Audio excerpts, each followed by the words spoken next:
It's time for the Huntington Beach Longboard Classic. Three-time world champ Honolulu Bloomfield from the North Shore of Oahu, getting things started, heading for the pier. Always stylish as she gets a quick 5, and now shooting across to the north side to get things started. Welcome, everybody. First stop of the World Longboard Tour. Joe Turpel with Waxhead, Matt Chinoksky, and also Peter Mell, or the Condor, as well. A lot of great nicknames in surfing. Waxhead, really cool to see the women get their start this season. And great that we had Hono get the opening ride, because she's done a lot of great things in the last few years. Absolutely, very fitting. Although not the reigning world champion like she has been 3 times before, she knows Huntington very well. So she obviously coming in red in this singlet, she's the favorite. But she does have her hands full with Liv Stokes, who took out the qualifying series event at Virginia Beach, and Maria Reyes from Peru, who's a seasoned competitor and very, very ruthless if she can get on a roll. Yeah, Maria has been around for a long time, even has competition behind her on shortboards going way back to 2014, but more familiar in the longboard format, as she's wearing the blue jersey out there representing Peru. And Liv Stokes, growing up in Aliso Viejo, going to UCLA now, as we check out just an up and down quickly from Maria Fernandez Reyes, just getting started there in the blue jersey. Pete's fun just looking at the weigh-ins downstairs. Once again, like we did yesterday, boards have to be at least 15 pounds. I snuck down there when Hono was weighing her equipment. Came in around 16.5 pounds. Her dad, Kalohe, was down there, and I was like, hey, is it a big change from what she rode last season? He's like, not really. So it wasn't even an adjustment to ride a heavier equipment this season. It'd be interesting to know how much equipment change happens for longboarders in different conditions. I mean, I obviously they do have a quiver of boards, and Matt, you'd probably be someone who could answer that a little bit more. I mean, is it, you know, for Huntington Beach, I'm sure there's a design that kind of comes in, but I mean, as conditions change here at Huntington, do you think the equipment changes? As we just see Liv paddling for this wave here, longboard travel, traveling with longboards is very difficult. So a lot of these surfers are maxed out at about 2 boards, which is the weight limit for your for the airplane. So generally 23 kilos on the Australian Airlines, or up to 32, which will send you at even some airlines don't even allow boards over 2.4 meters. So most of these will just have 1 or 2 boards. Some of the more experienced competitors do have contacts over here. So if something radical was to happen, which, I mean, that's the beauty of Huntington, is it is a reliable beach break, but it doesn't usually change, and the variables are not too wild as opposed to just wind and tide. But yeah, they'll come with 1 or 2 boards, and usually just their favorite. So we're seeing a lot of action here, and that wind swell that we saw generate through the Challenger Series this morning, less of that longer period swell and a more mixed up, jumbled up wind swell is going to create a little bit of havoc for these surfers. You can see that crossed reference. You've got a little bit of north and a little bit of south mixed in there, so pretty difficult for the surfers this afternoon. So this one just getting started, 25 on the clock. Let's go back to the Challenger Series, because we have a heat winner to chat with. Yolanda Hopkins is with AJ. Yes, she is. Yolanda, I know that was a heat that you had to grind it out there. How did you stay in the moment, focusing on what you had to do to make sure you could grind it out? I mean, I just try to keep my options open and try to catch anything that would give me one big wall to smash. It's not easy at all. Like, this morning was so good, and now with the wind it really messed it up. But yeah, I just try to keep my options open and catch as many waves that would give me the chance to do it. And it certainly worked out for you, knowing that you can win a heat here in these conditions. How much confidence does that give you moving forward? I mean, confidence and excitement. I'm super excited to get some actually really good conditions. Yeah, I just grind it out and try to go heat by heat. The beginning of the year hasn't gone too good for me in the challenges, but I hope bring it back late on the second set of the challenges and make it up for it. Well, we look forward to seeing you here in Huntington a few more rounds. Before we let you go, você quer dizer alguma coisa para amigos e familiares em Portugal? Muito bem, muito bem. Queria agradecer a toda a gente que ficou acordada para me ver. Eu tentei começar o hit logo com os scores para não dar ataques cardíacos a ninguém e espero que vocês vejam-me outra vez nas próximas rondas. E eu? Parabéns. Obrigada. AJ has incredible Portuguese, and all the competitors that could speak it love it. They get to speak in their first language to all their friends and family. And we've seen a lot of Yolanda Hopkins as she moves on to the next round. We'll catch up with Maria. Cross-stepping up to the tip. Nice control there, back to the tail. On her third ride in this opening round matchup, and she'll step off. Her best so far. Early scores in. Hono, 3-point ride. Liv Stokes, 3.67. So Liv, the poli-sci, or political science major at UCLA. Also grew up working at a surf shop, Hobie Surf Shop, a famous surfboard builder from back in the day of early California surfers. And she was able to sell equipment, work on the ground floor, talk surf. Also takes people surfing as a surf instructor. Joe, that's the help me out. lifestyle. What is poli-sci Political science? For? Political science. You know, what, are you going to be president? You could get involved in politics, work on campaigns, all sorts of stuff. It does, right? It's kind of a pretty broad degree. Yeah, a really interesting degree. Yeah. Yeah, but she also has some minors as well in education, a great writer. Wrote for at least a couple of years for the Daily Bruin, which is a newspaper that comes out on the UCLA campus. As we look amazing plethora of information you are. Oh, I just had a nice break before the heat started. Honolulu Bloomfield, 3-time world champ. I mean, when you think about someone who wins a world title, then building their legacy, you know, now getting 3 titles, aiming for a 4th, you know, she's probably trying to accomplish maybe greatest of all time status, being so young still, as we see an up and down from Liv Stokes. Yeah, Hono's got a really gentle nature about her, and she just cruises through the competition and her life. She's always just very chilled, but there is a competitive streak in there, obviously. But you can just see the way she's paddling and gliding through the water. It's this natural water woman. She really is. When she surfs, it doesn't seem like much thought really goes into it. It's just natural, and she surfs what's in front of her, which is why she is so difficult to beat, because it's a natural performance for her. She just surfing without too much. I'm sure she gets nervous, as we see Liv Stokes trying to build some pressure here with that 3.67 is her best score so far, but another completed wave for her. So Liv and Honolulu are on very similar boards. Liv's got a little more rocker, I think, in the nose there, and a little narrower. There's Hono tapping that one off the top. And, you know, in longboarding, you've got that 9 feet plus of board, and a lot of shortboarders struggle to jump on longboards because they don't know what to do with all that rail. And Honolulu doesn't have that problem. She knows where to put the board, and very rarely eats it. You know, she'll complete most waves because she just has that feeling of where the board's got to go, and you can't really coach that. It's intuitive. What's some good advice for someone who's been riding longboards for a long time, but in lesser weight, like less than 15 pounds, and they want to try to ride what some of the competitors are riding today? How do you make that jump from riding heavier equipment, and what you look out for? You just got to imagine where we paddle on a surfboard. It's in the middle. So as we see Maria paddling out after her 3.67 as well, that's where the momentum is. And on a longboard, we don't need to generate speed through fins, or we don't need to generate speed through actually pumping or forcing the board. You have the speed inbuilt. So if you use that midsection of the board and imagine you've got 3 feet at the front, 3 feet at the back, and 3 feet in the middle, if you just can get your speed in the middle and then step back to turn and step forward the nose ride, it's a pretty simple recipe when you understand the trim of the board. And just letting that momentum kind of do its thing. I remember going up to Santa Cruz and surfing Pleasure Point with Ashley Lloyd, and I was always riding lighter longboards, and I felt like I was trying to jump out of my shoes on these heavier surfboards, and thought I was going to break my leg until I learned patience and letting the glide do the talking. As we look at Hono on her last one, Pete. Well, just placing the board in the trim, right, you're going to get the speed, right? I mean, that's another key option that I think that Hono does so just effortless.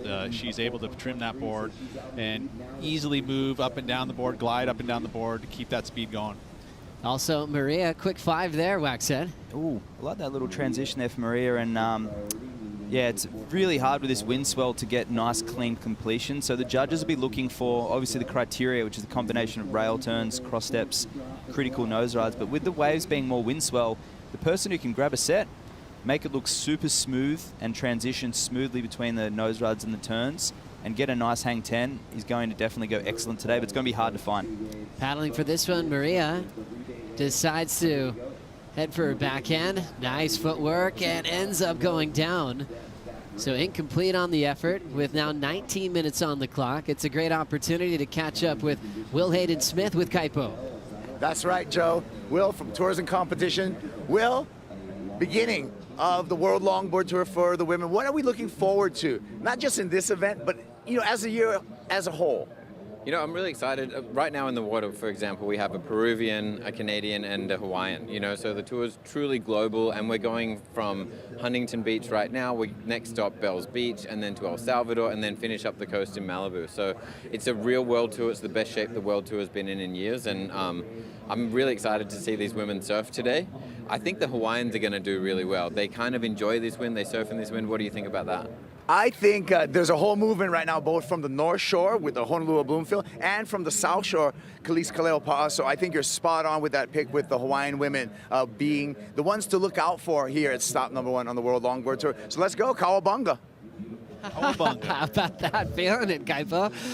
I love it. Wait, okay, let's talk about history. Where does Cowabunga come from, Max? Simpsons. Simpsons. Actually, you know what? It's the Teenage Mutant Ninja Turtles, and that actually But was... it had to have come further back. No, well, the history of the Ninja Turtles was one of the Hazard brothers from Ventura, Santa Barbara area, who was a well-renowned surfer, was one of the actors or screenwriters for the Teenage Mutant Ninja Turtles. So it was like a surf turn. That's why they got the surfy, I know, but I mean, voice. I think Cowabunga has to be pre-Ninja Turtles. Wow. Well, that's 60s, 70s. So. Yeah, but I mean, Cowabunga, I mean, obviously, I'd love to know the history. It's amazing. I know, right? Maybe when I did The Ultimate Surfer, it was in the script a lot, and I said, hey, let's take out a couple of these Cowabungas. I'm going to call it the Ninja Turtles, so we'll see. Someone will correct us for sure. It's a shame this is, I mean, there's probably a live chat room somewhere where they can critique, so tune us in, let us know. Do you use it often, Pete? No. Nah. Matt? No, Okay. I don't. Do you Maybe I will it? now. Yeah, it felt good for me. Yeah. We'll see. I want to ask you, Pete. So we're riding longboards with fuller noses generally. The aggregate's 47 inches, which is actually just a little more than a gun. And those 60s style guns that the surfers would bring with them to Hawaii, obviously guys like Dick Brewer, there was George Downing, you had all these teardrop style shapes with narrow tails and a fuller nose. At what time and why would they have moved away from a fuller longboard nose and to a more sleek, traditional Brewer gunny outline of the 70s?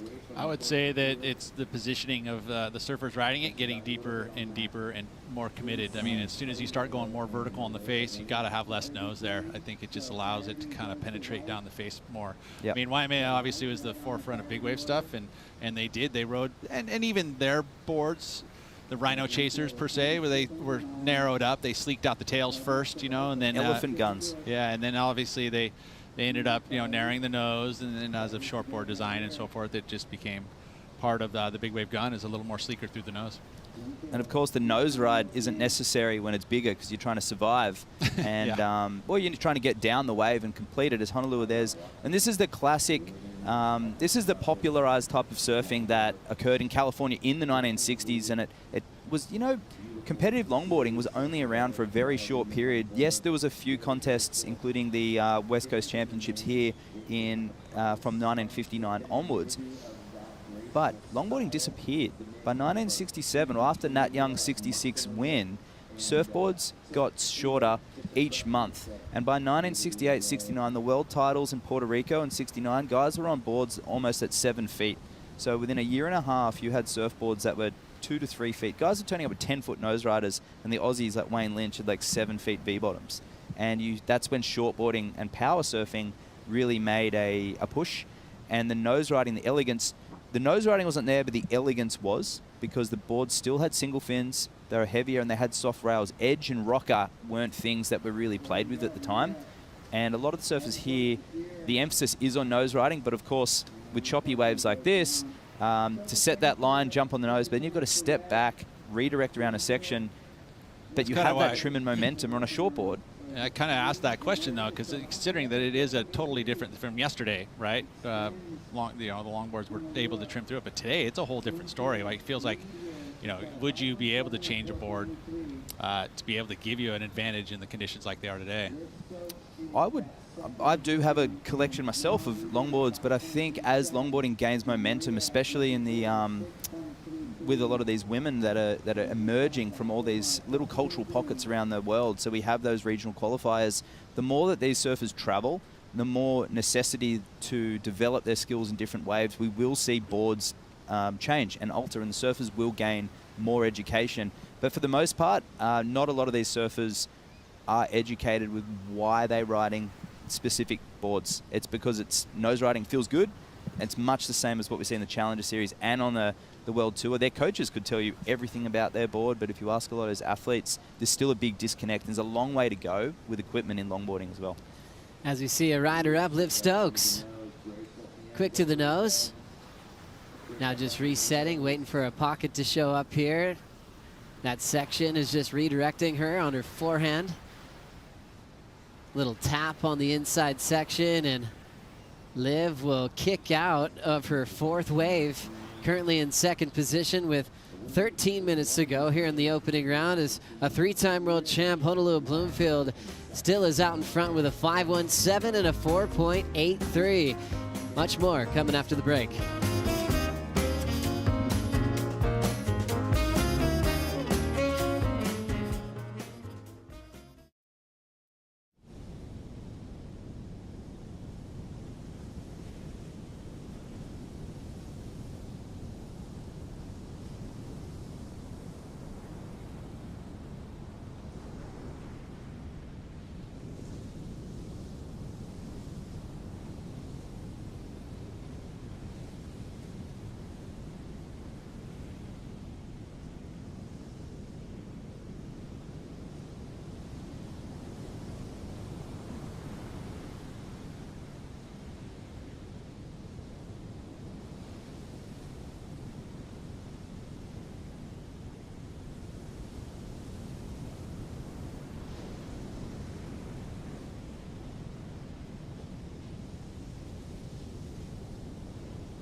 Enjoy some great highlights from Honolulu Bloomfield from last season, taking out two big event wins, winning in Sydney and also winning at the US Open.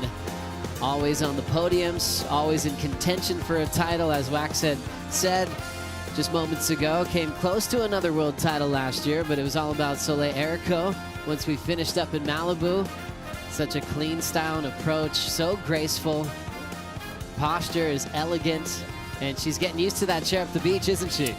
Absolutely, and here it is at Huntington last year, just carving that one through, and that's the pier bowl, a little cleaner, and you can really see the longboard accentuated in these cleaner conditions with the footwork. And today, we have similar size waves, but a lot of chop in between, so the person who can execute those clean transitions, and there we go, some switchfoot action for Hono, who's actually one of the most gifted switchfoot surfers in the world. She, at the Surf Ranch 2 years ago, she got an amazing wave. She kicked it off with a few beautiful transitions and a few nose rides, and she actually turned switch and got barreled switch and came out, and it was incredible.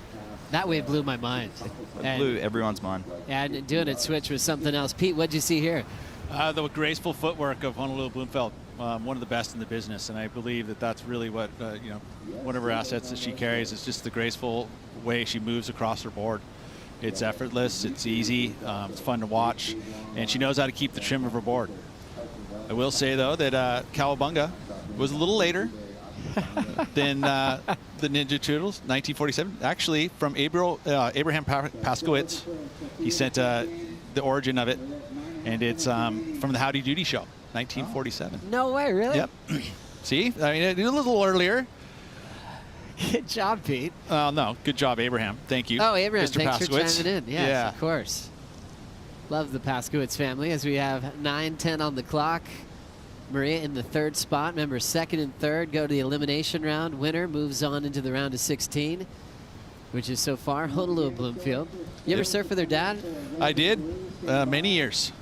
He smoked me at Sunset Beach plenty of times, and knew the Sunset Beach lineup very, very well. As now he, he guards over Laniakea. That is what his beach. I mean, in one of the most probably challenging places to lifeguard. With the currents there, and the way that a lot of tourists go to that beach. They go to see the turtles, and so I'm sure he has to watch over that lineup pretty well. But he lives in that zone, so yeah, an accomplished surfer, obviously, and brought that heritage down to his daughter. Yeah, he just got in last night. He's enjoying his time here in Huntington Beach. Had a nice, cool chat with his daughter, Hono, as he went down under the pier to look at the waves. Yeah, such an incredible surfer, an incredible Hawaiian family. Hono is one of 4 siblings and grew up competing on shortboards. Was actually one of Brisa Hennessy's closest rivals growing up on shortboard equipment. As we see Maria now just run back to the tail and then just getting bobbled off her board. We've seen quite a few falls with these type of bumpy conditions. South wind's really common this time of year. A lot of times it goes away. It does. It just kind of kept picking up today. Yeah. This is very similar to the Australian East Coast, except the grey gloom, but we get these nor'east winds and all the points and beach breaks. So typically as it goes to lunchtime, you'll get this summer nor'easter picking up. So like the Hawaiians, this is very much like a windy chuns lineup, disjointed or the beach park. So Hono's feeling very at home here at the moment, but Maria did lock in a 617 on that longer left that she shot the pier. Obviously being no stranger, come from Peru with the lefts over there, but I can see her method of attack. She knows she's got a pretty stacked heat, so she's catching bigger waves and she's committing, and that 617 really paid off for her. It really did, because Hono's 6.23 is basically in that same range. When you learn about judging and scoring, it's all about comparisons, so the panel's trying to decide which one is better before they put in the scores. So they found that very similar with blue and red. So Hono just out front, but Maria right in the conversation now. Just needs a 5.24 to take the lead. Liv Stokes with priority in third. Needs a 7.27 now to go all the way to first, not about second. The win takes you into the round of 16. Well, as we said at the beginning of the heat, the judges will be looking for that commitment and those clean transitions. And Maria's, and as all the surfers have been struggling a little bit with that chop, but she did get that set. And the bigger the wave, and if you can get that reform, it actually gets cleaner as you approach the pier. And you can sort of see in that longer left she caught, it did clean up, and it allowed her to perform some of those cleaner transitions between, not full rail carves, but they were just smooth setups between the nose rods. I think the way to really kind of separate yourself today is to create some flow. Like somehow in a very disjointed lineup, being able to just have this ease about it and flow through the, not necessarily gouging big turns or long. You're not going to see long nose rides probably. No. Be very difficult to find a wave that's going to allow you to do that. So just being able to get to the tip and then get back on the board and keep that trim and that flow through the ride is really going to be where you can kind of separate yourself. As you check out the highlighted scores there, those are the keepers keeping their top two. You can catch as many waves as you like. No wave max as we glide in here with Liv Stokes using her priority. Nice 5 there for the UCLA student. Quickly back to the tail. And keeps that board above water. Interesting to note that Liv chose to get 2 nose rides there, and she's still going all the way through, but the judges will see that note that difference, because the right-hander and the left too, they speed up and they slow down, which is on a beach break, typically you have the same speed throughout, but Huntington's interesting where it does change pace, and I could tell she was a little bit in 2 minds there. She jumped up to the nose for the first one. It was quite clean with a little bit of elevation, step back, and then jump back up again. The judges don't usually reward that because although it's intuitive, it's not reading the wave as well as it could be. So fades that a little bit, gets up to the tip.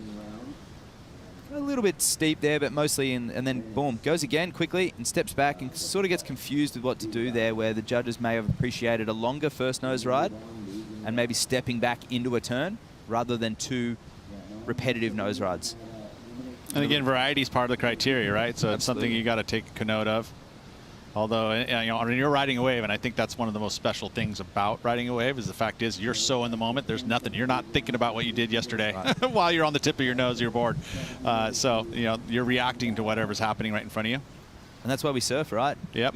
It's just a pure moment. It's a pure moment, and you know, you could be in pain, you could be feeling, you know, you could have a reef card, or you could have a sprain in your ankle, but when you're on that wave, you're not feeling it. You're not feeling it. It's that sense of adrenaline, and even well, I'd say longboarding is more of like a performing art with a sport base around it, because you have this board that we have to dance up and down, literally move up and down the board to maintain and keep our speed in certain sections. And to speed up and slow down, it's not as a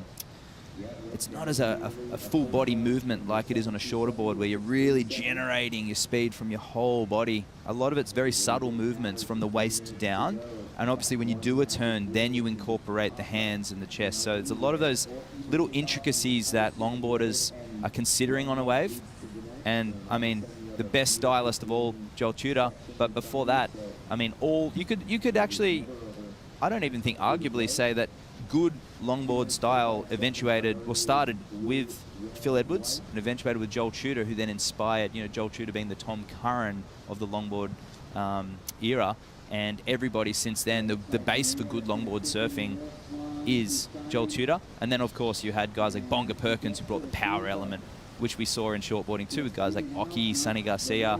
Really, I guess the only way to beat Curran was to do big power gouges and big waves. Or go to the air. Or go to there you go. There you go. That's what happened too. I think, you know, it was a funny interview with Slater in regards to that. You know, he's like, hey, you wanted to take that ability of flow that Curran had, you know, being able to move through sections really with ease. But then, like, hey, the only way you can really beat him is, you know, got to get a little pots in you and get above the lip. And that's what he kind of did, and look where he is. All the competitive aspects, like Lisa Anderson versus like Lane Beachley, for example, where Lane, the most competitive surfers of all time, would just keep knocking on every single heat, like a Sally Fitz mentality. And a lot of Lane's victories would just come from, you know, preparation and persistence and persistence, yeah. Exactly. And that's where the sport element comes in, and his live surfing this one all the way through the shore and stepping off. It's something a lot of us longboarders do. We like to surf it all the way through and finish the wave and step off on the sand. It's a good feeling. Nice to dry dock away from start to finish. Liv Stokes needing a 6.37 to go straight to the round of 16 as we approach the final minute. Maria with priority needs a 5.24, so still really close. Hono still out front, the 3-time world champ, with a 6.23 and a 5.17. We know that Hono is born and raised North Shore of Oahu, but she's actually been spending a lot of time in Southern California, just spending time with her boyfriend, who's a pro skater, and hanging out in North County, has some surfs in Oceanside, so kind of changing gears now a little bit from North Shore life year-round. It's just, obviously returns home quite a bit, but, you know, she has a nice base here. It's got a lot of equipment in Southern California, so doesn't need to keep traveling with boards from North Shore. There's Hawaii a migration, right, in the summertime, right? Usually not a lot of surf there. Beautiful time of year to be there. Very mellow, beautiful beaches, sunsets, but limited surf. So if you want to stay on a surfboard, you know, Hono's got to make a move. California is probably a bit more consistent during that time of the year. Yeah, not too far from home, you know, 5-hour flight, and she's back with her family as she will celebrate a nice heat win to kick off a brand new season, as she has hopes to be in the championships at Malibu to compete for a 4th world title this year. A step in the right direction as she goes straight to the round of 16. Heat 2 coming up next at the Huntington Beach Longboard Classic. We'll be right back.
Welcome to heat number 2 of the Huntington Beach Longboard Classic. Honolulu Bloomfield took out the first win of the season.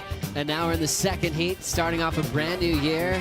This season's going to include this event at the Huntington Pier, also El Salvador, Bells Beach. The top 8 will then qualify for the championships at Malibu, which is like the pipeline for longboarding. What a great place to have the final event of the season to crown the world champions this year. Last year it was the local hero Soleil Erico winning on her home court, but a brand new format that they'll have to adjust to. Which reminds me, how is the reception been with the new format? With the finals? Yeah. Not a lot of people had time to process that. I think just because of the regional qualifiers, it was a thought process for a lot of these surfers who haven't had to do that much travel through COVID. There weren't a lot of events. Obviously, some of them going to some invitational events, but a lot of focus was just on qualifying for some of these surfers. And obviously, the ones that are vying for that world title, it won't really bother them their final 8 because it's been a consistent top 5 for the last 3 or 4 years. And a lot of those same surfers have just been jockeying between 5th to 1st and, you know, all the way around. So I think the upper echelon wouldn't be too concerned. It's more so just the qualifiers. They're going to be on the cusp of the people who are often in that that finals talk but haven't had that experience. So we'll soon see. You excited about it? I think it's fantastic. Malibu's a place, if we can get more time there to pick the eyes out of the window with the optimum. Last year was an anomaly where it's October and it is slightly out of season, but it was so good and very consistent, but it's not always like that. As we see Kira Molnar in blue, she's from Noosa Heads in Australia, and another famous right-hand point break, one of Australia's premier longboard waves. Although the sand formation there in the last 5 years has disappeared. Oh no, it hasn't disappeared. The waves disappeared because of too much sand. Wow, how like about the that? Superbank of old. Here's Sophia. And yeah, Sophia from Queens, Waikiki, and an Australian mum and her brother James will be watching this, I'm sure. Sarah's down there on the beach hanging out with the Hawaiian crew, and yeah, Sophia's, you could say on paper she surfed well and above her experience levels in the last few years in the professional in the professional events, she's just blitzed it. Very few nerves and just surfed out of her skin to a second place last year in the Malibu event. I think she also had a goal of being the youngest world champion, so she was really motivated at a young age. Rachel Tilley won a world title at 17. I think she can still accomplish that if she wins it this season. Yeah, very close last year for Sophia, and she's like a giant killer, you know. Just I remember a couple of years ago at the first event on the tour in 2020 at Noosa, she beat Chloe Calmon, who was the second place. She came second in 2019, so she had all this momentum with her, Chloe, and she was looking good. It was the little left, and Sophia, yeah, just stepped up, got a big left and hung 10 and did a few turns, and it was almost like the big names don't really rattle her anymore, so it'll be interesting to see what she's got for this year. But she's in the red singlet now, so she's no longer the underdog.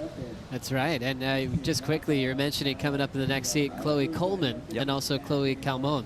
Yes. Two different people. Two different people, that's right. So, and that's once again what the wild cards and the regional qualifying events are about highlighting the new generation that are coming through.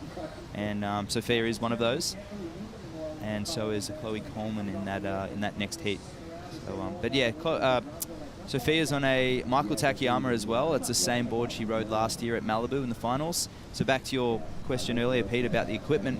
A lot of these surfers, I mean, longboards, look, as you said yesterday, we don't really miss waves, and you shouldn't miss one on a longboard.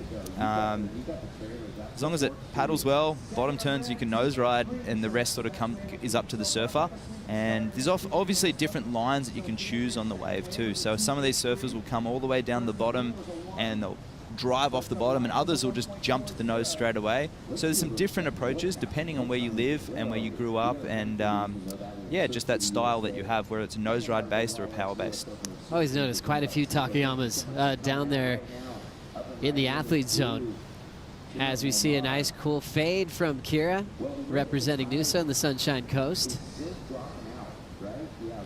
Level 2 surf instructor, part of Surfing Australia, as she will kick out of her second wave in this heat. And now Keani, representing Waikiki as well. Nice. So the judges will be looking for those smooth transitions. She did wind the windows up a little bit through that whitewash, but just that relaxed body language. And there's a word that I like to use in longboarding, anticipation. And if you're anticipating a maneuver, the judges pick up on that because it shows that you've got a lack of flow. You're anticipating the maneuver, and the judges are waiting for it because your hands are ready and you're ready to pounce on a maneuver. But longboarding, you want to make it look seamless. And it's often not about what you can do, because everyone in the draw is so talented, they can all do the same stuff. But it's about where you do it and the timing. And I think we'll get a replay of Keani soon, but I just like her smooth, buttery style. Keani started surfing, I guess, relatively late when you think about it. I mean, at 10 years old, a lot of these surfers, especially in Waikiki, are out there when they're about Diapers. 2, 3, even before that, it's safe to say. Pre-diapers? Surfing baby queens. But yeah, she always thanks Kaylise Kaleopa'a for getting her to surfing, really encouraging her to get in the water. She was often borrowing boards from the family in those early days and quickly turned it into a career, which is really cool to see the connection. You know, they are competitive, but they're such a great support crew coming out of Waikiki. And coming from the other side of the island on the North Shore, last heat winner, Honolulu Bloomfield with Rosie. Yeah, I feel super honored to be standing next to Honolulu Bloomfield, a 3-time world champ. Hono, we got a new system for the longboard tour this year. First heat, how did you find the new tour? I am pretty excited about this event because it's my first contest this year, so it felt good to just get the jersey back on. I wore a full suit and I was like dying of a heat stroke out there, but now I know for next time. And Hono, you're telling me about a sport that you've become passionate about. What else have you been focusing on? Obviously, this is the first event of the season. You haven't been competing as much, so what else has been taking your attention? Yeah, I have a new hobby. I've been golfing a little bit, just kind of learning how to do it, but I've been having a lot of fun with it, so it's cool. That's awesome. And what are you looking forward to this season? I'm looking forward to there being 3 events in places I've never surfed before, except for here. But yeah, I'm looking forward to Bells. It might be a little cold, but yeah, we'll see what we can do there. And then El Salvador should be fun too. Best of luck. Thanks for your time. Thanks so much, Rosie. And it's inevitable. You're going to end up on a golf course at some stage. If you're traveling the world, chasing waves on flat days, it's a great thing to do. I think you it just played golf at J Bay. And it's a you don't mental play training. very much, but you love the mental focus. Yeah, of it does. Right? I mean, it literally, and it's a long game generally, and so you have to stay focused for a long period of time. And you know, there's some similarities. My direct comparison is just another shot at redemption. You know, like every shot, if you blow one, you immediately have redemption because you redeem yourself on the very next shot. And in surfing, it's like you blow a wave in a 30-minute heat, you have a shot at redemption, hopefully immediately, but you have that chance to get back up, clear your mind. You do that on the golf course all the time as well. Well, with longboarding, we don't get flat days because we can surf all the time. And I don't ride a foil or many other things other than, you know, I'll paddle in the middle of the ocean on my big boards. But yeah, it's funny being a longboarder. I don't have that much downtime. I'm surfing that much because we can surf everything from 1 to 10 feet on our equipment. And but yeah, golf, it's the perfect combination of meditation and sport combined and focus. And a lot of these surfers are studying as well. So that's, you know, if you can apply yourself with your studies and you can really immerse yourself into an activity away from your sport or your job, that's always going to be really healthy. So you can balance the opposites. And excuse the pun, we do have a Ruka team rider out there with Kiani, but that element of I think concentration that golf brings is probably not too dissimilar to what it's like studying or going into an exam and preparing. But except you don't always have 2 shots in an exam. That's true. You got to get to redeem yourself. Well, that's one thing that's interesting about, you know, the longboarders from Waikiki is there's so many activities they can do in the ocean. You know, I think Sophia doesn't mind participating in foiling. You know, she'll jump in a canoe, take a boat ride somewhere. They actually can like train together up and down the beach. Well, just during the winter, straight after the eddy, Pete, it got really small, right, in Hawaii, and I took over big boards, but not the ones you nose ride on. And I was like, oh, what do I do? There was a south swell, went over to Queens. I surfed with the crew, and Sophia was out there, and I saw Kaniela on the catamaran out the back, and then Khalees was out there with her dad, knee paddling around, and this is summer in Waikiki, and they're just having a ball, you know. It was a rare swell, but it was just such a communal feeling, and everyone was doing something different. Everyone had something to do, or you know, water activity, everything based around the water, and there's a little bit of swell. So it's so nice to see they are all products of their environment, and as you said, the friendly, competitive nature between, say, Kiani and Sophia and Khalees is that, and even in the men's draw as well, you have Kai Salas and Kaniela Stewart as well, but having that environment of friendly competition, you see it at Trestles, you see it at North Narrabeen in Sydney, you see it at Snapper Rocks and all these little cultural surf pockets around the world. It's no different with longboarding. It's San Onofre, Malibu, Macumba Beach in Brazil, all these places, and more recently Kuta in Bali and the Union in the Philippines. Oh, they're great destinations, and most of those spots mean you're hanging out the beach all day long, and that's a part of the lifestyle that's so beautiful, and great to have Waikiki represented here in the longboard tour for so many years. It was like where I caught the first waves of my life. It's a special place to glide into a bit of history as well. We've got Kiani up to the nose quickly for a 5. Oh. Love that turn, using all that speed and rail to now set up a little inside float. She'll let go of the finishing move, but hang on to her board. Next wave setting up for Kira from the Sunshine Coast. Trying to get a bit of tip time. Whoa. Didn't quite manage it there, and a tough fall on the end of that wave. That was the surfer in me coming out, just picturing the rail flip over and the fin. And there's Sophia, the 3-wave set coming through here. So a nice clean wave for Sophia. This will be her, maybe one of her best waves yet, but we'll get the replay of those 3. But, oh, that's when those boards flip over and you're near that fin, that's every surfer. Ooh, not a good feeling. Not a good feeling at all. Well, one guy who dominated Huntington for many years as a competitor, a goofy foot named Rob Machado's hanging out with Kaipo. That's right, Joe. We're here at Sambazon signing some posters. Rob is. I can as well if you guys want. And we're enjoying our Sambazon. And we're actually, Rob's taming animals right now. This is Beachy, his new friend. New autograph for Beachy. We've been hanging. Just, you know, that's what we do. We're just whispering. The bird whisperer, Rob Machado, here. If you're in the area, come down to Sambazon, get a signature, and remember, man of many talents. He can make surfboards, he can ride surfboards, and he's also a bird whisperer. I love it. I didn't know he liked hanging out with birds. Love Rob. Gosh, we always talk about Rob when we come to the U.S. Open. Like to sit down the beach on that left. Brought him some great memories, some big points, some big event titles back in the day. That spot originally was the spot for David Nueva back on the longboards. But yeah, great to see Rob. And it's cool that he's transitioned into board design at this part of his career. And I love how he just is so open to riding so many different types of looking surfboards these days. And how cool is that really chilled demeanor, that voice, that classic Machado voice.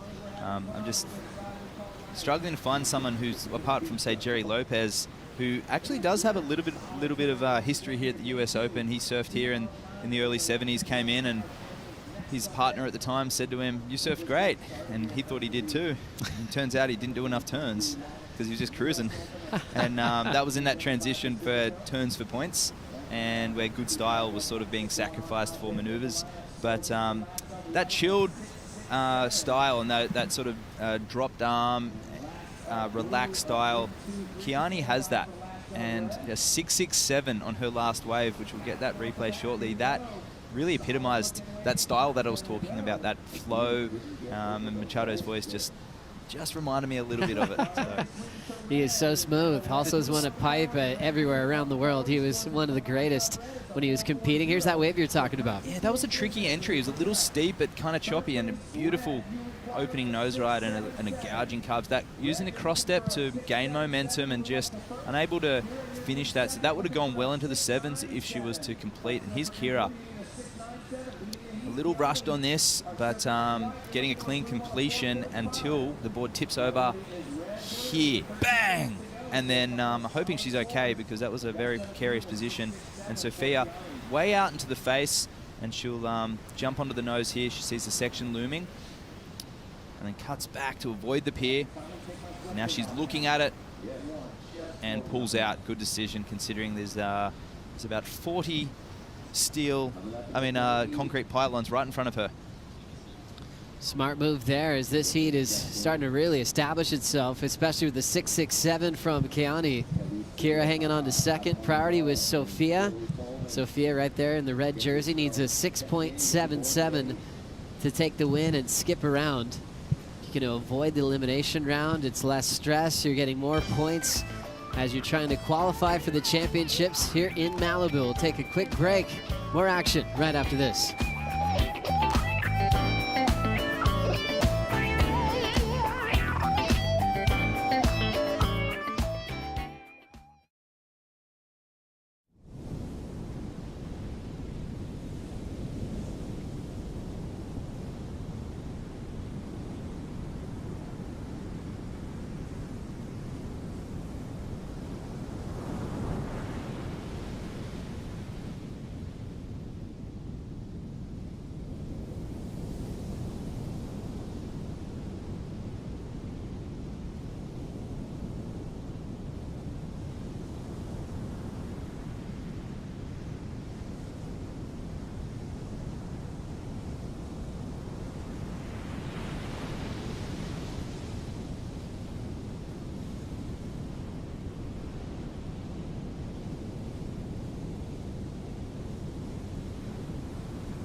number 2 continues of the Huntington Beach Longboard Classic. Keani out in front, Kira second, Sophia in third. Here comes Kira, setting up a quick 5.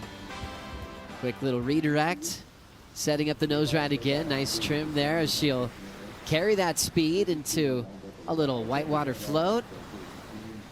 Cool style as she points that board straight to the beach. A little bit more left in the wave and touches 5 and steps off. So Kira doing a good job at using a lot of that surfboard, which is a big part of the criteria. Head judge Tori Gilkerson, a longboard champion from a few years back, watching the panel upstairs. Talk about the surfer performing controlled maneuvers in the critical part of the wave and utilizing the entire board in traditional longboard surfing. How'd you do? Kira definitely used the full length of the board, and a rare right-hander that offered a few options. So when you overthink that right and you try and fit too much in, often you'll see on both forms, the short and the longboard, you'll see the surfers unable to capitalize. They'll try and do a big old turn and the thing will fade away. So Kira managed the speed and the tempo of that wave really well, getting a 5.5 for that. So the judges realizing the right-handers are quite rare, and it all came from the setup fade turn. It wasn't a massive fade, but she did set that up and it was able to her to get to the nose in whatever pocket was there, and she was able to finish cleanly. Kira's also got a degree in exercise science, also an expert in Pilates. And if you've ever done Pilates, what a great place to train for longboarding, for cross-stepping, to be able to hold your weight on one side to keep your balance. How often are they looking at your stance when you're on the nose, how close your feet are together as far as having commitment when you're nose riding?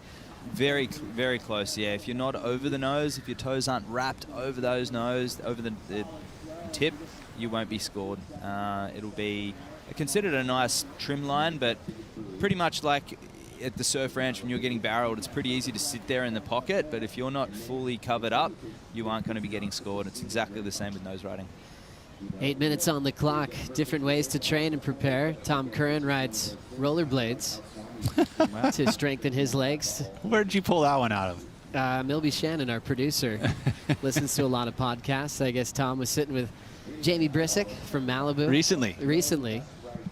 And, but yeah, I mean, Tom's always doing really interesting things, but I think they always have a purpose, even though we think he might be doing it for entertainment. Yeah. You know, I What's think the he's purpose of always his thinking surfboards with no fins? Ooh, we could get lost in that. Watching this, Peter, we've got some footwork from Kira going up and down. So losing the handle. So while we have an absolute big, well, here, there's the Hawaiian crew. There's Sarah there.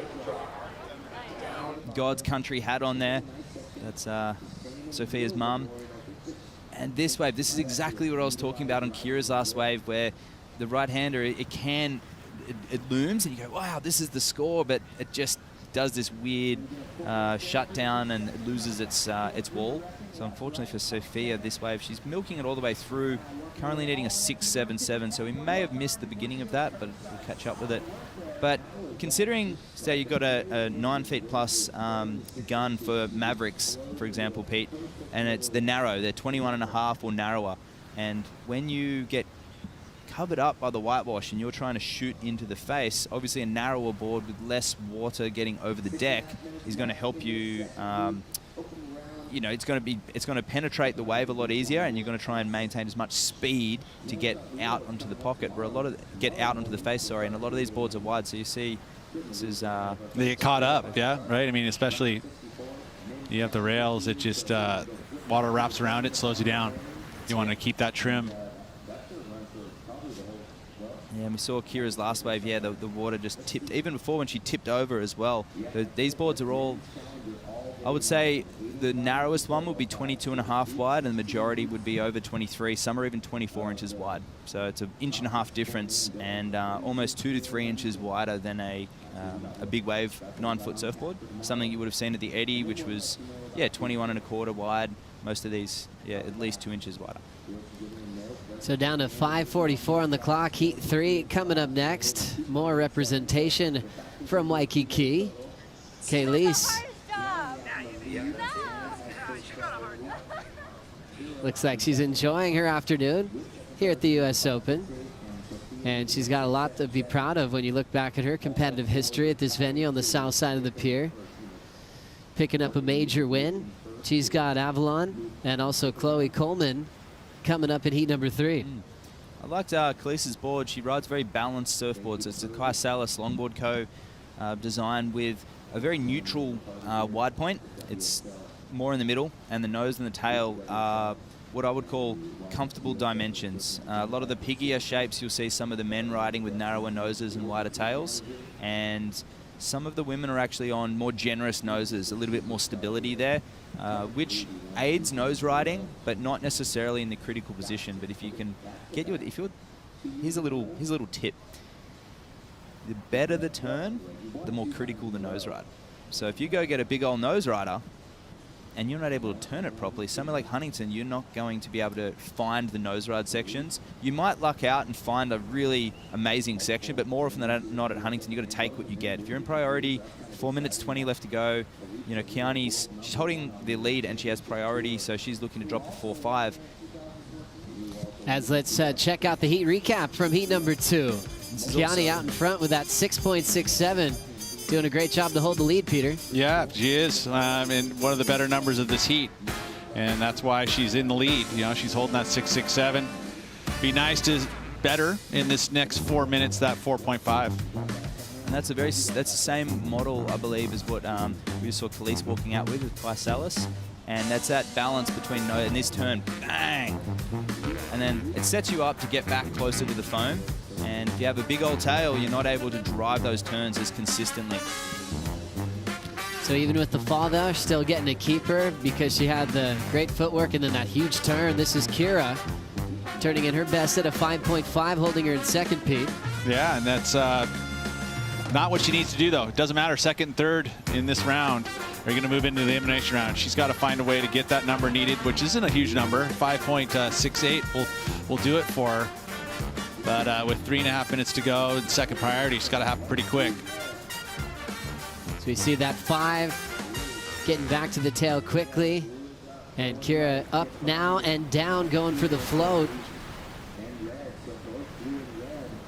2:55.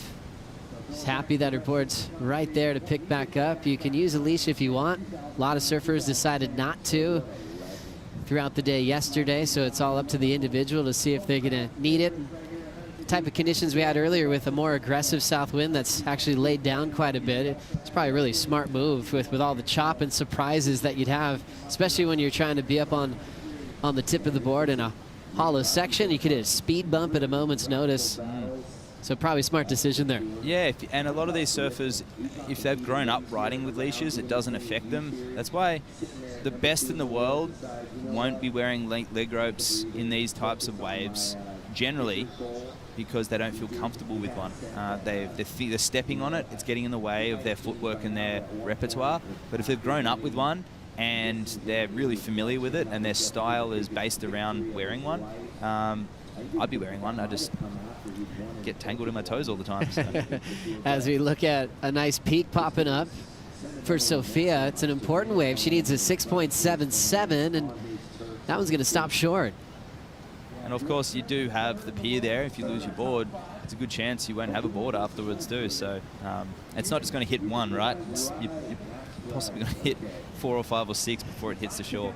When you look at the locker room and check out all the longboards here at the pro level, is there kind of some common shapers that you're always seeing that maybe have the majority of the field, or is it pretty balanced? Yeah, well, the Kai Salas Longboard Co. and the Michael Takeyamas are very dominant. And then the rest are all split up. There's a lot of Thomas Bexon surfboards. I know there's a classic Malibu. Kira's on a classic Malibu from Noosa. Roisin Caroline and the women's events on Mick Tavish. Very iconic labels from Australia. And we'll soon see. I mean, we talked about quivers earlier, Pete. They do have nose riders. They have some bigger wave performance boards, but I think when they are traveling with somewhere, I'm sure, say, the majority of these surfers are going to be taking this same equipment to Bells, El Salvador, and Malibu, and hoping that the conditions aren't too wild. Because at Bells, hey, it could be small rink on 1 to 2 foot perfect log waves like I scored 2 weeks ago. no one around. Looks like Rincon, California, or it could also be in the bowl, and it could be really big and solid. So, which would mean, again, where a quiver, like, you know, all of a sudden you start thinking about riding an 8-foot bowl. You know, it's not likely to be the same wave you're going to be riding at Rincon. And so you think that the quiver is probably a little bigger as you head to bells. You would hope so.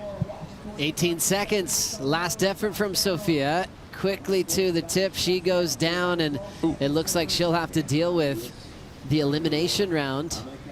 Kira's got a few seconds, but she couldn't catch up to that wave.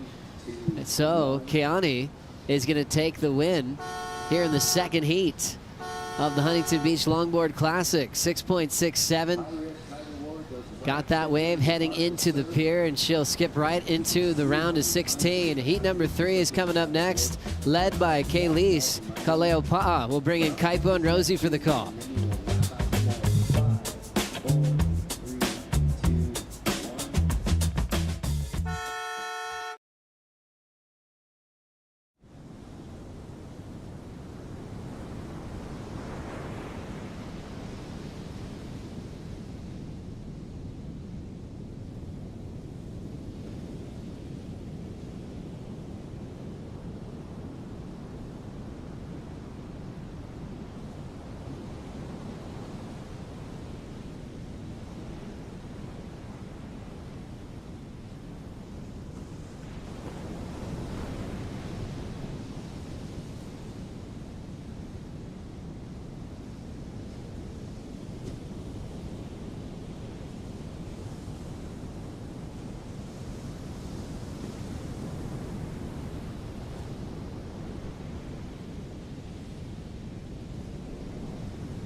The Wallex US Open of Surfing, presented by Pacifico, is brought to you by Yeti, built for the wild, by Nissin Cup Noodles, the original instant ramen, by Shiseido, official sunscreen of the World Surf League, and by Wallex, official digital wallet of the US Open.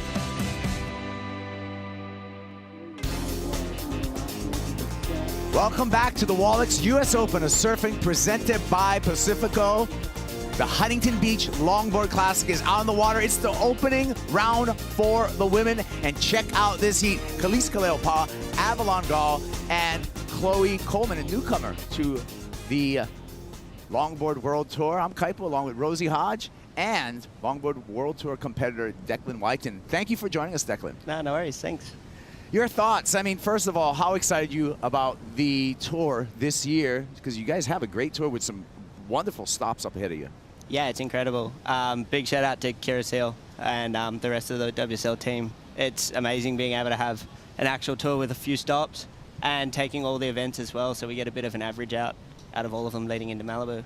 And your life, you know, as a professional longboarder, I first came to know you last year in Sydney at North Stain, which is your home beach, where you as a hometown boy actually, you know, made your hometown very proud. You took out some big names in that competition. Yeah, that was a really special event for me. Having it at home and having all the support from everyone around down there, it was really special for myself and for Tully as well. And the whole home crowd got behind us, which was amazing. That's right, Tully White as well, making a splash there. This is what happened right off the buzzer, Rosie. Looks like Kaylise Kaleopa'a this is Avalon Gall from Laguna Beach getting the first wave. Yeah, off the bat, you just tell that style is so graceful, and just, you know, the body composure as she's just going through those motions. She really wants to get some tip time in here. She finishes up this ride, really milking that wave for all it was worth. Now let's take a look at Kaylise Kaleopa'a, last year's champ out here at Huntington Beach. Declan? Yeah, she killed it last year. On these lefts especially, her and Avalon will be trading these off the whole heat, I'd say. And that was a sick turn there, finishing off. Say Khalees probably got the better of that exchange. So we'll be waiting for both scores for Avalon Gall as well as Khalees Kaleopa, a newcomer, I said, to the World Longboard Tour.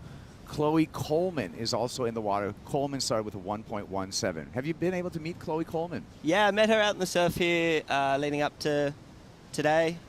She's from Montauk, I think. She's a legend. She's so nice and super smiley out in the surf, and she's ripping too. So be interesting to see how she goes out here for sure. And there she is, Chloe Coleman. And speaking about like just smiling and fun people, it seems like your whole crew, both the men and the women, are a pretty fun group of surfers. Yeah, no, it's really cool. We don't get to see each other too often, you know, only having limited events. Obviously this year having a few more events is great.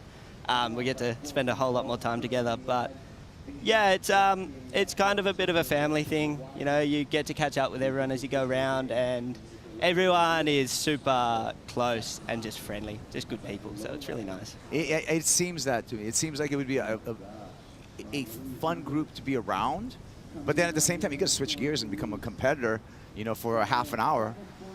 Example right now, speaking of competitor, this competitor here opened up with a 7.83, Khalees Kaleopa on her second ride.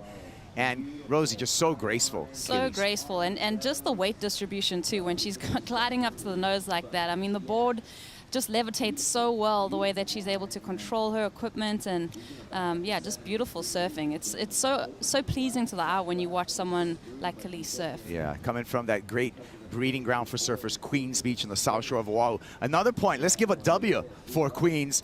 Queens' own Keani Canulo took out a win in the last heat, and Keani is with AJ. Keani, your first heat here in Huntington Beach, and you get the win. How did you manage the conditions? Honestly, it was super tricky and kind of a bit overwhelming. I kind of was just getting the jitters out, but got lucky and got like picked off a few, so yeah, just got super lucky. First stop of the tour this year. How have you prepared for this season? Honestly, we kind of just did an event at Bowls recently, so that was kind of my first time enjoying competing, to be honest. So placing second there gave me a lot of confidence heading into this, and I'm just super stoked to be here. Yeah. How do you switch into that competitive mindset? I'm kind of just still figuring it out, honestly, but maybe just taking a step away from everyone, getting ready and waxing my board. It's honestly been like the best for me. Yeah. Well, it's worked out so far. A good routine already. Congratulations. We'll see you in the next round. Thank you so much. All right.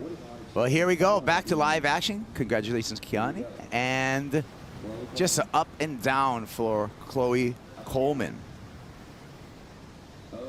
Second score for Khalees Kaleopa, 6.17. So the Hawaiians currently running away with it. And just a quick up and out by Avalon Gall. Declan, you're a competitor, but you're also helping here at the Huntington Beach Longboard Classic. You're helping Coach Tully White. We're going to see her in heat number 8. Yeah, so we both kind of help each other out. It's good just having someone to bounce off of. Obviously, there's no conflict.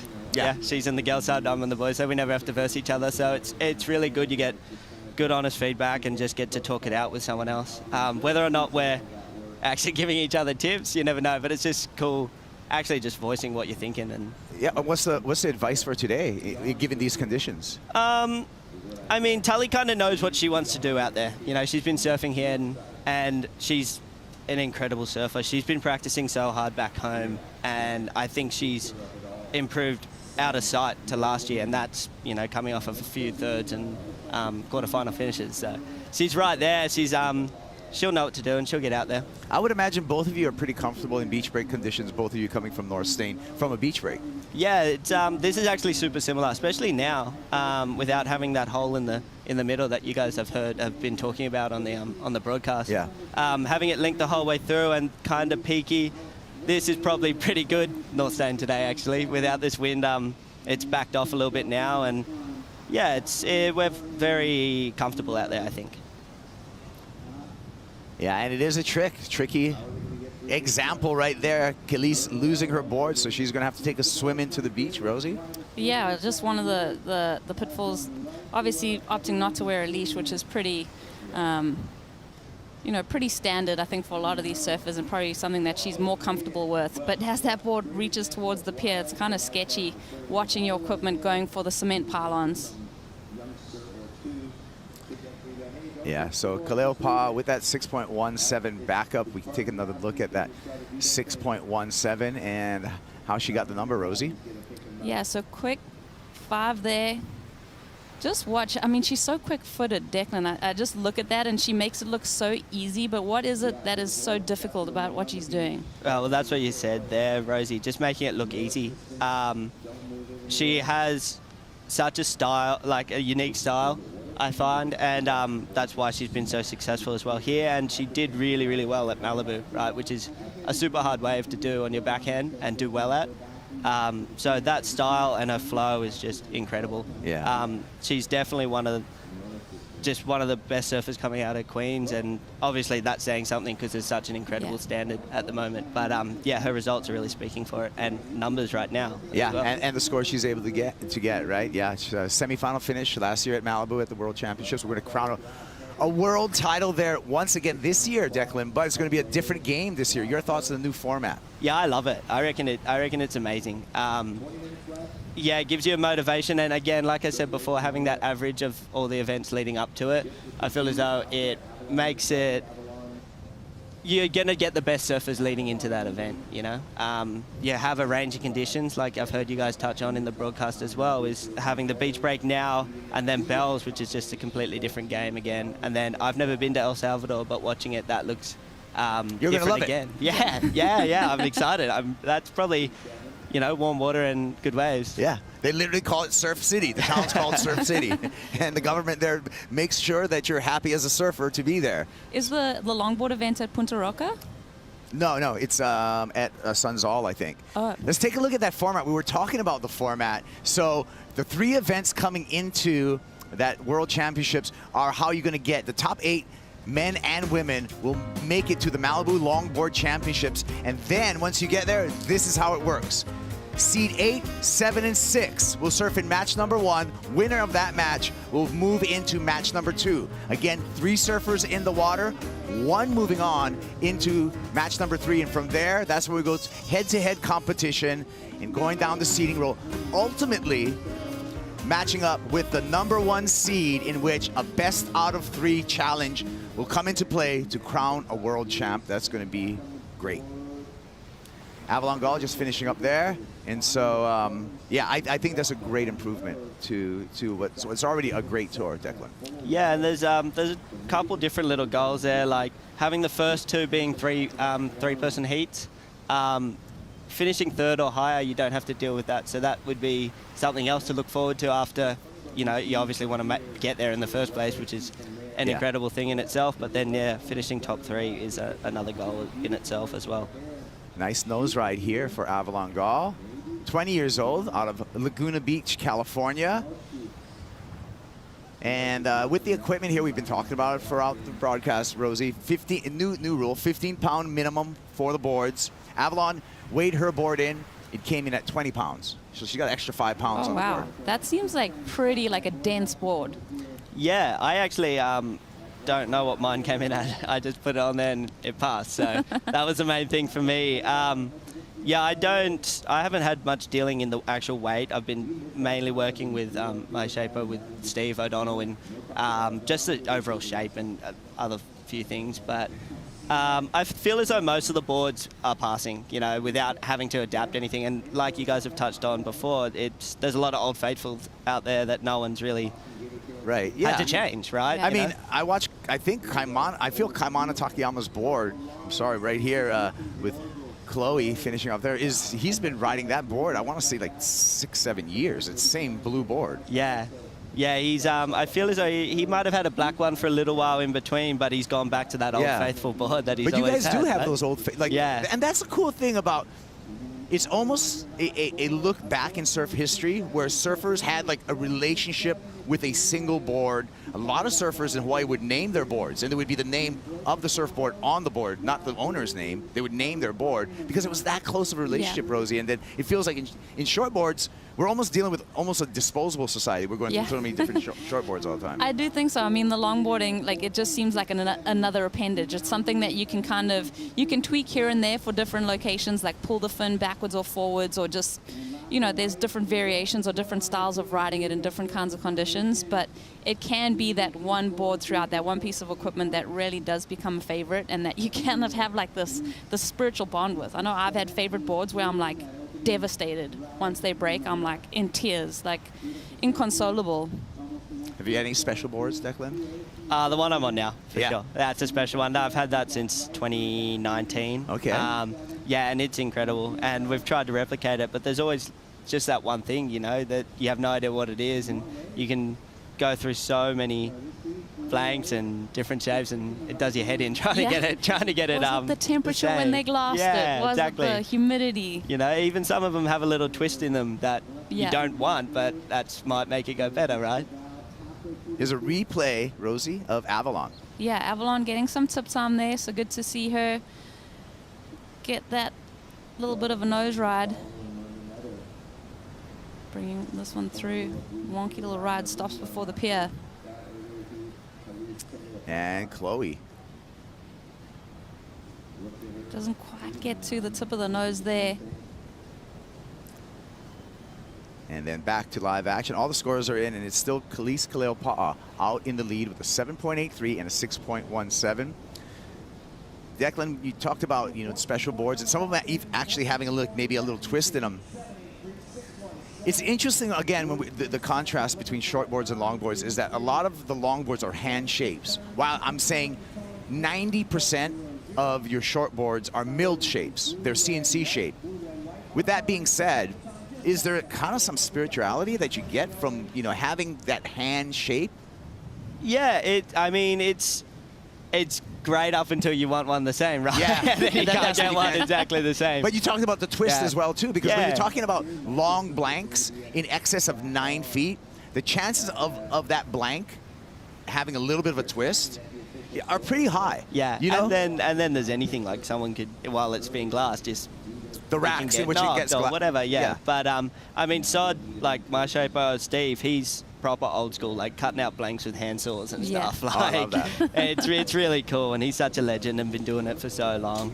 And like I said, you have that magic one, but I've never had a bad board from him. So there's something special, and it's an art form in itself, right? To be able to shape boards there's so many different aspects of a longboard, from just the outline or the actual bottom, and there's so many different things that can go right or wrong, so to get it right all the time is incredible. You know what, we're going to step away right now with a little break, but we'll be continuing our conversation with Declan Whiten and the conclusion of heat number 3, opening round here at the Huntington Beach Longboard Classic.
Taking a look back last year here, Huntington Beach Pier, where Khalees Kaleopa'a surfed gracefully, smoothly, with style, wonderful footwork to a win.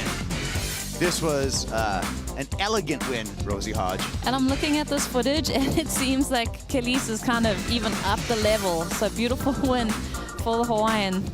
But yeah, even just watching her dominance in this heat so far, her style and just her approach. I wonder if she's on the same board. Same color, same shaper at least. Kai Salas with Salas Longboard Co. Khalees part of that crew from Queens Beach on the south shore of Oahu, which has been a breeding ground for generations of great longboarders. Actually, Khalees, her parents, Malia and JP, are both excellent surfers in their own right. Yeah, they are. I mean, I think the mom and the daughter have a sponsorship agreement. So yeah, there's just like generational just knowledge and obviously growing up on such a famed beach. You ever been to Queens, Declan? No, never. It's definitely on the list. We're going to have to get you over there someday. Yeah, I'd love that. It's a classic a longboard spot with a great culture. And so we got 10 minutes remaining in this heat. Next heat coming up, and it looks like Luella Pace on her way out. She'll be joined by Haley Otto and two-time world champ Soleil Erico. That's going to be in heat number 4 of this opening round for the women. Glassy conditions. The sun's come out, everyone, so if you're in the area, you're watching us on any of our providers, YouTube, worldsurfleague.com. If you're in the area, come on down. You can check it out all on your own. And there's much more to this event than just the surfing. We got all kinds of activations up and down the beach. We have people flying, doing backflips on motorcycles. They're handing out sambas on acai. You can meet Rosie Hodge. A lot of stuff to do. More likely to meet you, Cups. Every time I see you, though, you've got your hands full with something that you've scored. Yeah. From the zone, like just full Aku bird, like the jacket, the acai bowls. I've probably got free healthcare from Hogue. I come from a background of hunting and gathering. And you probably came with an empty bag, just knowing you're going to loot the place. We're having fun here. I'm Kaifa along with Rosie Hodge. Declan Whiten's on the set with us, and Khalees Kaleopa'a is in a big lead over Avalon Gall and Chloe Coleman. How important is it, Declan, to get to post a result here, given, now I'm looking at the context of the tour this year, is you don't have any options of a throwaway. Yeah, well, last year, I think we worked out, because Malibu was weighted so heavily, and Huntington was the second event, because Tully and myself had semi-final finishes at Manly, this was kind of going to be a throwaway regardless, because you still had to win Malibu to be the world champ, right? So came into this with a bit of a different attitude, and we actually got to enjoy the activations a bit more, which is nice, you know. This time, not so much. We've got to kind of put your head down and come here to do a job. And it is easy. I mean, at the US Open, as an athlete, you kind of have to shut it all, like put the blinders on, because there is so much to do. Like, there's so much nightlife, there's premieres for movies, there's parties and everything. Like, coming here when I was younger, you're like, I'm at the US Open, things are going on, like, but then at the same time, I'm here to do a job. So, yeah, you got to... Yeah, that's always been hard. Yeah. Especially being younger, you know. The whole party side is very easy to get drawn into. So, yeah, I think that's definitely changed, and come out here knowing that you got to do a job and put your head down. But also having balance, having some fun. Well, and then, you know... the fun can come at the end, right? Being focused, because we've seen Huntington Beach, it is unforgiving in a way that we've seen giant lulls out here before, where a single wave makes the difference in an entire competition. We got two surfers going right here. Priority was with Avalon Gall. Didn't look like there was any crossing of tracks there, but that was a pretty interesting ride. Rosie, your thought? Yeah, that was interesting. We'll see what it's in the judges' hands, because the priority with the 3 surfers was pretty clear cut. Like, no one had really had a wave, so they would have been out there. And hey, if Avalon wanted to get aggressive, she really could have made the point known and kind of... She could have cut back into Chloe and then really forced the hand. Kaniela Stewart checking out the action. Obviously, he's rooting on his cousin, Khalees Kaleopa'a. He's got to be happy right now with what Khalees has been able to put on the scoreboard at 7.83 and 6.17. I think that 783 coming in that's the highest wave in all of the longboards so far. Yeah, so far. Right? Like men and women's side. So, yeah, well done, Khalees.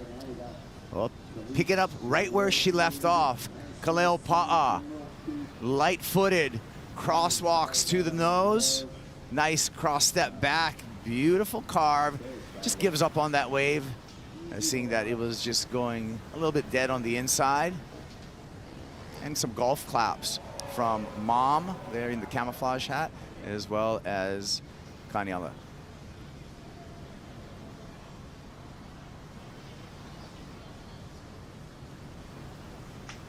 Declan, I'm watching Khalees paddle out right now, and that brings a question to me for you. Do you have different boards? So this is obviously a beach break, right? You guys are going to go to a point next to Bells. Do you use different boards, beach breaks versus a point break? Yeah, for Bells especially, because Bells is such a unique wave. I've been working on something back home with Sod for that in particular. We actually went down at the end of May, Tal and myself, just to check it out, and we'd never been there before. Test the water. It's quite cold over there. Was there a swell? Yeah, we kind of got a good range of everything, as we see Chloe up here. Coleman did get an interference, by the way. So that's just showing up on our scoring monitor. So she's surfing her way to the inside, but we will see her in the elimination round. So Yeah. she's going to get another chance. That's a good thing. If you're going to get an interference, do it in this round. Yeah, for sure. For sure. And, I mean, at the moment, well, still 4:30 left, but it does look like a bit of a fight for second place at the moment with Khalees in a very comfortable spot out there. Yeah. But I think that's just a bit of nerves for Chloe as well. I mean, this is her first time that I know of on the World Longboard Tour doing an event, so bit of nerves, and yeah, I don't think that was intentional by Avalon at all there. It just she actually pulled off, making way, you know. So no malice in that, but just a bit of an error there. And I think for I think for Chloe, like when you're paddling in on a longboard, you have so much momentum to try and pull back once you're committed. It's like you're almost going to go over the falls, and that's almost more dangerous when you're coming at someone with so much speed and velocity. Like you might as well get your feet and kick out. Yeah, and she was almost waiting to see if Avalon was going to get it or not, and then going straight for a while. Otherwise, if she thought she had priority, she would have just turned and cut off in front. Right? Correct me if I'm wrong, but I feel that heavy boards actually create their own inertia too. Like once you get them going, they're actually creating their own speed. You would think that a heavier board would go slower. Yeah, I mean, it's harder to get. It's kind of the opposite. Yeah, like once it already has that momentum, it's kind of hard to stop them, right? So it's just a bit of a buffer either side for getting them up to speed and then slowing them down. But once they get that speed, it's very hard to stop. And I would imagine going into Bells, which is going to be the next stop, you're going to have to do a lot of stop and go surfing on those long walls. Yeah, I mean, the bowl is, I really enjoyed the bowl. I thought it was like a really fun longboard wave. Yeah, it was sick. Here's our heat leader, Khalees Kaleopa'a. And it looks like she's just having a stroll at Queens right now. Casual, having a good time, smile on her face. Looks like she's got the heat absolutely locked up. We're only down to 2 minutes and 35 seconds now, Rosie. Yeah, she's so casual. I mean, it looks like, you know, she's barely broken a sweat out there, and as she moves to the round of 16, I think she's going to even intensify, but she's so effortless and so graceful. And just 18 years old. Yeah, it's so amazing. Young, you know, so she's got years ahead of her in this game. She's throwing away a 6 as well, which in all the score lines leading up to this heat, that was their highest score, right? So she's very comfortable out there. Obviously. Yeah, so I would say right now our defending champ has set the bar so far in this opening round for the women. And there's all of our scores, Rosie, along with the top 2 highlighted. Yeah, and even just for your first 2 to count like that, like if you're taking off on that first wave and that's the number that you get, the judges are really registering as that being the scale for the rest of the heat. So for the other scores to kind of be just, you know, the 4-point ranges, it just shows the level that Khalees is at the moment. Yeah, 90 seconds to make it official right now, but I'm loving the glassy afternoon conditions that join us. We had a little bit of a south wind this morning, Declan, but things look like it's going to be dreamy. Looking forward to Tully's heat, which is going to be the last heat of the day. Yeah, we were a bit worried because back end of yesterday, conditions dropped a little bit. You know, around about that 2 o'clock was probably the best time, and then the last few heats, tide got a bit high, got a bit tricky. But it looks like it's improved out of sight compared to this morning. So she'll be stoked, and good, just some equal opportunity out there for everyone. Yeah. Yeah, I think that's the main thing, right? We want a playing field that gives everyone a lot of opportunity, and we've been seeing that just with the heat totals and the total waves ridden as well, Rosie. Yeah, there's been no shortage of action. I mean, these judges, they just up in the tower scoring every wave that comes along. I think they've got it pretty spot on in the last few heats that we've seen and in the Challenger Series. With 30 seconds, mathematically, Avalon Gall, she's in the blue jersey. She does have first priority. She could steal this heat. She would need a incredible wave and an incredible performance. She needs a 9.33. So mathematically possible, but time-wise right now, this is going to be a shutdown. And we're going to see Khalees Kaleopa'a, our defending champ, onto the round of 16. Avalon Gall, Chloe Coleman, we're going to see them again in the elimination round. Declan, thank you for joining us.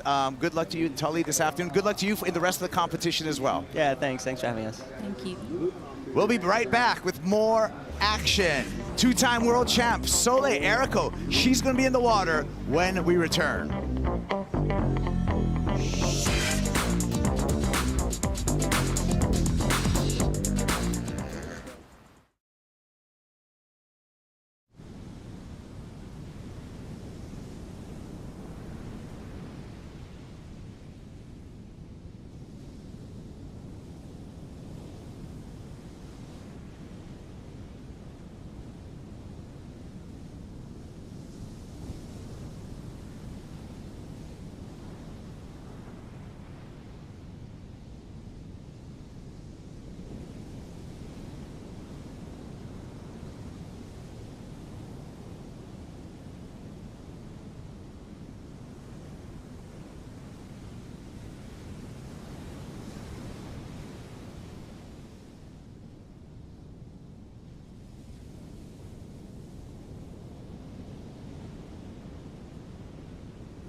Exiting the water here, good friends, Avalon Gall and Khalees Kaleopa'a.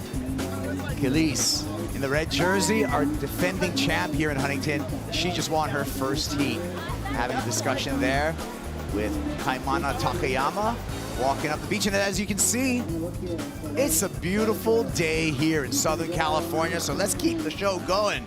Heat number 4 of the opening round of women at the Huntington Beach Longboard Classic. Two-time world champ Soleil Erico, she's going to be in the red jersey. Haley Otto in the blue jersey, and Luella Pace, a newcomer to the World Longboard Tour, will be out there in white. I'm Kaipo, along with the wonderful Rosie Hodge, talk you through all this action and your thoughts on this heat, Rosie. Yeah, this is awesome. I'm just having the reigning world champ in this heat, getting our first look at her for the season. And the first look at her in this kind of new format that we're seeing. Yeah, eyes on Soleil Erico, 2018 and last year world champ from Malibu, California. And that's the one thing about a big, heavy longboard, though. Paddling back out to a shore break is a little bit of a challenge. Rosie. Yeah, the upper body strength that you need. I mean, that technique right there of like poking the tail and getting that momentum to push you through the wave, but it's still like that arm strength that you need to kind of grip that board and wriggle through the whitewater gets tiring, Capo. Here's Haley Otto. Let's see, that wave just kind of dissipates right from under her. And let's take a look at the opening ride for Soleil Arico. Yeah, she wants to get straight to the tip of that board as that wave gets a little bit critical. She flows through, trying to find her way around this section. Kind of overbalances there. A little bit off kilter. I think she's going to tidy that up throughout this heat. A split peak here. We're going to go with Luella Pace. Luella just winding through, just beautiful style. Let's see, ooh, quick 5 there. Good cross steps off the board. Everyone's kind of feeling it out and getting a bit of a warm-up. That's what it seems like to me. And it just seems also, when you see the approach of someone like a Soleil Arico, getting familiar with a beach break. Of course, Soleil, coming from Malibu, California, is a great point break surfer, but this is a whole different skill set. It is. Even the takeoff, I mean, can get pretty critical on those bigger boards. Beautiful negotiation through that section right there as it hollows out. A little bounce off the whitewater. A little footwork on the inside for Arico. She's a student at the University of San Diego, so she's got summer off right now, and her summer studies include professional longboarding. Oh, that's cool. That's like she's splitting her time. I've seen Soleil actually a few times down in San Clemente, surfing lows, surfing middles. Yeah, I think she's got a couple of surfboard models with Firewire surfboards.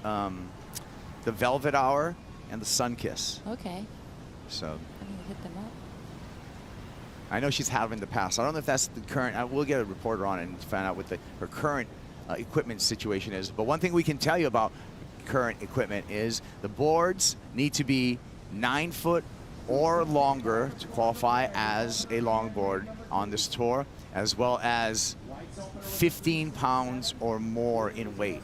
Yeah, 6.8 kgs. That's like, it's pretty heavy. In the previous heat, you said someone was surfing aboard 20 pounds. 20 pounds, yeah. Yeah, that's a lot of lumber. They feel good, though. They're Yeah. damp when they're nice and heavy and low rocker.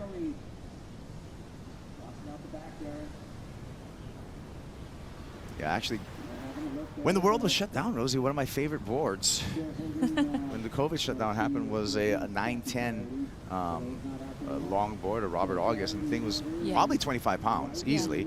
And it was my daily boat. It was Your incredible. daily at Makaha? My or? daily boat. No, on the South Shore. Oh, nice. Yeah. Yeah, good stuff.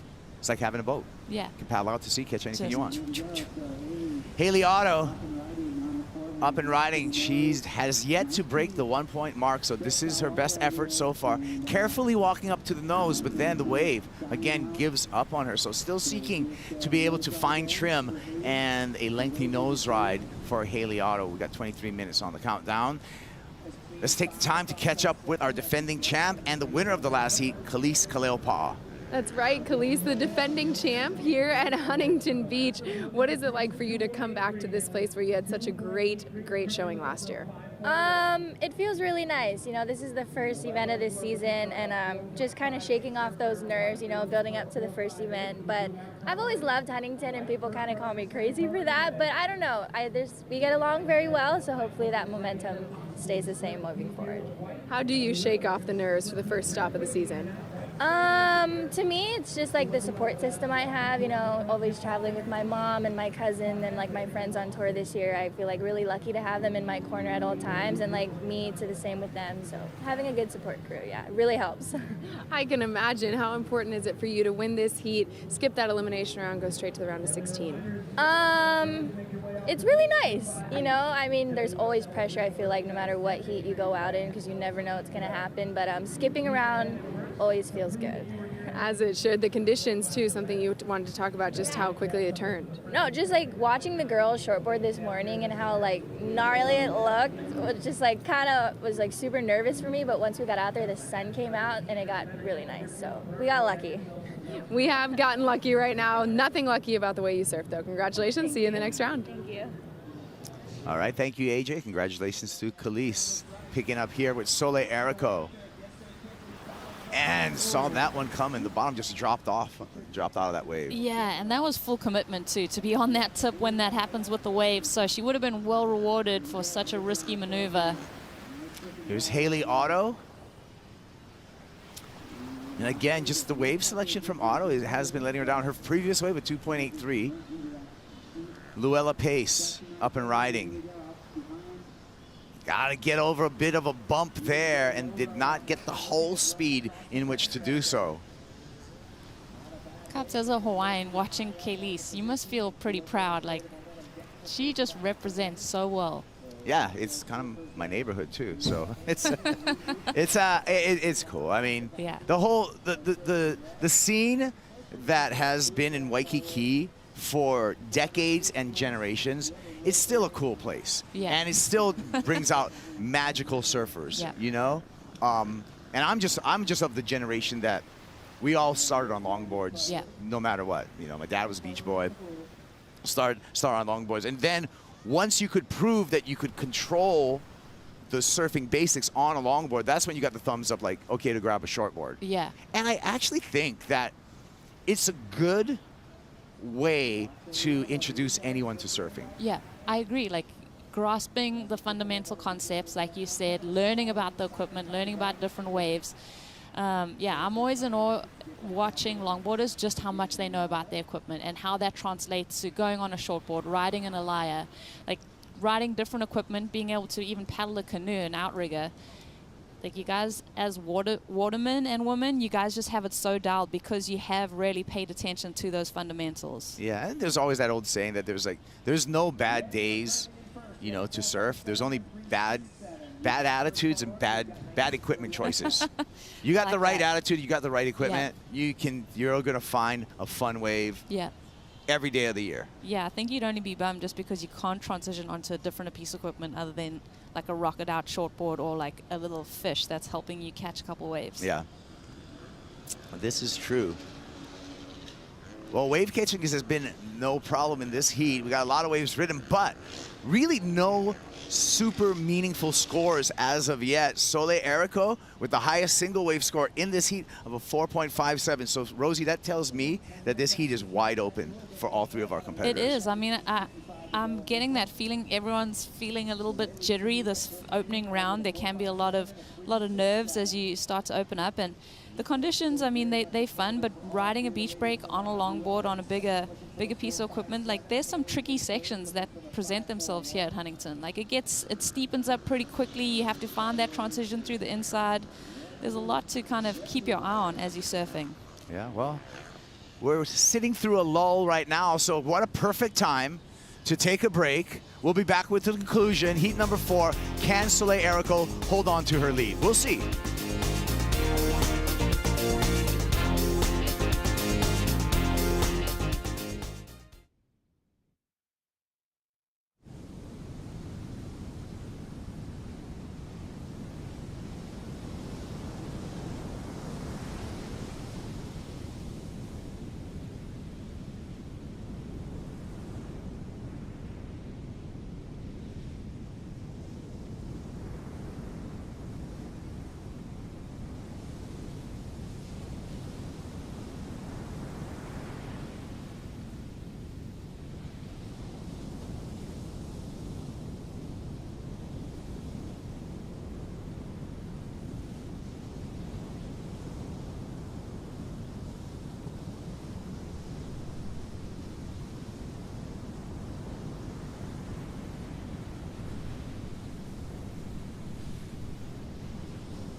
last here at Malibu, the local.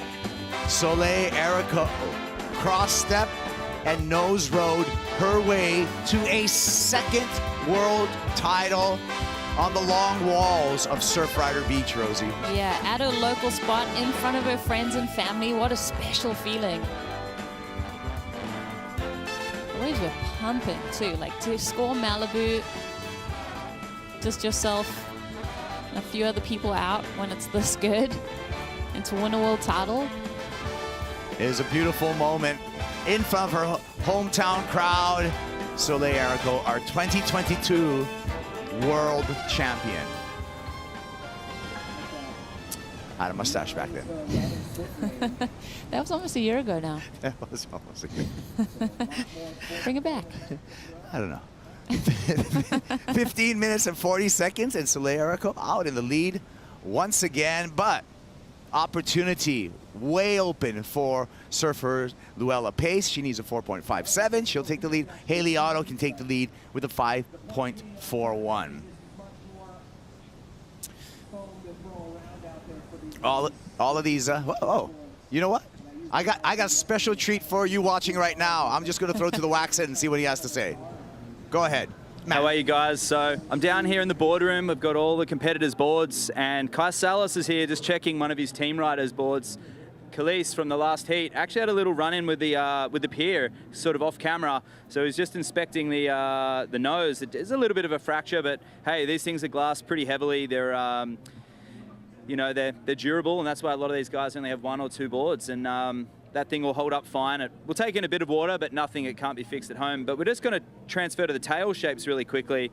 So this is Soleil's backup board out in the water now. So this thing's actually got the fin about a 10.5 or 11-inch fin really far back, and some edge in that last 12 inches. So like an 80-20 there. You can actually see that resin edge right through here with the belly of the board through here. So this is like, I guess what Soleil might ride when it's a little smaller, but still going to be very reactive. Maybe the exact board she rode at Malibu last year. And this is Khalees's board.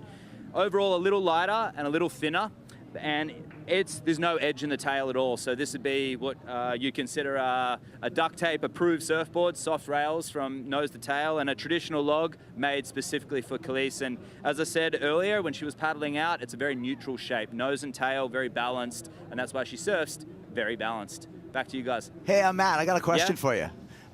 Tell us what the performance differences, because there's been a lot of talk about edges in the tail of longboards. Yes. The performance difference between a rolled tail and a tail with an edge. All right, so a board with soft rails in the tail, generally in the pocket when you're nose riding, is going to hold in a lot more. If you've got the fin really far back, and considerably for the average surfer, this board's going to be quite hard to turn, but for Khalees, and considering some of the equipment out there, this board's one of the easiest to turn in all of these. It's quite narrow, this board, considering as well. But yeah, a board with a bit of edge is going to release. So if you can imagine the water slicing, the board slicing through the water, that water's releasing, and you're moving faster through your turns. Slicing, it's almost like a knife through butter when you've got edge. And the softer rails, there's ways around that. You can thin it down a little more, you can add rocker, change fins, but for the most part, soft rails are slower, nose ride better, and edge is faster and releases better. Thank you so much for the reporting, the explanation. That's why we got the Waxhead on the crew right there, for pearls of wisdom just like that. And the paddle battle in the water. And we come out of that piece to a paddle battle. This should be an interesting one. Who's going to get priority right now? Who's going to punch through? Yeah, well, Haley, you know, she's got that rip from the pier that's helping her out. Luella kind of had to get through a couple rolling white waters, so she got pushed back. Yeah, so the fast water next to the piling paid off for Haley Otto, and she will get priority ahead of Luella Pace. Both surfers still searching for scores, however. In the lead, we have Soleil Erico, 12 minutes remaining. And I think I'm happy, Rosie, to see less fishermen throwing their lines in the surf area. We heard a lot of stories yesterday about surfers going through the pier and getting tangled up in fishing lines. Yeah, Richie yesterday, 2 fishing lines kind of came out of nowhere and clotheslined him. He said he was holding onto one of the lines and felt the sinker. So after the sinker comes the hook. Yikes. But luckily, yeah, he escaped. He was unharmed. He won his heat. And just a PSA for anyone watching, and if you are a fisherman, be cool right now. We're having a surf competition. Cool. When it's all over, you can throw your lines out there. I'm not telling you what to do. I'm just saying be cool. You know. Wouldn't you go to the end of the pier anyway? I don't know. Maybe the grunion or running or something. I'm not a very good fisherman. 11 minutes on the countdown, and the situation's been the same through this entire heat, actually, with Soleil Erico out in the lead. She started in the lead. We're down to 11 minutes, and she still has the lead. Yeah, she's, you know, link building in this heat. We are going to see that tide start to rise. And that's evident with kind of the stop and go there. Whoa, catching up to Luella, who was perched on the nose with a beautiful hang 5. So that was a nice start to that wave. Let's see if she's got a little bit more for us. Head on a swivel, looking to the inside, couple little cross steps, working out some footwork. And touches the nose right against the shore. So that could be turning the heat right there. Yeah. Luella just needing a 4.57. That was committed and in control, and in one of the most risky sections too. Sounds like she's got a little bit of a support crew on the beach.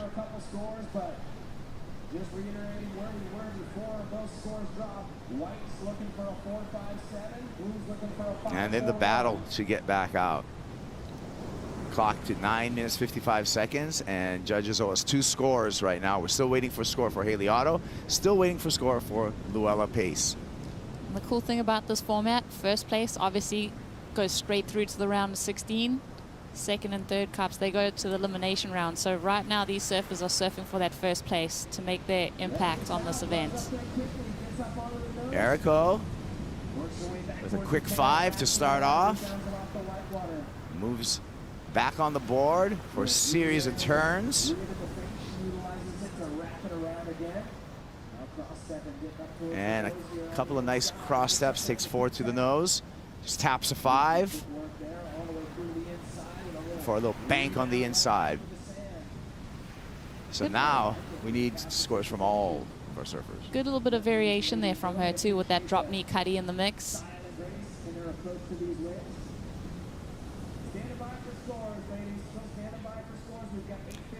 Well, we got another great heat coming up, and for more on that, I'm going to go out into the field on the VIP headset. Joe Turpel.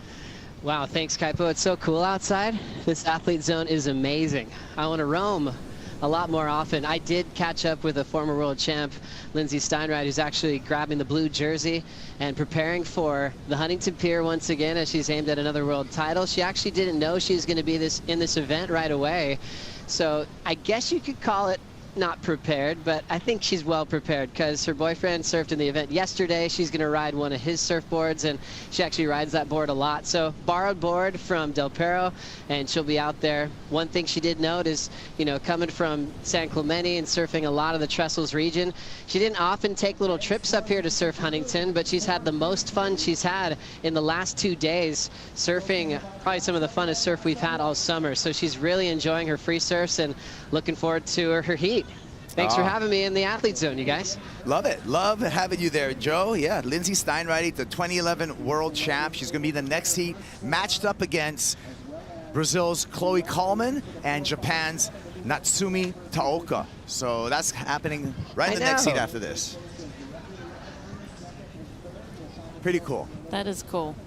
To get that call up, and as a former world champ, I mean, we got a couple world champs in the mix at this event. Yeah. We got a world champ in the water. We're going to have another world champ there. I mean, coming up in the next heat, too, Chloe Kallman's actually one of my favorite longboarders in the world. Yeah. I can have a favorite, right? I mean, we're allowed one of my favorites, I said, yeah. Okay. One of my favorites, I said. Let me talk. No, Chloe, I mean, surfer from Brazil. She brings a bit of spice, too. Yeah, I like right? that. Yeah, that's the part I like. Yeah. Yeah. Great surfer, great style. Well, we were waiting for scores to come in. A 4.33 came in for Haley Otto. 4.23 for Luella Pace. Haley now up and riding. Haley's surfing for just over a 6-point ride at this point to take the lead. And that's because we just got another score drop in for Soleil Erico at a 5.83. So situation, Soleil in first. Luella in second place, needing a 6.17. Haley Otto just finishing up that ride. Haley's looking for a 6.07 to take the lead. Yeah, Soleil obviously up the ante there with that 5.83. So good to see her start to build to some of those better numbers and set the high mark in this heat.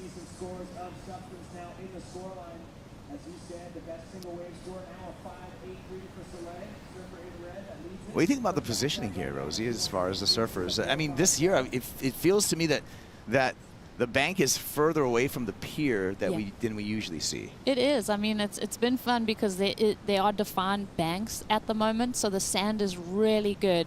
I mean, it's not often that you come to Huntington and there isn't that gutter section. So especially for longboarding, because you kind of just hulling that board through the sections. There's no rail-to-rail work on a longboard to try and generate speed. So just to have this kind of sand for this event, I think the longboarders are stoked. And like you said, they're not sitting close to the pier. You usually see that pier bowl that offers that right and sometimes a left for that one-turn combo. But I think they're in a good position right now. I think this is where most of the Challenger Series surfers surfed this morning. Conditions have improved. That wind's laid down a little bit.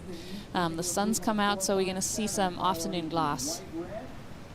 Asking our fans a lot of times, you know, who they're gonna pick. You can go to worldsurfleague.com, click on a heat, pick your favorite, and that's how we get our Pacifico fan picks.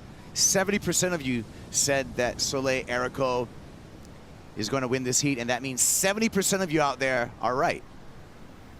Unless something changes in the next 4:45. Yes. Then the other percentages of you may have an opportunity. But that 30% of you guys are wrong right now. I just did that to make you laugh, Rosie. Yeah, thank you. I like it. 4.5 minutes. And priority with Luella Pace. 6.17 is her need. So she's got the best chance, given that she has first priority. There she is. But she's going to need a wave. And you talked about the different peaks. She's got to make sure she's in the right spot. Yeah. I mean, and you think about Soleil's wave, the 5.83, you've got to go a touch better to get that number with those 6 ranges for both of the surfers. Both Haley and Luella need something in the 6 range. So you do want to put yourself on the better wave if you're going to have a chance. Let's check our heat recap, starting with Soleil Erico, Rosie. Graceful surfing. Yeah, picking up where she left off last year after winning that world title, coming into this first event with a lot of confidence, and she really has found that little bit of rhythm. This is one of her opening rides, the 4.57. And the groovy soundtrack continues here. This is a 5.83. I love this, that hang time on the nose, so in control, utilizing some variety. Watch this third turn. Drops that back knee, drop knee cutty. 5.83, so that's the high mark, and it's left the other woman chasing numbers. Haley Otto, she's had some moments of brilliance, but as you can tell, these waves a little sleepy, so hasn't really found the piece of water that she needs to do the surfing to get in that lead position.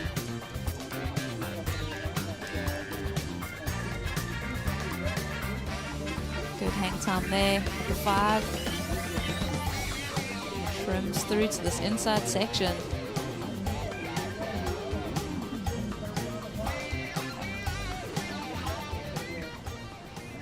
Oh, too bad that funky soundtrack had to end. I was Oh, whoa. That would have been a bad ending right there for Luella Pace.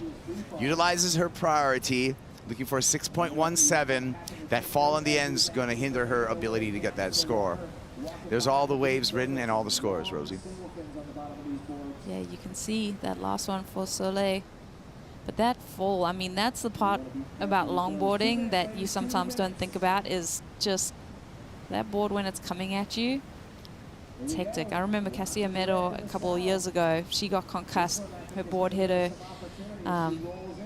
But yeah, it's something you've always got to be aware of where your equipment is, especially when you're not wearing a leash too. You want to make sure you have a hand or a foot on it just to keep it under control. That is true. Here we have our heat leader with some great footwork, nimble. Finds a nice 5 on the way on the inside here for Soleil Erico, looking to better. A 4.57, catching up with Haley Otto. Roller coaster off the top. Little hung up in the white water, but clears to open water before kicking out.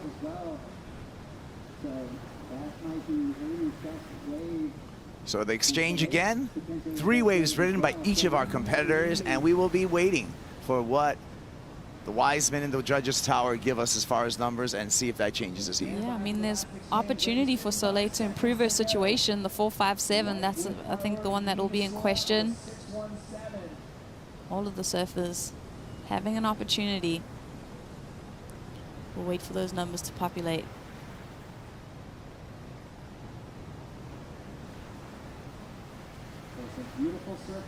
Half an hour heat in these with the beach break conditions with these boards, and you know, popping over the waves with a lot of white water and everything. That's tiring.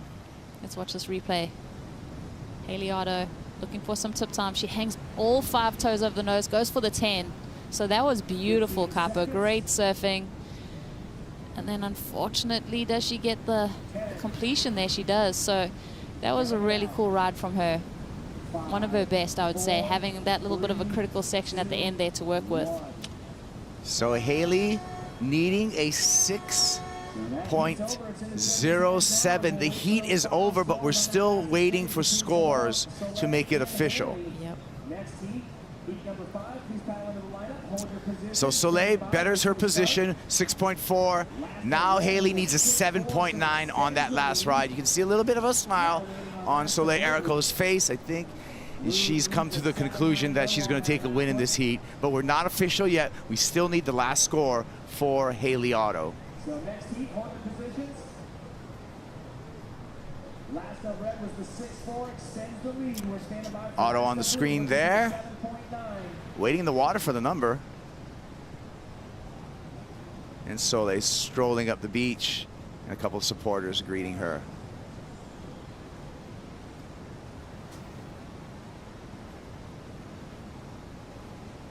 So scores coming through. It looks like it's going to be the best for Haley. Here we go with the numbers for Haley Otto. Remember, she needs a 7.9, and she's not going to get there. A 6.67. So we'll see Haley Otto and Luella Pace in the elimination round. Soleil Erico, she's going straight to the round of 16. There's Soleil. And we're going to go straight to a commercial break, but it's not going to be a long one. So don't go anywhere. We'll be back with more longboarding here at Huntington Beach. I promise.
The Wallex US Open of Surfing, presented by Pacifico, is brought to you by Nissan Cup Noodles, the original instant ramen. By Pacifico, live life anchors up.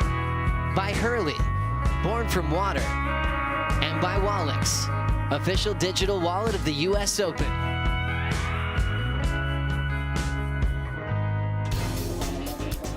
The logs have been let loose. Welcome back to the Huntington Beach Longboard Classic. This is the opening round, heat number 5. We're watching the winners roll in from that last star-studded affair. And we're going to set up yet another international super heat for you.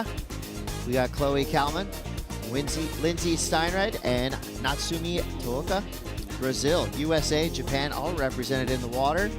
In the booth, we got Matt Chanowski, aka the Waxhead. We've got Pete Mel, the Condor, and you've got Chris, the whatever you want to call him, Cote, to call you through an afternoon of beautiful longboarding. Chris, Waxhead, Condor, we're excited to bring you this heat because if you can see behind us, the sun has popped. It's actually glassing off, and the last few heats, the scores have been increasing, the performance level rising, and we always know when you put the most elite female longboarders in the water on a day like today, you are going to see beautiful and technical surfing. Has this event lived up to your expectations so far, Waxhead? First heat was a bit of a worry. We had the June gloom sneaking back into July, and it was very windy. The sun's out. There's thousands of people here at US Open, and the women are putting on a show. And the judges will be looking for, as we've seen in the first 4 heats, that critical surfing in the pocket, a mixture of nose rides and turns. But the key element in messy, choppy beach break conditions is flow, maintaining that flow. Making it look smooth under duress, and luckily, like you had mentioned, conditions are cleaning up. So let's get into our surfers who are hitting the lineup right now. We got 30 minutes on the clock. Our judges, you know, they're just looking for beautiful, clean surfing with technicality, and they're already starting to see that with this Japanese surfer, Natsumi Tooka. She's had a decent run on the longboard tour the last couple years, and definitely no stranger to Huntington Beach. She's competed here many times in the past. She has, and she's fresh off her win at Kuta Beach in their qualifying event in the beginning of June there, the Padrol Longboard Classic. And Chloe Kalman, this is a real star-studded heat. A lot of experience here with Lindsay, Chloe, and Natsumi. So Chloe, quarterfinal finish last year. Also, I guess no stranger to competition at the world level as well, but she's in the same camp as Natsumi, and she's hanging out with Natsumi a lot in this trip. Fellow Roxy team rider, and Lindsay, former world champion, and actually the partner of Eduard Del Perro. So those guys talk about a tight-knit competitive family and being a product of your surroundings. Well, this is a very stacked heat. I would say this is a 3-way friendly rivalry in the works. So this is going to be a fun one to watch. 25 minutes on the clock while these surfers get reset in the lineup. Gives us the chance to catch up with Soleil Erico, standing by now with Rosie Hodge. Thank you, and our reigning world champ. Well, Soleil, our first event here for the championship, World Longboard Championship, trying to get my head around that. Soleil, tell me what it was like surfing that first heat. I mean, the opening rounds, they can be pretty tricky. Yeah, it definitely was tricky out there, but that's just Huntington. I was just happy to get like the first heat jitters out, just because like I haven't competed since October, and it's just different, like having the commentator in your ear again and just like all this stuff. But I'm glad I made it through. And then this new format that we got. With this win, you go straight into the round of 16. What do you think of the new format? Yeah, I'm stoked. I definitely wanted to win that heat, so I didn't go into the elimination round. So I'm glad to skip around for sure. And then also ending the year at Malibu. How excited are you to have that event back in your hometown? I'm really excited. Yeah, I just got to make that top 8. So, but yeah, having it at Malibu is great. That's my favorite wave in the world, and it's home. So yeah, I'm excited for this year. Soleil, thanks for your time and well done in the heat. All roads lead to Malibu in a lot of ways, especially if you're a competitive longboarder in the elite. You're looking forward to what could be a glorious day of surfing at one of the most famous surf breaks in the world. We just saw Natsumi Tooka right there. Natsumi, you know, coming from Japan, where I would say has an underrated, vibrant longboard scene. Any break that you go to in Japan, you are going to see a lot of minivans packed to the brim with longboards. And I'll tell you, there is a lot of joy in the Japanese surfing scene, and especially in the longboard element of it. So Chris, I'll touch on the Japanese influence in surfing shortly, but Natsumi getting 2 waves under her other experienced competitors, Lindsay and Chloe. I looked over to my shoulder and had a look out there. She was about 50 yards to the south, and she's picked up 2 quick waves. Not a bad option considering against a goofy footer and a natural footer, who are both these surfers in red and blue are notorious for great wave selection, and they're going to be picking the eyes out of it. You can see them out there. Now they're moving, huh? Yeah, so Natsumi's out to a quick lead, just 2, and I dare say she may not be holding those 2 scores by the end of this heat. And Natsumi's renowned for sending it. So if one comes towards the end of the heat, 30 seconds ago, Natsumi's nerves rarely show up. She just goes for it, and that's how she took out the qualifying event. And she actually got knocked off tour, just missed the cut, and re-qualified this year, so regaining her spot. And one thing that I noticed in my scouting report of these 3 women is they all charge, and it's pretty, I would say, big wave surfing, Pete, obviously you will know this, those big wave guns, they're big, they're heavy, they're meant to go straight and fast. But watching some of these women surf logs in double overhead surf, I mean, that adds a definite element of danger. And the expertise in which Chloe, Natsumi, and Lindsay all have showed us in waves of consequence is pretty amazing. Yeah, it has. It's very true, and it's not easy to do, especially if you're trying to navigate big bouncy conditions, and these logs with the extra width in the area, they're going to feel those bumps a little bit more. But I think that with the experience, I think they enjoy it. If anybody who, relishes riding big waves, they're doing it because it's fun. They get a good adrenaline rush, and these women get it. That's why they're doing it. There's something, that feeling that a surfer gets, especially a big wave surfer, but it's when you paddle out to the wave, there's a big bomb set coming, and you have a choice. Do you go through it, or you turn under lip and go for it? On a longboard, it doesn't matter if it's 1 or 2 feet. I guess the specifics are you can't nosedive. And a big board, even on a gun, right, Pete, you're turning under that lip. You're thinking, am I going to nosedive? You add maybe 20, 30, 40, 50 pounds less of weight for these female surfers, and the bounce factor is something that a lot of men can't relate to, and they send it. Like Chloe, whether it's a beach break or a point break or a reef, she goes hard. She's gnarly. In the Maldives, I'd love to see her over in Hawaii one day. I think her at Pipeline on a longboard, I'm predicting it now, maybe winter. Hopefully she listens to this replay. To turn under the lip and just go for it, a knife on a longboard. There's nothing holding them back. The equality is there, and they paddle out in the lineup, wait their turn, one comes, all 3 of these women would go. Yeah, and it is interesting when you are predominantly, if you ride shortboards, take a longboard out on a waist, chest, head high day, and there's a fear element there. That's a lot of lumber to work with, yep. And if you're not used to it, you can definitely get smashed. You get bucked off. The nose cat, we call it on the bigger nose rider style boards, is like ears on the nose, and they catch a lot, and that's why in like messier conditions you can get to the nose really stable, but it's getting back which is the tricky part, and often the board will dig in and regain. You'll lose a little bit of that flow as you step back. You don't see that with these 3 surfers in particular. They're super stable and they're fit. Both of these, I know Lindsay and Chloe work out really hard. Natsumi just surfs a lot, competes a lot, and I'm sure she works out at home as well. Here's Lindsay right here. She was very close to retiring, almost going to hang up the jersey.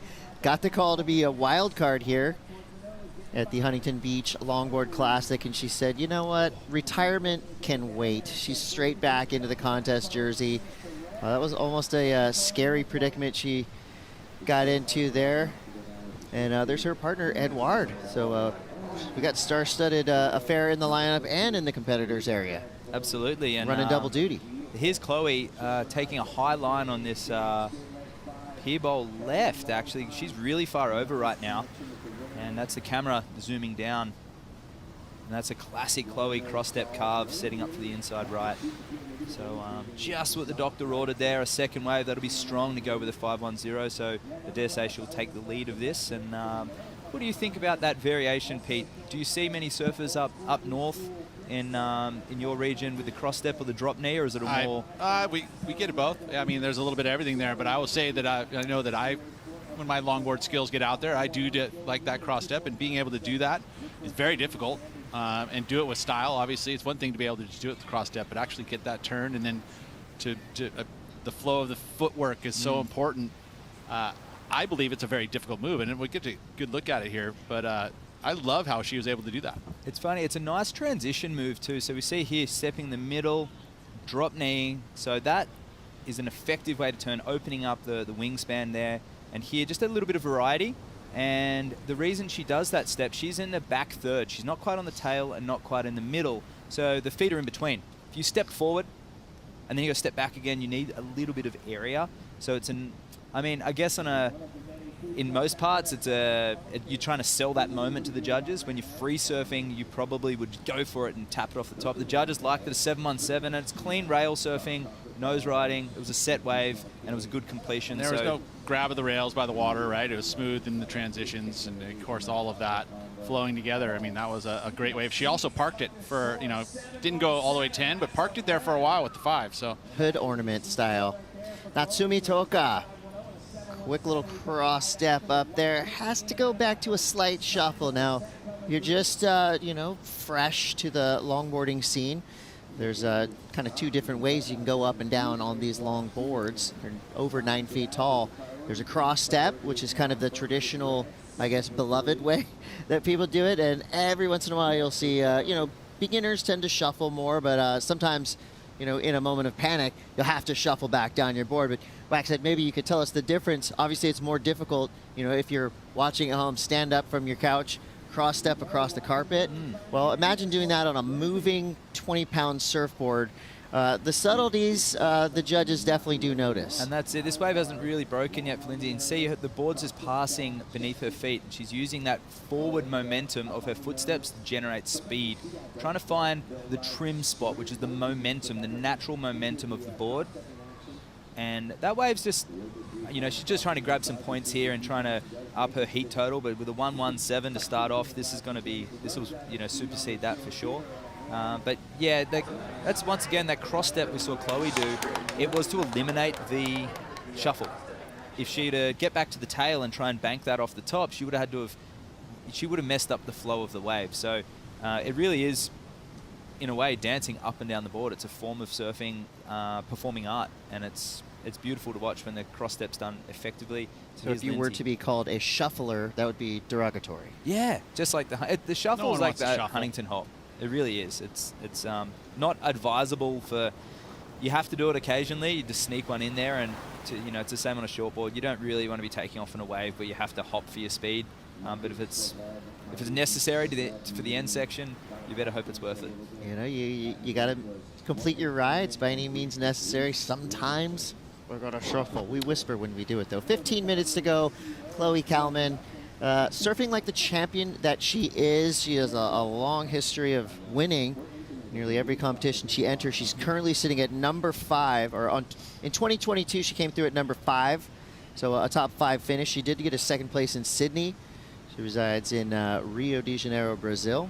Goofy footer. And I would say one of the most famous names we have in women's longboarding. She's a true ambassador for longboarding and a Roxy team rider, and she's just a shining light for a lot of Brazilian women coming up, and I think she brings a level of professionalism that hadn't been seen in longboarding before. And she's got a lot of support around her, but she's very hard on herself too. Very competitive, very sweet and caring person, but at the same time that competitive streak. She wants to win that world title. She hasn't got there yet, and now we have a 4-stop world tour. Chloe's been competing at times and there was just one single event in Taiwan, and that's rough. You're arguably the best longboarder in the world. You're fully balanced from nose to tail. You're surfing 1 to 10 feet on your longboard, and you get there and it's onshore and 5 feet, and it's a roll the dice in the final. And unfortunately, she's come 2nd in those world title runs more than she's won, but she has won pretty much every event at some stage that she's entered. And that includes the Joel Tudor duck tapes. She was the first Brazilian to be invited to a duck tape, and she's won 3 of them, I believe. and that's taken her all around the world too. So she's respected in both forms of the performance and the traditional aspect of longboard surfing in those little cultures. Yeah, the past few years, if you invite a Brazilian surfer to your contest, they're probably going to win. That's so be right. careful what you wish for. Well, as part of that Brazilian storm, a lot of the male competitors really respect Chloe as well for her level of dedication Definitely. and representing that Brazilian flag. She's Pan American champion as well, and she is definitely the most traveled and well-accomplished longboarder on the world tour. Yeah, like you said, sweet and kind on land. You do not want to see her name in your heat draw because she can be relentless in the lineup, and obviously this is poetry in motion. You see every movement, so smooth, precise.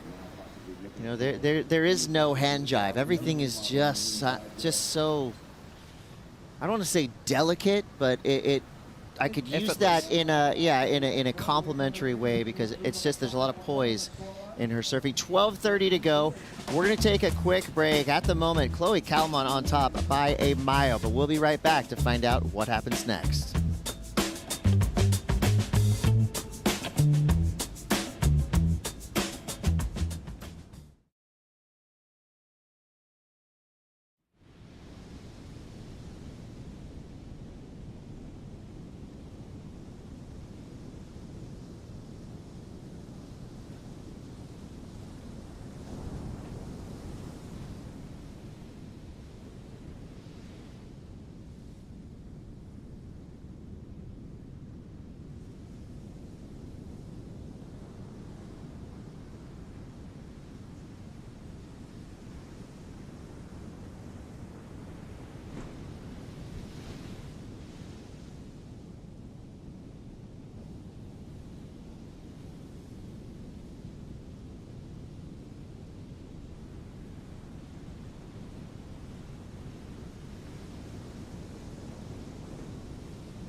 This is not the Huntington Beach Longboard Classic. This is the 2022 Sydney Surf Pro, and you're watching Chloe Kalman at a second place finish there. Beautiful waves, not so beautiful weather.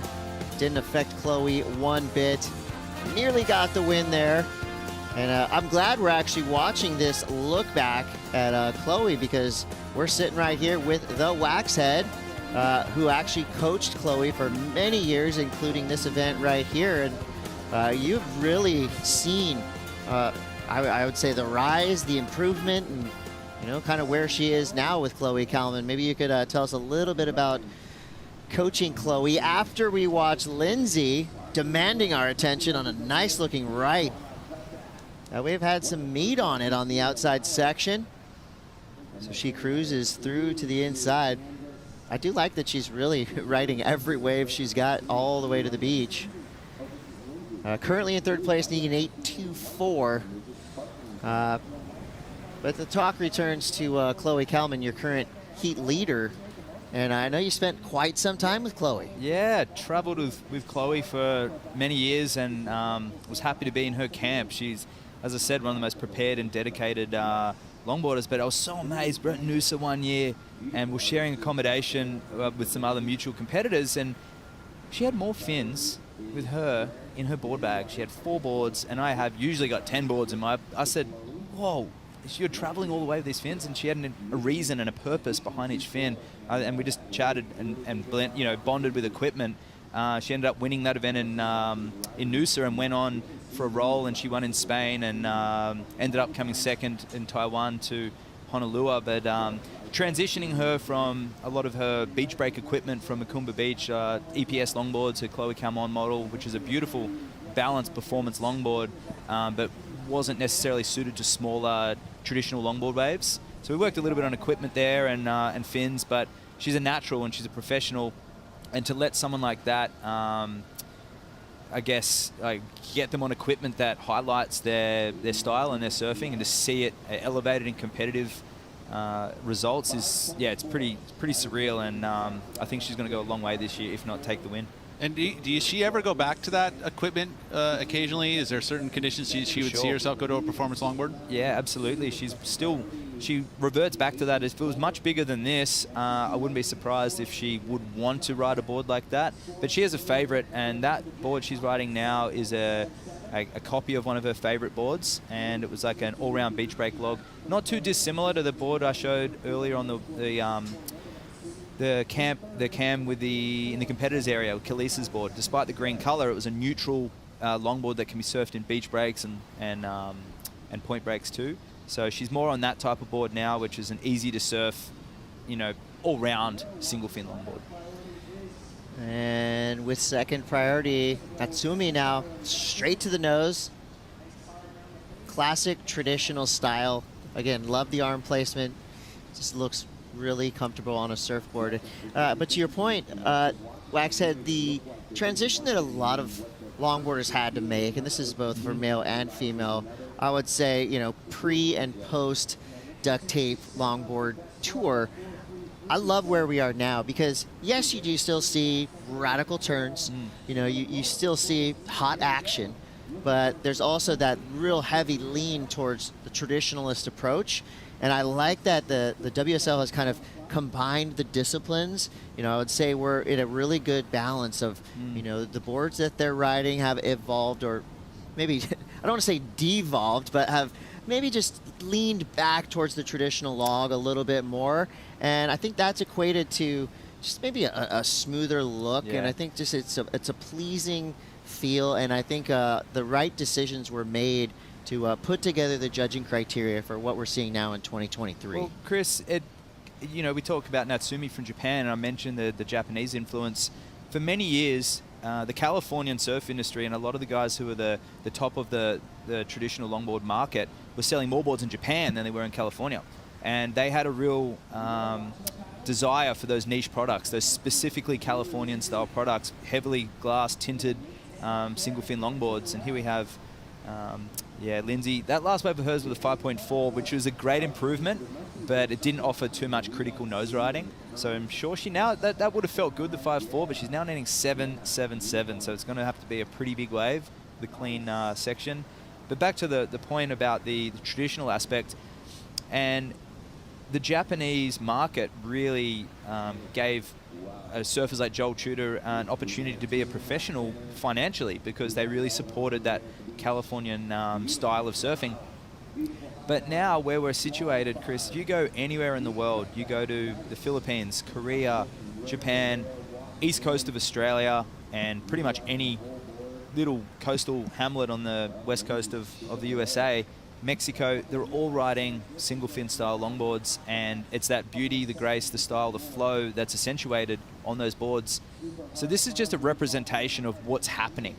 And that regional quals is a way to give those surfers the opportunity and at last a platform to see if they can match it on the world stage, and opportunity. And we'll just see where it goes, because this is the best place longboarding has ever been in. And there's a lot of people in the background. There's Devin, there's Joel, and Pete, as a surf shop owner, the longboards, the traditional longboards, as you see, I mean, these are beautiful surfboards, twice as big as the standard shortboard we ride. They're going to be potentially twice as expensive, but if you think about that investment you're making, Pete, when you sell somebody a traditional, beautiful longboard, that could potentially be a family heirloom. I mean, these are boards that can last 50 years. Yeah, no, and it's worth the money. I mean, especially if you're looking at some of the shapers and the heritage which they bring to it, right? Takayama being the name, lineage there, all that experience gets put into it. I mean, we carry Hap Jacobs boards, and he just passed away not too long ago, but his son's now producing their boards, and we carry, and they do a lot of work in making sure that these glass work that you get is top notch. It's high end. It's beautiful. It's an heirloom. It's something you can hang on your wall, let alone ride, right? And especially if you start riding it, it ends up being the family heirloom. Because even cooler looking. And then when you see it surfed like this, yeah, it's just very fitting, right? It is, and it's cool to see that that's actually really where we're at. I mean, I was thinking about, you know, performance longboards and where they fit in, at least as a surf shop owner. For people like that are novices that are learning, it's almost good to get somebody on that type of board in the beginning, because you can kind of learn rocker, and they're easier to turn. You're gonna, you can be able to maneuver them easier, and then you can kind of go back to that traditional style longboard, and because it is more difficult, and learn the trim work. So you're almost like progressing your surfing by doing that. You learn the basics of how a board will turn, and it's easier with a 3-fin and a bit more rocker. But you'll end up probably going to the traditional log, as you'll see the best surfers are going to be riding something with that style of board. And this is a look back at the last 28 or so minutes. It's pretty much been all Chloe Kalman. Lindsay and Natsumi have got decent waves, but Chloe's getting the sets. She's making full use of them, and she is just surfing in a really elegant, beautiful way, maximizing potential in every wave she's ridden. That's it, and we just saw on the paddle out there her fellow traveler Zoe Gorpion paddling out, another Roxy team rider as well, staying with Chloe. And here's Lindsay. Wow, love that setup. She didn't get to the nose there. The judges would have noted that, but that is what gave her that 5.73. So if she did hit the nose and had a quality nose ride, that wave would have gone to the 7s. So that most of the juice on that 5 was the turn. Here's her long left. Just a little bit sleepy there for Lindsay. A great setup, heat, considering this is non-elimination. Chloe, who's in the lead right now, if she takes the win, will go straight into the round 3, where Lindsay and Natsumi may end up having to surf again in that sudden death elimination. But we'll soon see. Minute 45 left on the clock. Lindsay's looking for a 7.44. Didn't like the looks of that one. She was in third priority already, so priority situation is going to stay as it is. Both of you guys could answer this one about these boards. Again, for the layman, what are the main differences between what you would consider a traditional longboard or a log and kind of a higher performance longboard? Apart from the nose and tail widths, it's obviously a single fin is going to determine a single fin log, a traditional style board. Flatter rocker, bigger rails, and boards that have a lot more momentum and geared around nose riding. Weight. And then I think the biggest thing is actually the rails. You're not going to have edges per se on a traditional log. It's going to be a nice 50-50 rail, which means it's going to have this nice softer rail. So it's made for trimming and angles and being able to hold the nose ride. Whereas if your performance longboards are going to have kind of almost a shortboard rail, you're going to have a lot square, edgy, especially off the tail. A 9-foot shortboard. Yeah, well, and rocker, more curve, and sometimes you'll see concaves and stuff like that. And here, the only time you'll see real concaves, generally, it would be in the nose, where you can get for nose riding. Maybe just slightly off the tail, but generally through the middle, it's going to be V.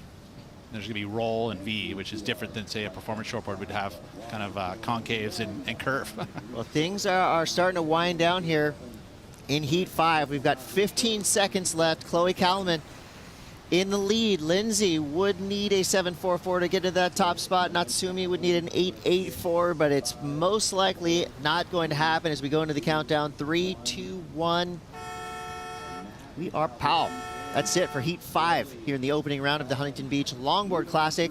Chloe Kalman, I would say, well, maybe I wouldn't say as expected because they're all champions in this heat. So a big heat for Chloe and more to come. You're watching the Huntington Beach Longboard Classic. We'll be right back.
Surf fans, log enthusiasts, you've come to the right place. This is the Huntington Beach Longboard Classic.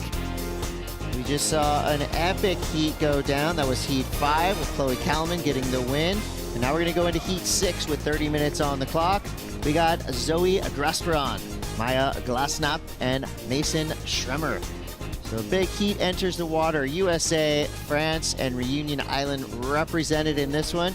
You got Chris Cote here with Pete, Mel, and Matt Chanowski, aka the Waxhead.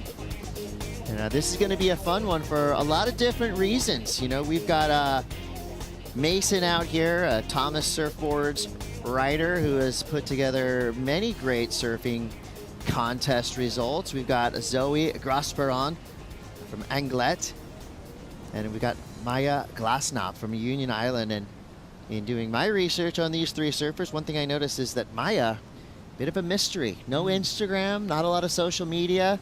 You know, I saw a couple clips of her surfing, and obviously she's an amazing talent to even qualify to get into this event. But that's a breath of fresh air, Chris. Yeah, it really is. No Insta? That's solid. Bring it on. Unless she's got some strange name that I just couldn't find. But as far as I know now, I'm going to be learning a little bit about this surfer representing Reunion. And Reunion, you know, think about Reunion. Place is awesome, and surfing is back in Reunion. That's right. Right? We've got a lot more going on there. They've done a good job in the mitigation in that area, and now you can actually get back in the water. There's some good longboarders from Reunion Island too. So you also have Victoria Vergara and one of the surfers in this draw as well coming up, Alice Lemoyne from Reunion Island. So some great influences there for Maya. But here's Zoe. Starting off this beautiful trim for Zoe and a nice poise about her style. She's going to get off to an early start. Oh, and pretty critical there, and pulling that one. Oh. That was cool. Yeah, the judges will note those little wobbles and bobbles, but that was a pretty difficult section though to be able to keep it together, and she did well. We talk about the side wobbles from the pier, and it catches a lot of surfers off guard sometimes. You know, it'll change, and it's no different on a longboard. You can feel all those little undertow currents, and it's really difficult to see on camera, but when you're out there, it's super tricky. 25:30 on the clock. Couple waves ridden by Zoe and Maya.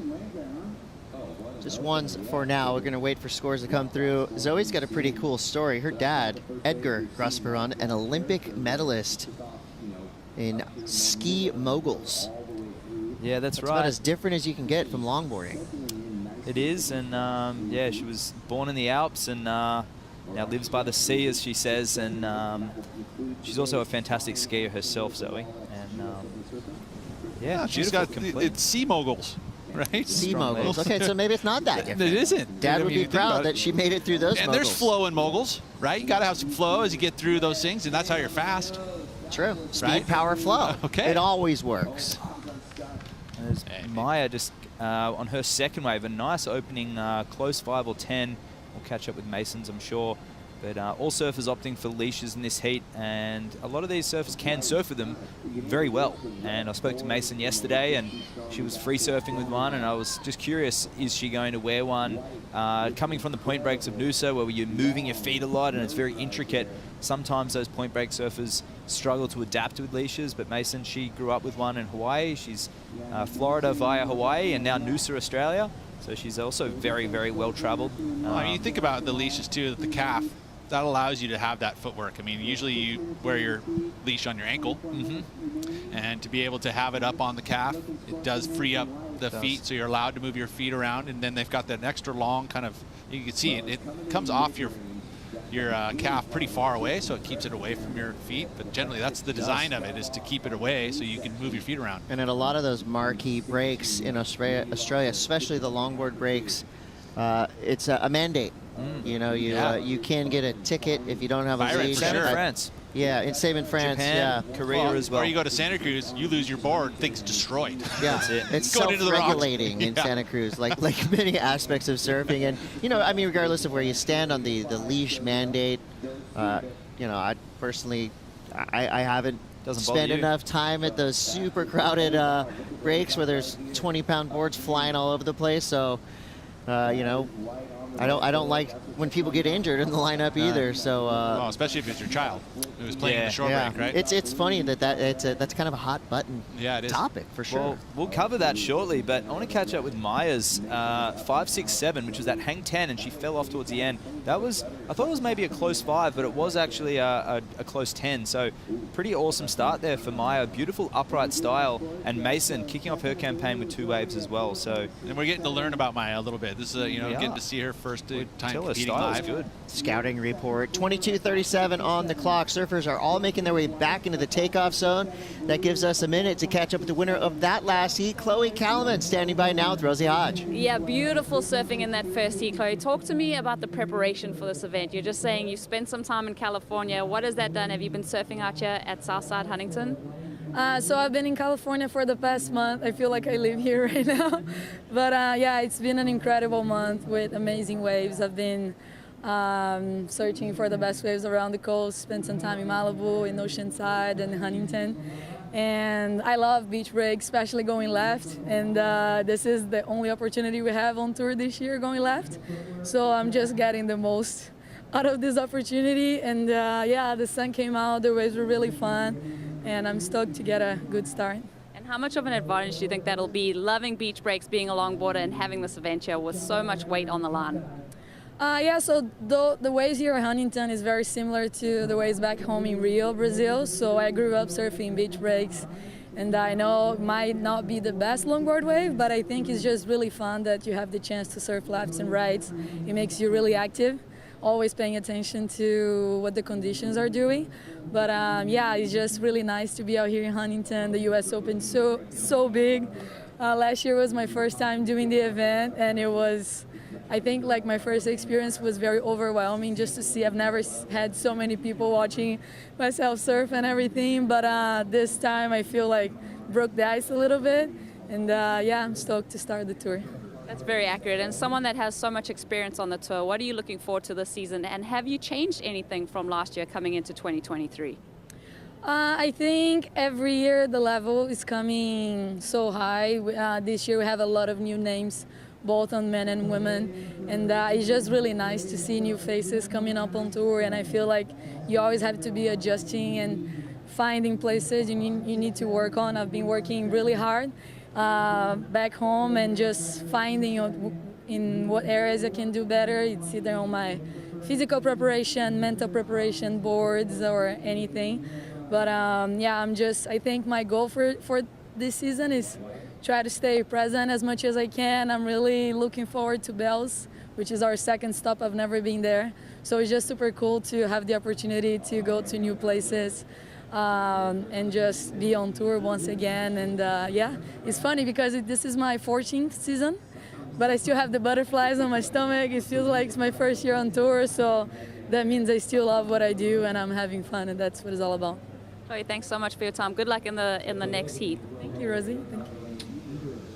What a wonderful ambassador to longboarding, to surfing, to Brazil. I mean, truly a special surfer, and we're glad to have her here in Huntington Beach at the Huntington Beach Longboard Classic. And I feel like the joy she's experiencing now is translating directly into success. And I love that she said she still gets nervous. It gives hope to the rest of us. And she has started a lot of the years in the last 5 or 6 years with these nerves and butterflies, and sometimes it doesn't equate to, I guess, great surfing performances, but it definitely did for her just then. That was an amazing first heat for her. She'll take a lot of confidence out of that. And here's Zoe. Oh, and falling with that board, but she's got the leash, so she'll get straight back out there. And yeah, so Maya out in the lead, the 5.67, a 3.17. And Zoe just in second place, and Mason looking for a 4.88 in red. So in that red jersey, coming in as a favorite, she put in a great performance at Malibu last year, and it was actually just wave selection that let her down. I remember distinctly a phenomenal heat. There was about 15 waves that came in, and we're just talking offset before about Malibu and how difficult it is to get an ID on that place. As surfer IQ is something we talk about a lot, and understanding how your board fits into a wave and wave selection, all those little elements. Something like Malibu, it's one of the best longboard waves in the world, but also one of the most crowded. And to get a 15 set wave, set waves coming at you and which one to choose, I just remember one that Mason got just wasn't the best, and that could have been the wave that took her to the final, and unfortunately she chose the wrong one. With 17:57 on the clock. At the moment, you got Maya Glassnap in the lead. Just slightly. Zoe with a 4.67, Mason with a 3.97. Everybody's still right in this. Halfway through, highest single wave score of 5.67. That was the wave that Maya got right after the buzzer. So what we are liking is it's only about 3 o'clock here, Pacific Standard Time, and the conditions are starting to clean up pretty quickly. See the sun glistening off the water. It's getting glassier by the minute. Yeah, and a lot of it's because of the angle of the wind, right? It was meant to be south-southwest pretty much and turn more to a west-northwest direction. And as soon as it's been clocking around and all of a sudden you get the pier to kind of help block the wind slightly, it's helped out the conditions a ton. It really was. I mean, we had that very strong southwest wind. It's straight onshore, basically side on. It's not great for the south side. You just got to switch. Usually you just switch to the other side of the pier, but we can't do that here. But ultimately now, definitely conditions are much better. This is, as I said earlier, very typical to what you'll see in most competitions around the world and beach breaks, where the onshore does settle in. And so these surfers are used to these conditions. And it is an amazing World Tour where we do have Huntington, as Chloe said, one of the only lefts on tour. Although it is a split peak, there is a right as well. Down at Bells, El Salvador, right, and then finishing at Malibu, right. So funnily enough, interesting fact, Mason and Zoe are both really strong on their backhand, and I'm sure Maya is too, coming from Reunion. But Mason, as a 16-year-old, actually came second down at Mexi Logfest at Saladita, and it was one of the biggest pro events at the time with equal prize money, and really surprised a lot of people. And yeah, lefts are very dominant for both of these surfers. And here's Zoe's 4.67, so a few of those wobbles and bumps, and the judges will take that into account, but I'm sure she'll get some confidence out of that, knowing that her surfing is there. She can eliminate those little bumps and wobbles and incorporate a bit more flow. This is a 5.67. This is your highest single wave score, and I think it's just due to the heavy drama off the takeoff. That's it, the hang 10, and it was steep, and she ran straight to the nose, as we saw a lot of the men do yesterday on the rights, namely Ben Skinner and Declan Myden, jumping straight up onto the tip and steering on the nose. And Edouard Delpero, I remember distinctly that nose ride that he got where he was bending and twisting and contorting his body. And if we can see some of that action for the women, I'm sure the scores. We saw Haley Otto 2 heats before do a similar thing, scoring a mid-6 for mostly coming from the nose ride. So combination of nose riding and turns, but there's a section out there they're going to have to send it to get above that 5 mark.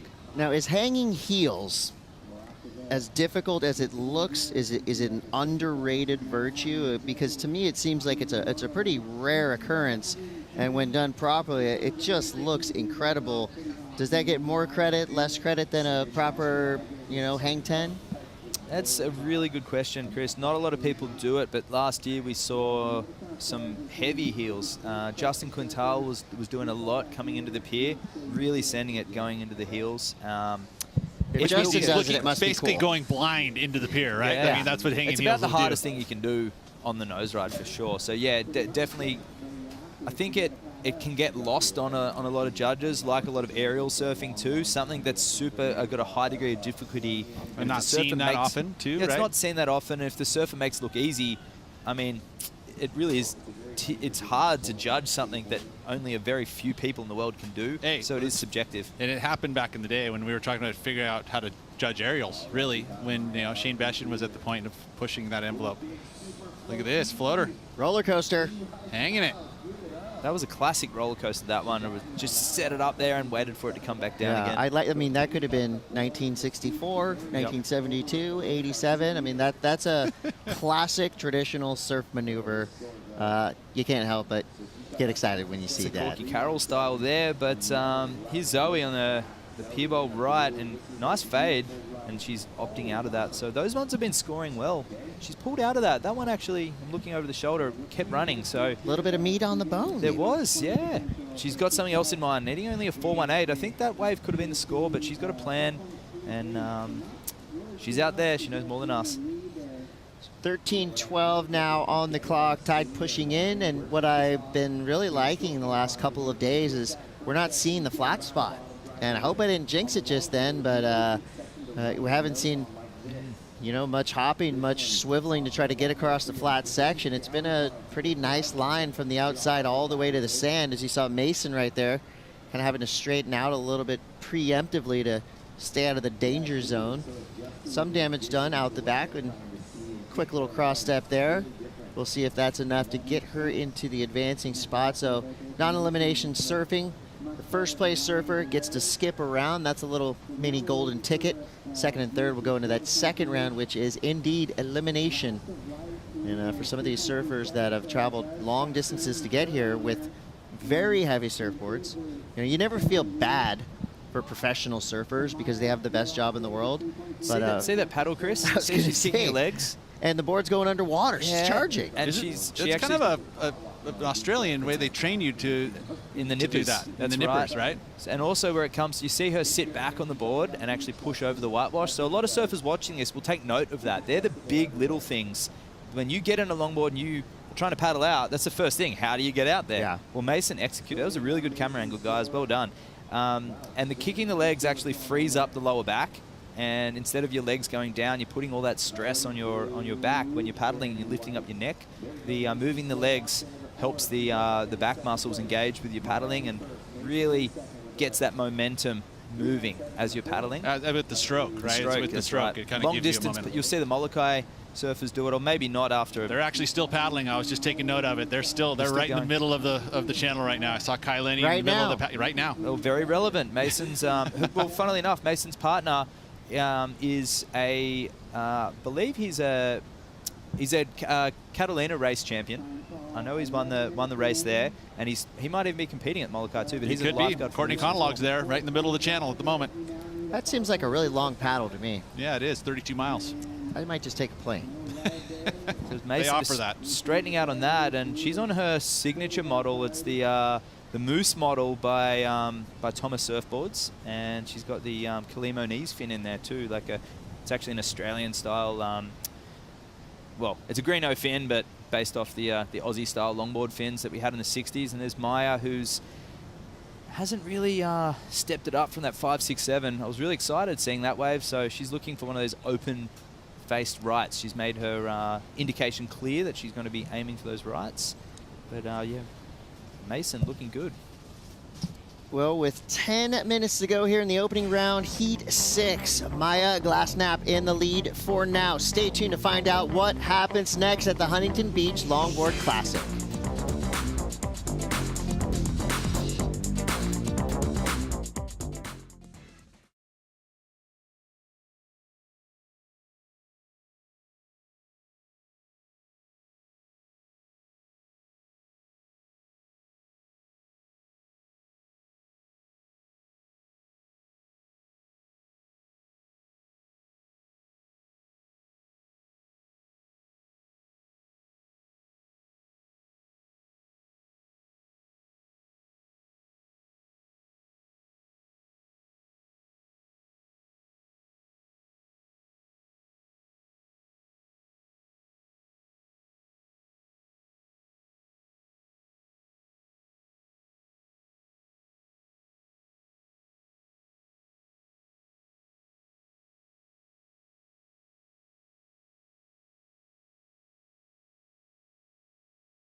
Welcome back to the Wallex US Open of Surfing presented by Pacifico. It's the Huntington Beach Longboard Classic. I'm at Yeti, just checking out some of the wonderful products that they have over here at Yeti. Our insulated hopper coolers.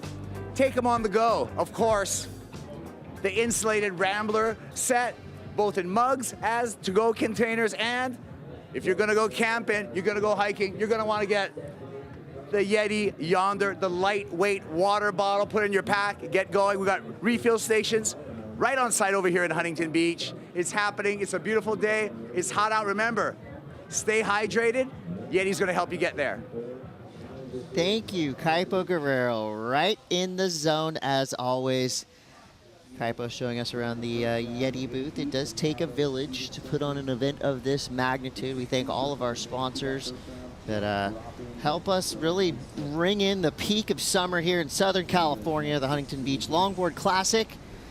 We're well underway in our opening round. We're all the way to heat 6, just a few more heats to go after this, and then we'll start to see you know, how these elimination rounds are going to shake up, and we'll get a little bit clearer of a picture as to what the next few days of competition will be looking like. Before we get there, Zoe Grosperon. Beautiful bottom turn fade there, and grabbing that rail through the section, just catching a rail, unfortunately. So a little bit of technique to touch on there for Zoe, but she had priorities. She really needed to make that one count, but still 6 minutes 20 left. They're on longboards, and you don't really need much time to get a mid-range score out there. But the US Open, what an amazing event in surfing history. Yes, the waves are small, and as was quoted in the LA Times, it is not the world's best wave. If you want big waves, go to Mavericks, Condor, right? And you know, if you want better waves, go down to Trestles. But it's one of the most consistent waves on the planet, easily. That's it, and it's Surf City, and I love that the locals really invest themselves into it, and they are very much riding everyone's waves here up on the pier, and I hope to do an interview with a couple of the locals tomorrow morning or the next day where you'll feel the passion. They're down here early and the coffees are in their hand, and later on the beers get swapped for Pacificos, the coffees get swapped for Pacificos, and the tails get taller every single year, but it's the same crew, and they are so as the more stoked. Pacificos go down. As the more Pacificos go down, the fish get bigger, the waves get bigger. That's it, and the riots get bigger, and everything's wild. But it's so cool to be here and kick off the Longboard World Tour at the Wallex US Open. And here's Mason, just a straight hander there. Didn't really know if she was going left or right, and needing a 4.92. Whoa. Ride the wild surf. Zoe Grosperon now. Fading right. That was nicely done. You saw the wave before that. Little mistake on her backhand, but definitely cleaning things up. Currently in 3rd place, but only needing a 4.38. Rode that one all the way to the sand. So we'll see what the judges throw out for Zoe's last wave. I have a basic question. I know there's a litany of different answers, but what is, let's say, this board that Zoe's riding, what's that going to cost you in a surf shop? That one's a Phil Grace from Euroglass in Europe. And Grace is a long-time shaper, a lot of experience, which pushes the price very much up. The more experience, the more you're paying. Yes, yes. And Euroglass, you got an expert premium glass job there. So and price, probably 11, and it's imported. Probably 1,100 minimum euro, 1,200 euro. I would actually go even higher. Yeah. I'm going 1,400 euro. Okay. So you would think between, obviously if you're just getting into it, I would say a used longboard is the way to go because you're going to beat the thing up. But support your local shaper, Chris. Yeah, well, that's true. A local and used longboard from a surf shop. Yeah, from a surf shop. But you could be looking at anywhere from a couple $100 all the way up to $2,000, $3,000, $4,000. Once you get different inlays, you get different stringers, tail blocks. I mean, these can be rideable works of art. Then of course you get your fins, which of course can run you upwards of $100, $150. So minimum. Yeah. You had a fin in here yesterday that was Zoe's using my fin, the wax personal fin from FCS, the model. Yeah. If I'm out there, I'm riding a wax head fin. She might let me bring it in the booth. I'll bring it in as well. But yeah, the fins, they might not change boards a lot, but you know, if they change fins, you can actually get aboard the nose ride better from a stiffer, bigger fin, although the turning may not be there. So there's a lot of variation with equipment that fins add, so if not even more than the shortboard as well. I would say, yeah, probably more. Big old pivot fin or a Reiki dolphin fin. Hatchet fin. Exactly. You won't see many hatchets out here, which is bizarre, but you would have in the 60s. But hey, we're in 2023. We are watching heat number 6, the opening round of the we're into Women's this. World Longboard Tour, and I'm amped because Zoe's got a 4.4. She's gone into the lead. Maya's in second. Mason's still only needing a 4.94, and Maya 3.4. We'll see. 2 minutes 30 left on the clock. Wow, it's a very, very close heat. And Maya's been, you know, having still the biggest number of the heat, has yet to really. I mean, she could easily solidify it with, you know, only needs a 3.4 to take back the lead. And again, this is going to be that battle here in this next 2 minutes. It's going to be important to see who picks the wave. You know, looking at priority, it's with Mason, who sits in third, so it's got to be a good choice from her. Looking at this wave that got her into the lead, that was a critical section, but she had to kind of go low around it. And I feel like kind of maybe missed an opportunity there. Absolutely, yeah. I think none of these women have actually teed off. I don't think they'd be super stoked with the beginning of their campaign here. It's like they're still trying to find their feet out there, and the tide is coming in. So we're in mid-tide almost now. So there has been a transition. It's moved over towards the pier, into that pier bowl wave there. So as opposed to that peak a little further over that we saw Chloe getting that long left, and Khalees, who will join us next in the booth. But you can see that this Mason over there on the right-hand side of the screen in red has priority, and then you got Zoe and then Maya to the left there. So we'll see what happens in this next 1 minute and 30 seconds. This is where things are going to get interesting because Maya only needs a 3.4, Mason needs a 4.9. There she is. And is this a 3.40? Armchair judges at home, study this one. Well, I can answer it for you. It's not going to be. No. Yeah, I was unfortunate. She had a wave earlier similar, so 2 quick waves here in these last 2 minutes. Still maybe has some time on a longboard to get her. That's it. Self back out there. Well, a 3.4, judging by the last few heats, that is going to be as simple as, well, Skip Bryce to say, there's 4 points in every wave before you even do a maneuver. You grab a set, you bottom turn, you make it look easy, and you pull out. There's 4 points, and that's my coaching structure. I like that. For anyone who wants to learn about the art of trim, I start off, you want to compete? Well, you better do those 4 first. It's also a good way not to lose your board, right, Pete, in bigger waves. You catch that, you have that mentality, and you're going to get 4 points in pretty much any contest. Here she is again. Yep. Mason Schremer, or excuse me, Maya. Way inside, but there could be something for her. Oh. A little danger element. And can't hang on. Still looking for a 3.4. Now here goes Mason looking for a 4.94. Could be a chance of something cool on the inside. This wave looks like it may be reforming. She gets on the nose quickly, straightens out with some style. And that's it for the opening round of the Women's Huntington Beach Longboard Classic. Heat 6 in the books. Unofficially, Zoe Grusveron gets the win. Maya Glassnap in second for now. We're going to wait for the score from Mason Schremer. But that was an entertaining affair, to say the least. Each surfer with tons of waves ridden. And more to come. We got special guests. We got world champs coming up. This is going to be an afternoon you're not going to want to miss. Stay tuned. You're watching the Huntington Beach Longboard Classic as our judges study this last wave from Mason. This could be a difference maker. Needing a 4.94. Feels like it's somewhere close. It will be close. It just, I know it's super critical, but that finish could be the difference. The judges, especially when everyone's watching your last wave, if you can finish cleanly, and I know it's right on the shore, but if you can exit the wave and actually pull out with control, that can be that extra half a point. We've seen so many scores be decided on the championship tour just from not finishing the wave cleanly. There's your red line. We are waiting for scores as Mason makes the long walk up the beach. But Maya may actually have extended her lead as well, but we'll have to wait and see, because she got that 5 as well. Yeah, I don't think Maya's going to change anything there because she had that fall at the end. But, I mean, Mason, for me, it's close, but I still feel like it's going to come up a little bit short.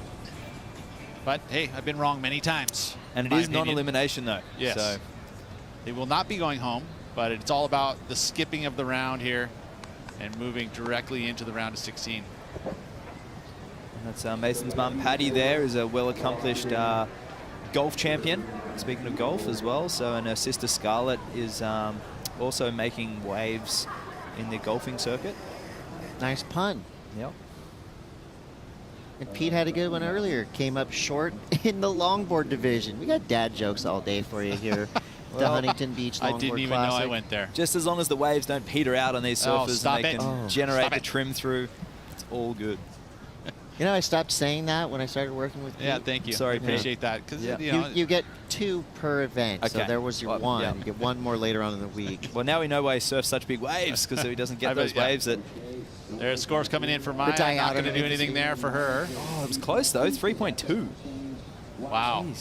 1/10 of a point. I mean, I was pretty... Well, that's a fall-off, right? That's Yeah. that's if you don't finish your waves, I mean, that's it. You don't get the scores. How many times have we seen this scene? Waiting for a score. You know, you haven't quite fully committed to the shower yet, or maybe there's some kind of she hasn't committed to the voodoo shower thing. yet. You know, you're kind of going, what do I do? I just stand here with this camera on me and hope that I'll be laughing and smiling at the end of this shot. 4.1. Ouch. Just under. Needed a 4.94. It comes through at a 4.10. And now you just go back to the board rack, sideways you glance regain to the top of the composure, and you tower. look forward to the next round. We got more action to come. Like I said, special guest sit in the booth. Don't go anywhere. We'll be right back.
Every sustainable choice you make, no matter how small, matters.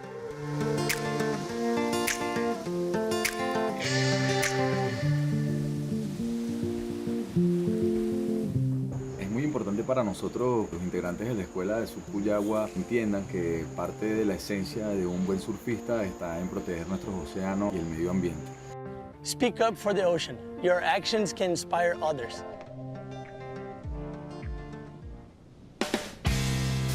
It's a fun afternoon here in Surf City, USA. The Huntington Beach Longboard Classic continues, and look at all these amazing fans enjoying the sights, enjoying all of our sponsors behind the scenes, also the Nitro Circus, but some great longboarding going down. Rachel Tilley takes on Elise Lemoyne, and also Royce and Carolyn in heat number 7. No one loses here. Second and third elimination round, and first place skips around into the round of 16. And someone who did that earlier today is with us, Joe, Rosie, and Kaylise Kaleopa'a. Thanks for joining us, and great job today. Thank you. Thank you for having me. Oh, anytime. Tell us about your performance today. Did you feel good and comfortable kicking off a brand new year on tour? Yeah, this being the first event of the season, just shaking off those first event nerves felt really nice, and we got really lucky with the conditions for our heat today, so just really stoked with how everything went. You've been doing this a while. You won here last year. Do you get butterflies when you grab a jersey? every time. I feel like that's, oh, here goes Rachel. Rachel Tilley, a former champion, won at 17. Her second wave already. Quick 5, and she will go down. So getting a start out here at Huntington Beach, coming from San Clemente. Spends a ton of time in Australia these days, but she is proud to be one of the youngest ever world champions, going back to 2015. So a great California longboarder, loves all the different waves in San Clemente, California. And joining us for the call once again, Kayleigh, talking about the conditions, talking about the nerves that come in events of this type of magnitude.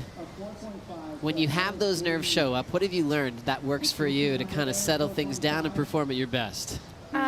For me personally, I think having such a good support crew with you is like such a key component to being like calm and collective when you're competing. And I've been super grateful to travel with my mom with me always, and just a lot of my friends from back at home is on tour this year too. So it's really nice to experience this together and support each other. Really cool. As we see surfer in the blue jersey, Alice Lemoyne representing Reunion Island, which is great to see. Had some great events last season. As we go to her opener, Rosie. Yeah, let's see her get to the tip there. Kind of hangs that 5, almost has to shuffle back. Getting a couple toes over the nose there. Brings this one through a few cut-backing maneuvers. And there again, so using that rail of the board. And then also setting up the right here, Roizen, representing Australia. Gliding through that final section on the inside. 3:17 start for Carolyn there. And Alice starts with a 4.5. Rachel Tilley out in front with 2 waves, 2.5 and a 3.5. And Roro, as they call her, is digging in here. Quick 5, nice perch quickly there, controls it without purling. And now fading cutback to set up her second scoring ride in the matchup. One of her heroes, Bob McTavish, inspired by him being such a legend in the surfing world, spending a ton of time in his shop throughout her years, riding waves. Let's catch up with the winner of the last heat with AJ. Zoe, a stressful ending to that last heat. You're waiting on the sand, waiting for the scores. But for you, when you came out first heat of 2023, what did you want to showcase? I just wanted to have fun. I had the wild card because last year was not a very, it was a very tricky year for me because I had the rib injury right before the Huntington contest last year. So I just knew about the wild card like a month ago. So I was coming here just wanted to be happy in the water, just enjoy the water. The waves are pretty good now. So of course I wanted to win this heat, and it was very stressful at the end, but I'm happy that I make it. How much of a confidence boost does it give you? First heat of the 2023 season, first heat win of the 2023 season. How much confidence does that give you? It helps a lot, definitely, and I'm super stoked about this, and I can't wait for the next one. And we have a very cool tour this year, so it brings a lot of happiness and joy into me, so I'm really happy about this tour this year. As you should be. Do you want to say anything to friends and family back home? Merci beaucoup tout le monde à la maison, mes amis, ma famille, de regarder. Je vous fais des gros bisous. Congratulations, we'll see you in the next round. Thank you.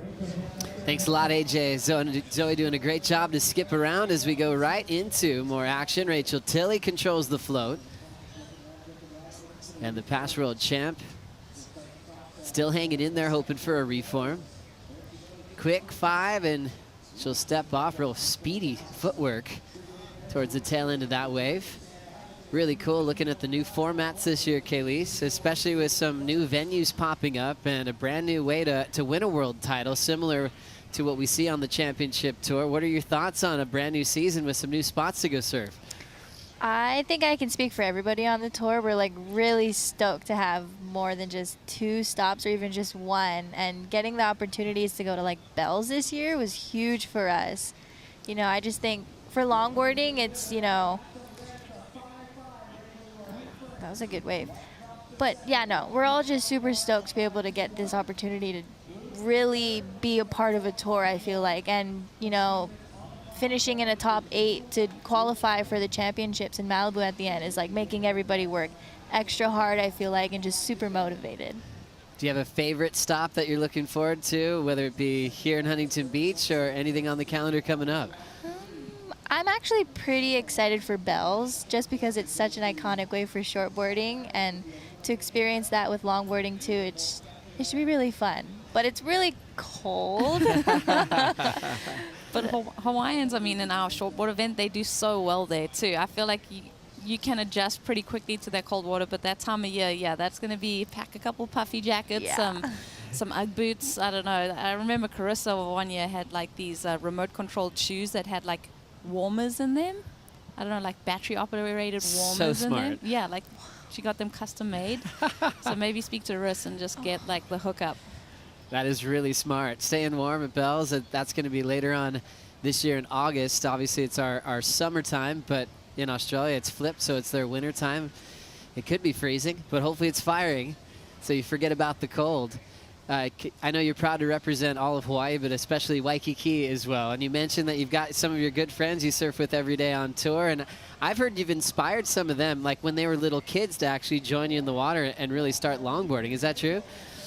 I mean, it depends who you ask, but we just grew up surfing with each other all the time. I mean, like every day, it was literally me, Kiani, Connie, John, Sophia, and just to see where surfing has taken us in this point of our lives is just so cool.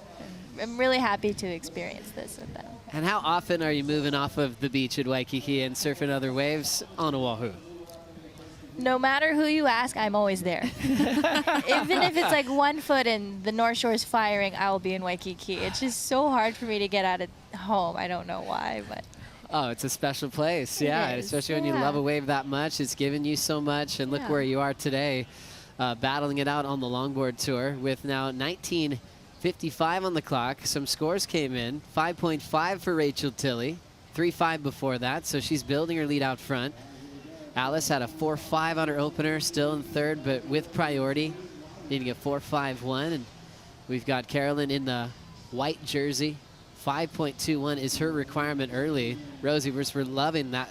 These conditions cleaned up this afternoon. We started off the Huntington Beach Longboard Classic, especially heat number one where Honolulu Bloomfield won. It was pretty shredded with that south wind, and what a gift to see that lay down this afternoon. Yeah, it was. It was super challenging this morning, watching the Challenger Series.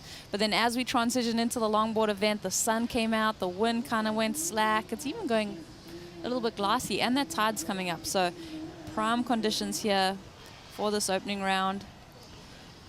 Now with 19 on the clock, Kayleigh, who are some of your heroes that you looked up to as a little kid surfing in Waikiki? I think Kelia Moniz. I mean, she's such a family friend too, but when we were growing up, it would always be like her and like all of my aunties in the water, and we were just so inspired because she really like sets such a good image for women's longboarding, especially out of Waikiki too, and what she's continually like doing with like her career is just like so inspiring to me and all the girls. A two-time longboard champ, Kayleigh Moniz, happy in her motherhood stage of her life.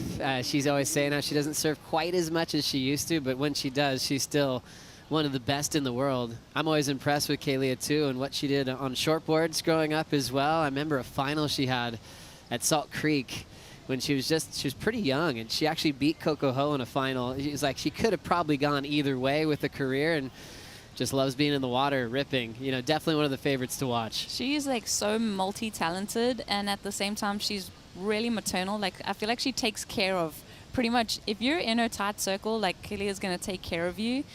Like, I'm older than her, but I look up to her so much. Like, even watching her become a mom and watching her surf through her pregnancy and what she was able to do, like, she's definitely one of the icons of women's sport and someone that we, you know, you just look up to her, and her style is insane on a longboard. Getting to surf with her, you're like, how are you doing that? It's amazing. You just want to sit and watch as we see a nice 5 there to kick things off for Alice Lemoyne. Now setting it up again, nice footwork, touches 5, and now redirects on her forehand and just consistently moving that feet up and down the board. It's a huge part of the criteria. Former world champ, Tori Gilkerson, the head judge, always saying use that entire surfboard on a ride. It's probably impossible to get a 10 if you're not nose riding. So using the entire board, fluid transitions. Alice, a super talented athlete who you've surfed against for a while now. She's been on tour with you, and she's had some big results. Why don't you break this one down for us, Kayleigh? Yeah, I loved this 5. You know, she kind of took her time and really like stayed with it. And I love Alice's surfing. She's such a powerhouse. Like, that's the one thing that stands out about her. And then to get this redirection right here, I feel like that's such a key component when you're surfing Huntington. Is so much redirecting going on. And I really like that wave. And she's such a sweet human too. And it was really nice. Beautiful footwork as she'll step off. Had a 4.5 before that, so just her second wave. Love how patient she's been. We talk about rivalries all the time in sports and the competitive nature on the Challenger Series, on the Championship Tour. How would you break down the competitive nature of the Longboard Tour? I think, to me, in my experience, we're way more mellow. And I've heard a lot of people from both tours say that longboarding or longboarders are way more mellow. But yeah, I feel like we're all really good friends outside of the water. And obviously when you're in the ocean, you know, it's very focused, but nothing too crazy with us. I like that. As we see another great ride from Alice, 5.6 on wave number 2, 4.5 on the start. And Rosie, you talk about that a lot, how good it feels as an athlete when you're actually improving every time you take off on a wave. Yeah, you can tell that she's kind of shaken her nerves a little bit from those first few rides. There she gets a 10, so she's building that confidence, and it's really showing in her surfing as we go further into this heat. So Alice looking for just a 4.9. Third wave ends up being a throwaway. So Tilly still holding down the lead. Still 15 minutes on the clock, so a lot of time to build on that score line. Has it been easy to adapt to the live scoring system when you first started competing and listening for scores and then changing gears in the water? I think that was something I always like really struggled with and still kind of do, is like the competitive mindset, you know, going from like free surfing every day and then to competing. It's like so many different things are going on, and it's such like a mental thing, and I've noticed that recently. But I feel like the more you do it, the more you immerse yourself in those types of situations, the more your mind sort of gets it under control. Do you think when you surf with a jersey on and when you surf, you know, just at home at Queens, do you feel like you're able to do the same type of surfing?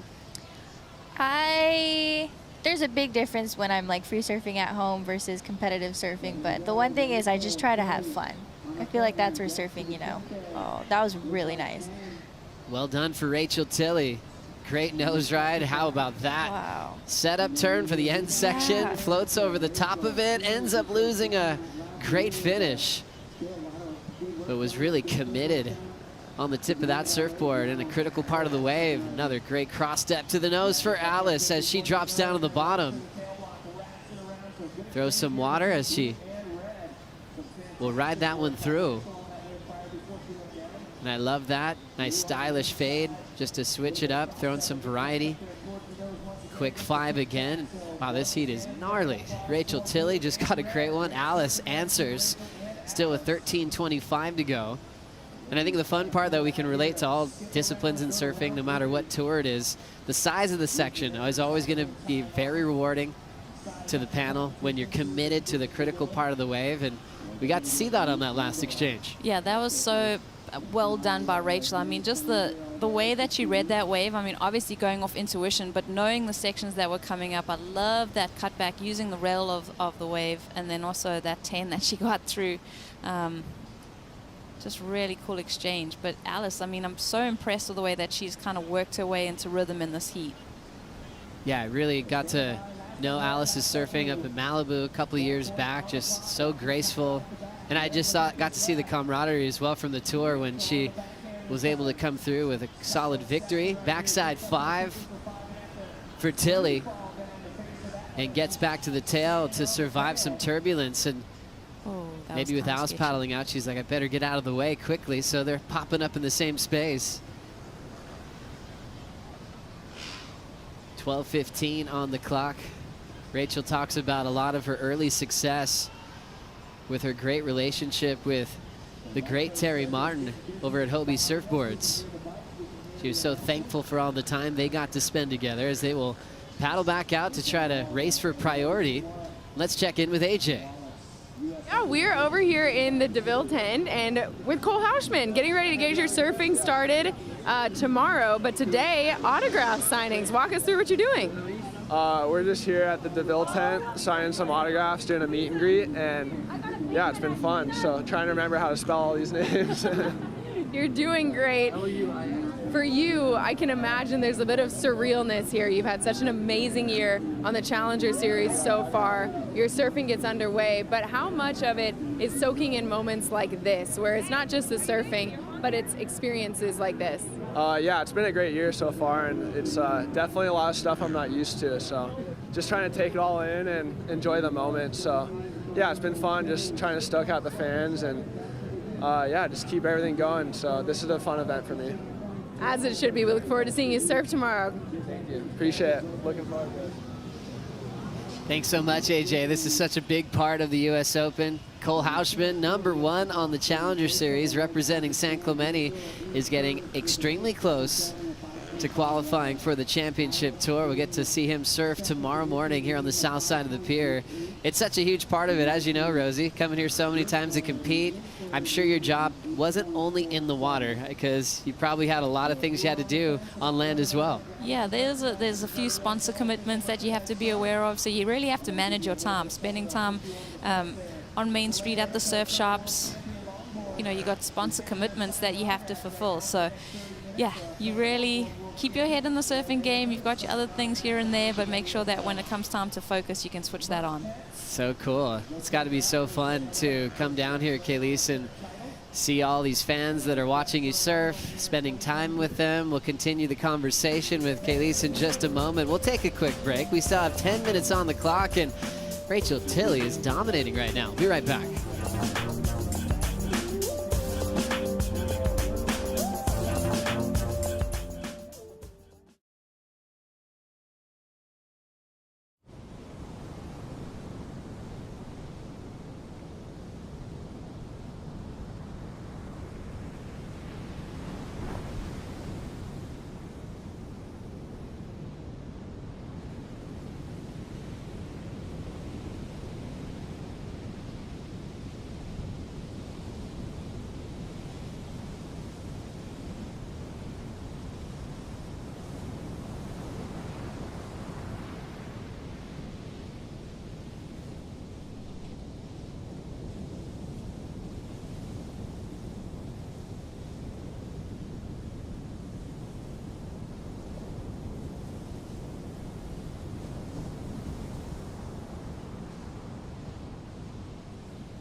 Flashback to a wonderful day in pro surfing. Kayleigh Kaleopa'a taking out the U.S. Open last season. How good does it feel to reminisce on this great memory last year? I mean, it was a really fun event last year. I mean, people call me, you know, a little bit crazy when I say Huntington is really fun. They're just like, you won. And I'm like, but it really is, you know. I don't know. I was really happy in this moment just because I missed the first stop of the tour last year, so coming into that event last year there's a lot going on. Oh, I'm sure. And notice in your first round heat, you were surfing that same board. Yeah, that board is like my favorite board, and I'm trying to hang on to it as much as I can. But yeah, just something about that board. Whenever I ride it, I feel so comfortable with it. So I was like, I'm just going to ride it this event too. That's awesome. So it worked through last season and so far this year too. Is it the plan to try to keep it together for another year? Yeah, I was telling Rosie, like, it's been through so much already since the last tour event. So I'm just kind of trying to ride new boards, but it's just something about it. It's an old faithful. Yeah. You know, how long can you keep a surfboard these days, especially when you're competing hard on them? Is it kind of rare for you to have a board that lasts multiple seasons? Yes, I feel like. And especially me and longboarding and traveling, you know, you never know if your board's going to snap on the airlines. It's just like, it's tough, so hopefully. So when you think about El Salvador for Bells, do you have an idea of how many boards you're going to bring to those locations? My mother actually suggested that I bring 2 to 3. If it was up to me, I would take 1, but that wouldn't be smart. So yeah, definitely going to have a change of equipment, I feel like, for Bells, just because the wave looks like a different monster to take on in longboarding. So yeah. Oh, that's going to be fun. Can't wait to see you perform at these new locations. And then to qualify for the championships in Malibu, top 8 type format. If you do make it there, that means you've already qualified for 2024 as we roll in with Rachel Tilley. Quickly to the 5, then to 10. Gets back to the tail, nice fade. She loves setting up waves like this. How glassy is it now in the open face? Rachel loving it. Chips it quickly back to the whitewater. Looking to better a 5-5 to strengthen her lead. And Tilley steps off. I was talking about a relationship with a lot of the shapers over at Hobie, making her some great equipment. I've been seeing her ride some different boards as well from Corey Colapinto. So she's been mixing it up a bit, but she loves where she started off with that Hobie family. As we saw the split peak there, Alice went left, just a shorter ride, and still hanging on to second place. Remember, second, third, deal with the elimination round. So you want to have the heat win. How about Rachel on this peak, Kayleigh? I really love Rachel's surfing just because she's so committed and she pulls off her maneuvers in the most critical sections of the wave, and she does it very nicely too.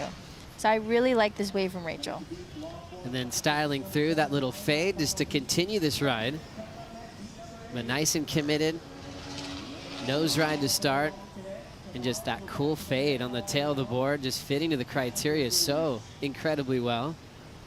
6.77 and a 6.17 for Rachel. It all started off at Doheny, which is a beautiful little wave next to Dana Point Harbor. I think she was about 3-4 years of age as the story goes. A foggy day, really cold, but she kind of knew right away that she wanted to commit to this lifestyle. As we bring up the Pacifico fan picks, I think everybody did their homework for this one. 64% of you all went with the past champion, Rachel Tilley, to get the win. So Rachel getting the majority of the votes, so you guys can all participate on worldsurfleague.com and join in the Pacifico fan picks. And Rachel Tilley definitely dominating in this kind of form. 6.77 and a 6.17. She's using that last score into her top 2. And now Rowe just going down quickly. Next one setting up for Rachel again. And she goes straight down. We saw a lot of turbulence on the open face throughout the day today. So we've had some kind of surprise falls at different times, Rosie. Yeah, and that's just going to come with the different chops. This mix-up swell you've got that makes it quite peaky. But yeah, when you're planing so quickly on such a large piece of equipment that's also got that heaviness to it, it's easy to kind of fall over that edge and lose your balance. Mm-hmm. Now rolling into this one, we've got Alice. Nice drop, still trying to get up to the 5. She'll get it there. Back to the tail. And now straightening out here. And Kayleigh, are you always trying to avoid shuffling? Is it always trying to be a cross step, whether you're going forward or backwards? Or is there a time when a shuffle is necessary? I really try not to shuffle. I mean, growing up in Waikiki, I've been like inspired by so many beautiful surfers who never really shuffled. And if they saw me shuffle, they would be like, yeah, please don't. I'm like, okay. And that's kind of just stuck with me, I feel like now. But this is a really nice wave from Alice. Great footwork, throwing in the turn as well. And then the wave shuts down. And you never know what you can get sometimes on these inside reforms. So it looks like whitewater, but look, it just opened up enough, and I think she liked it. A little scream into the beach, Rosie. Yeah, I mean, it's been so fun because I think at the US Open, it's people just converge on this beach, right? And there are just these little pockets of support for all of the athletes. I mean, when Chloe Kellerman was coming in earlier, there's Brazilian fan base down there. So it's really fun to see people come out and support and hear the cheers from the beach and on top of the pier. So cool. Have you experienced that, Kayleigh, having some people cheer for you from the pier? Yeah, like a few times today. I don't know like what they were saying, but I just kind of like look up as I'm like trying to paddle back out. But I think it's really cool that people come down to also support longboarding. You know, it's not as big as shortboarding, but there's still like people. You know, it's cool. Oh, it's awesome. Yeah, there's a lot of people. Even the last couple of days, I've been so impressed with the numbers. A lot of people really engaged in all the elements of surfing here. Huntington Beach Longboard Classic still has one more heat to go. Heat number 8's coming up next. We'll have Tully in the water, Caitlin, Luana to wrap up the day. Then the 8:05 post show will begin. Roisin now up and trying to get the float off. Just looking pretty casual at the moment. She's caught a lot of waves, but didn't really get out of the 3 range. So it looks like she might be settling for the elimination round. Alice and Rachel have been kind of having the major battle in this heat, both getting up into the 6s. And Alice hoping for a 6.55 with still 30 seconds to go. Tilly with priority. We'll see if Rachel plays some defense here. It doesn't look like she's too interested with shadowing Alice, even though she's got the lead in first priority. Yeah, we'll see. I mean, when you look at these smaller waves, to get the number that she requires, it would be a pretty big ask as she gets that 10, Joey. Yeah, good point, Rosie. Alice getting the wave in, so Rachel wasn't too concerned with really needing to shadow there. And that's going to wrap up heat number 7. Tilly, the former world longboard champion from 2015, has a dominant performance here in heat number 7 to move straight into the round of 16. And that's exactly where Kayleigh is sitting. Kayleigh Kaleopa'a, thank you so much for your time. I hope we get to do this more often this week. Thank you. That was fun. Great job. Yeah, come in anytime. And best of luck, best of waves into the next round. We're going to take a quick break. Heat number 8 of the Huntington Beach Longboard Classic will begin right after this.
The Wallex US Open of Surfing, presented by Pacifico, is brought to you by U Theory, made for all of you, by Tractor Beverage Company, organically farmed beverages, by Sabazon, enjoy the delicious powers of acai, and by Visit Huntington Beach, Surf City, USA.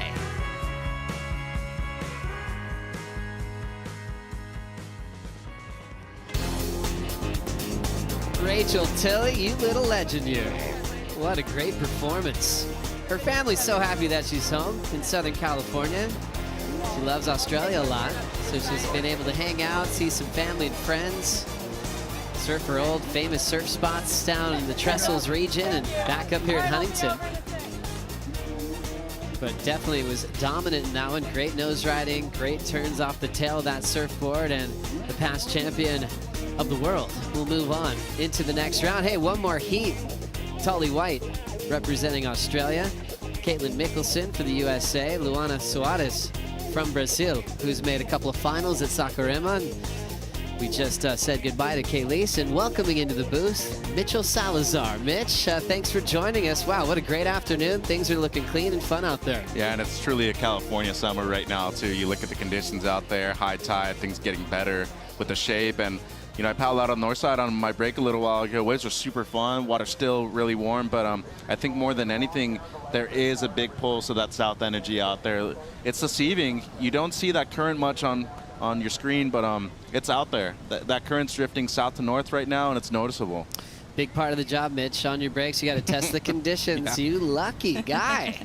Ro? Oh, it must be nice. After this. Hey, it doesn't happen every day. Okay? No, that was great. No, we're not jealous. You deserve it. No, that's great. No, good insight, too, on the conditions here. Tully White already got a 3.5 during the break. Let's check this out, Mitch.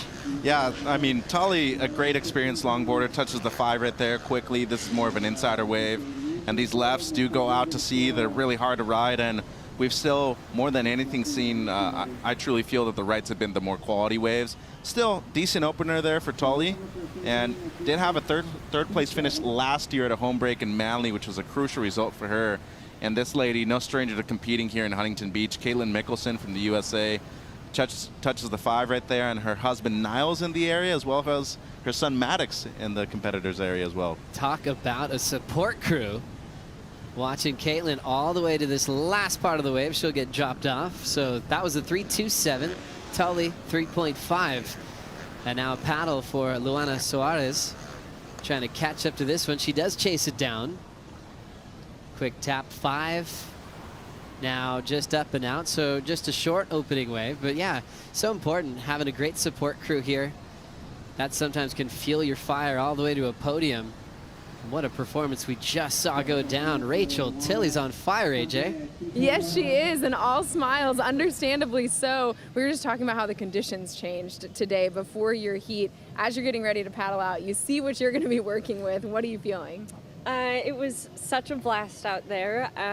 At the start of the round for Honolulu's heat 1, it looked totally different, and we were thinking the wind was only going to pick up and is going to get trickier, but it's like a 180-degree difference, and it was a lot of fun. I had a fun free surf off to the side right before, and that got me excited. So I knew it was non-elimination, and I just wanted to go out and have fun. Non-elimination, but you might as well skip a heat here. So you get to skip the elimination round, go into the round of 16, first heat of 2023 for you. What is your mindset for this year?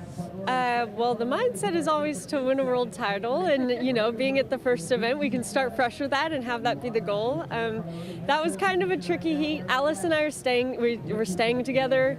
She's staying at my house down in San Clemente with me, and so when the heat draw came out and we saw we were together, we're like, oh no, because it's better when you're sitting on the other side of the draw of each other to support each other like that. But we've shared a million heats, and we just tried to make it fun. There was a point when we had a paddle battle, or I fell and we were paddling out together, and I looked at her and I said, all right, it's a paddle battle, let's go. So we just, you know, it's never fun to, well, it can be fun to go against your friends, but it's always like a funny one. So overall, it was special to share it with her, that heat with her, and I know she surfed well, so it was a fun battle.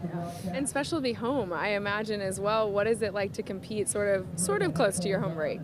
Yeah, I mean, I'm from San Clemente, so we're like half an hour, 45 minutes north, and I'd still consider this one of my home spots growing up surfing here. My dad's from here, so it's really just special to be here, and I have a lot of friends that get to come and watch the event that are on the beach as well, so that's extra special. Well, it's extra special to watch you surfing, and congratulations. We'll see you in the next round. Thank you. Thanks, AJ. Great job there, Rachel. Rachel Tilley moving on, 12.94 combined total. Straight into the round of 16, straight into live action. Tully White, cross step to the 5, back to the cutty. Waves getting really full in the face, so patience paying off for Tully. And now throws up a little banking turn, which she'll let go of. And remember, she's back to her feet, so it's still the same wave. However, obviously a fall there doesn't always look good for the judges, but yeah, it's not a new wave if you go down and get back up. And now checking out the left, Luana had a 2.0 start on a very short right. Now some speed to burn. Quick 5, heavy section on her heels, and couldn't hang on. Says keep this going. Caitlin's turn. Quickly, stretch 5, controls it, and is able to recover that rail from going underwater. So close call there. You know, surviving that is cool. It is a little disruption of flow. Obviously, they want to see you just grease it from start to finish. But a really tough challenge when that big board's trying to take you underwater and you can still recover that ride, Rosie. Fully committed, Joe. That's, you know, one of the aspects of the criteria, and just watching her through that critical section, really try to hang on as this wave cupped out, Mitch. Yeah, and knowing how competitive she is, too, she wants to be able to make it through this heat and not be in the elimination round. As Rosie touched on, I mean, really got to the nose as quickly as she could right there and selected a great wave as well. The second wave of the set, was able to let that first one go by, and Luana, unfortunately here, you know, has the one little setup carve and then gets to the nose, Joe. But as you saw and as you pointed out, steep section right there, unfortunately not able to hang on.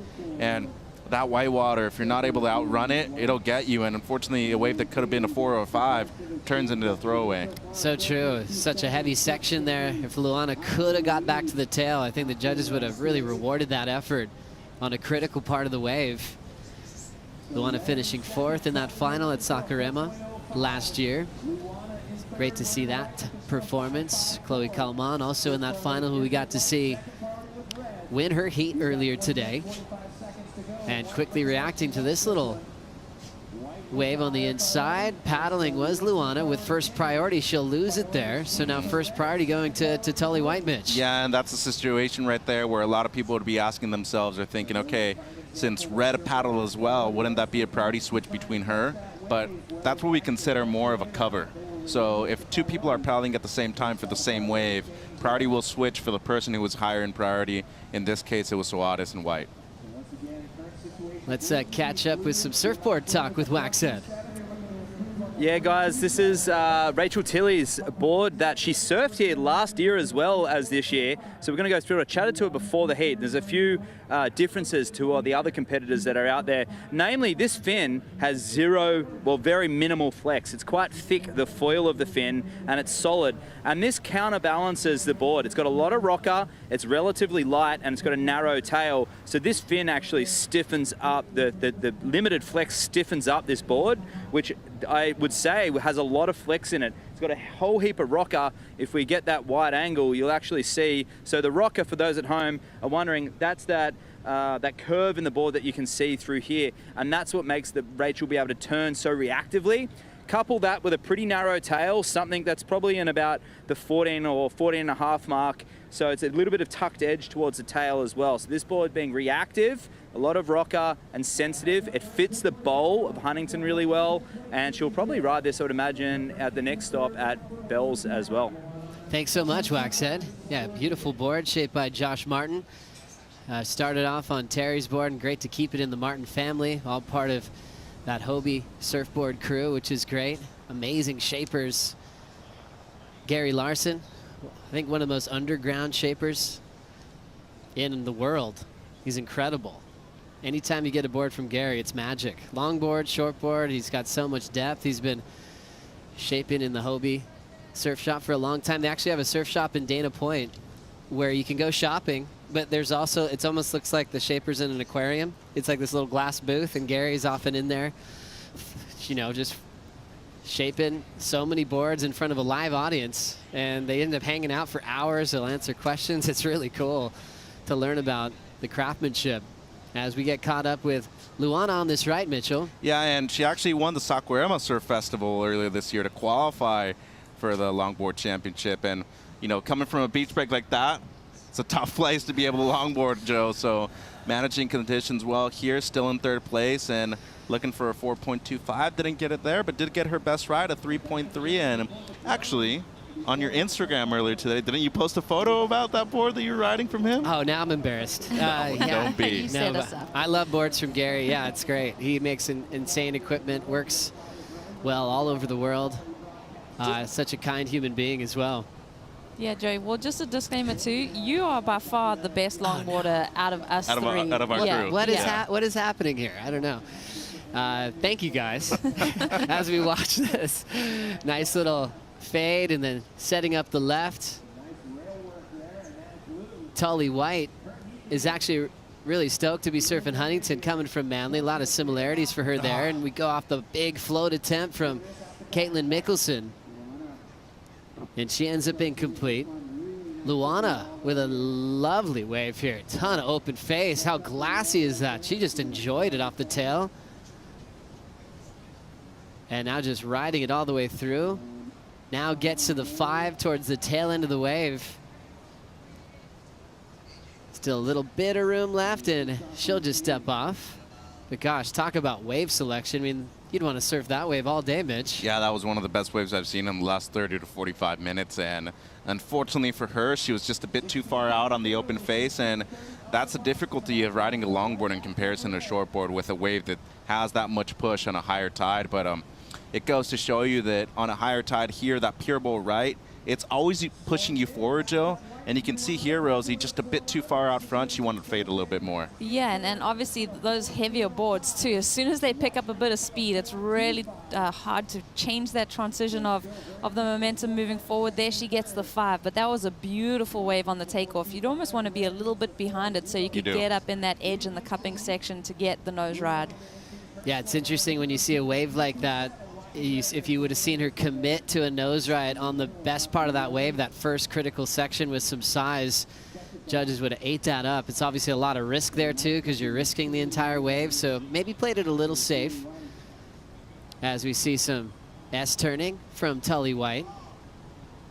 And Tully representing Manly, I think you mentioned it before, Mitch, did well there on her home court. Getting all the way to a semifinal. She was so thrilled that, the World Tour was having a stop in her playground. And then she's like, yeah, it's not the pass, it's not Noosa, these famous longboard destinations, but she said it's helped her ability to adapt in all types of waves. And then when you kick off a tour at Huntington Beach, she's definitely feeling at home today.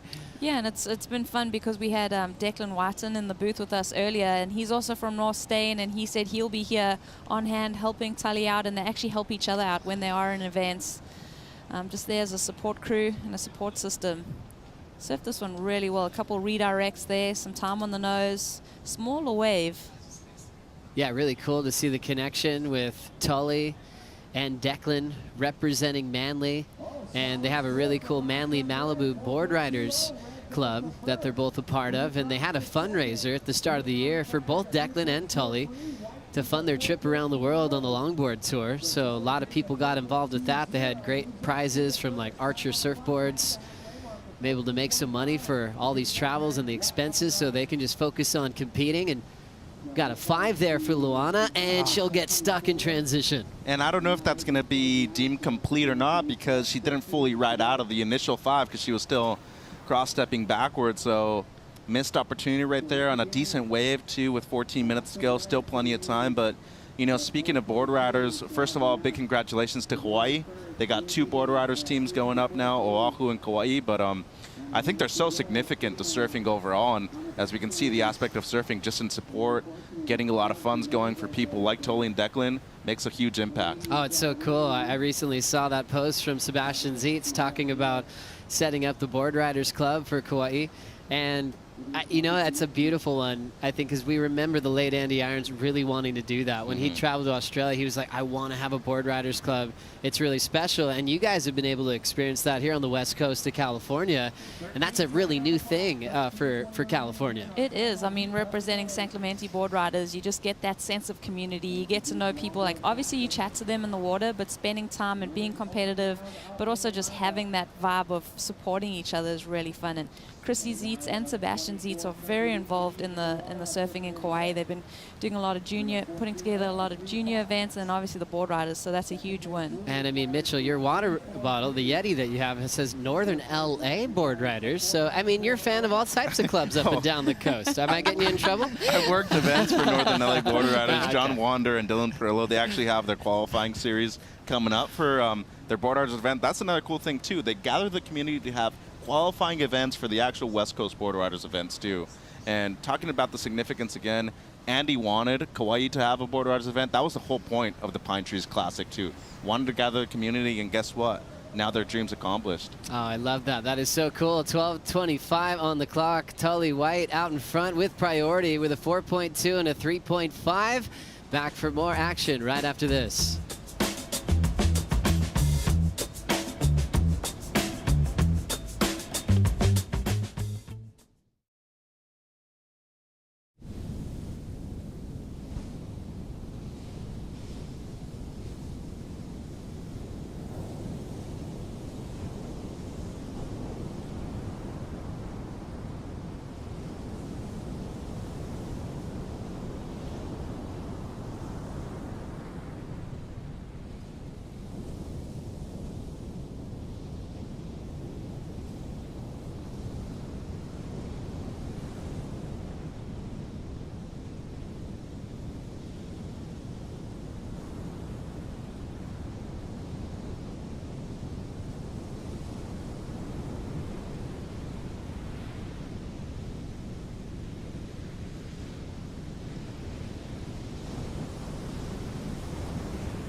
Ten minutes to go, and we have surfers paddling in position. Tully White, quick step to the halfway mark of her board, and then how cool was that fading cutback?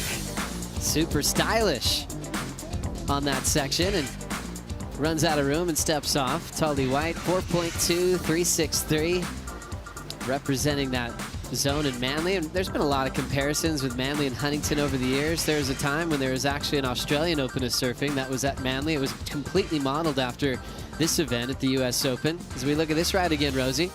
Yeah, a lot of speed. I love this maneuver right here, just dropping that back knee, a lot of footwork involved there, and just you know, doing that from the middle of the board too, not stepping right back on that tail. So beautiful power move.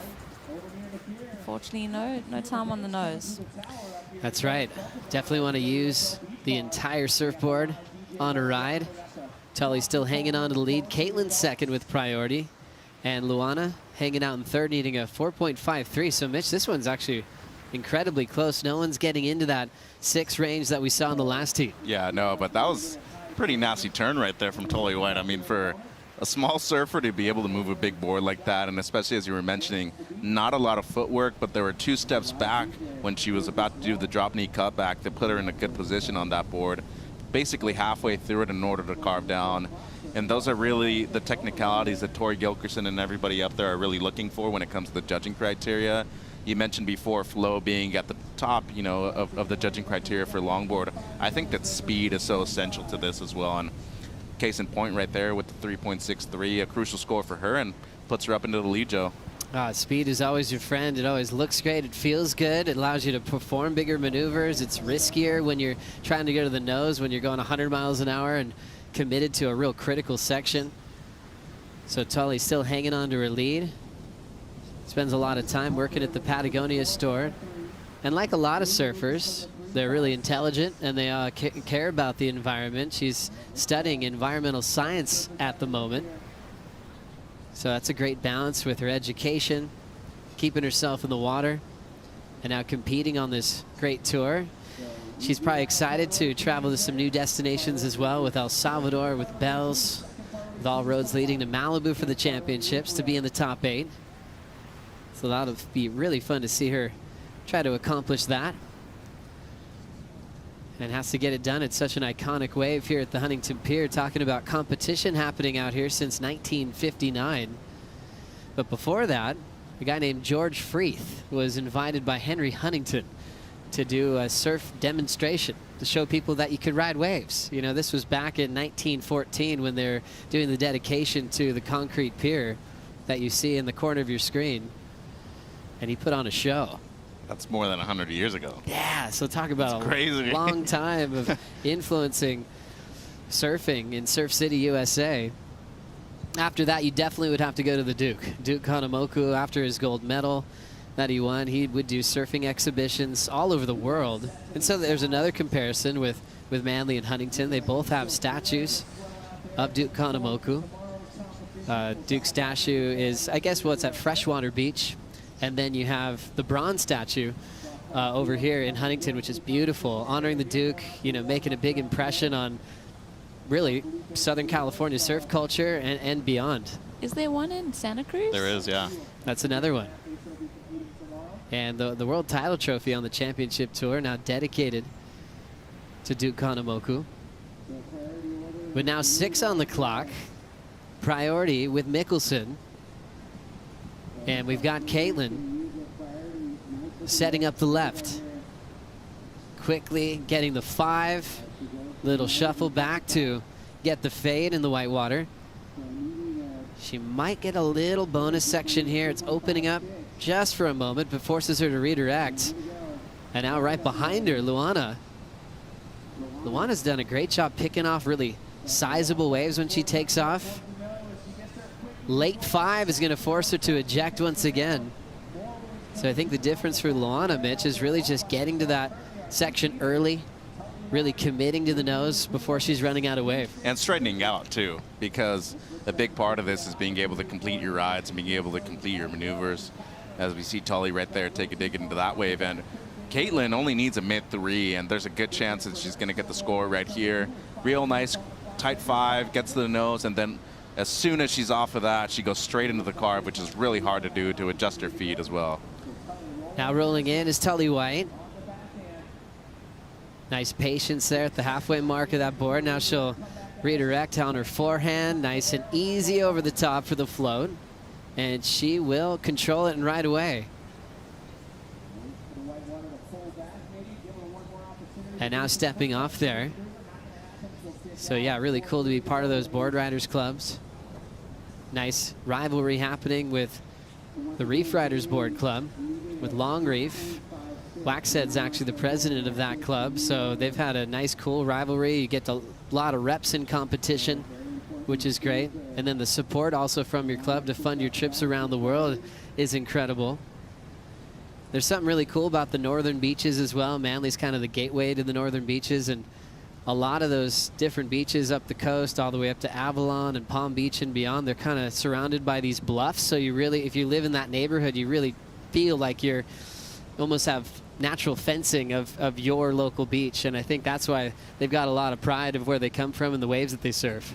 I actually asked Declan, I said, oh, do you ever surf Kilkul, which is one of the beaches that's like directly over from me. He's like, no, not really. I was like, yeah, me neither. It's so close. Me neither. Yeah, I guess when you're in California, you get so used to being a road warrior. And Declan's coaching, right? Yeah, he's coaching Tully at the moment.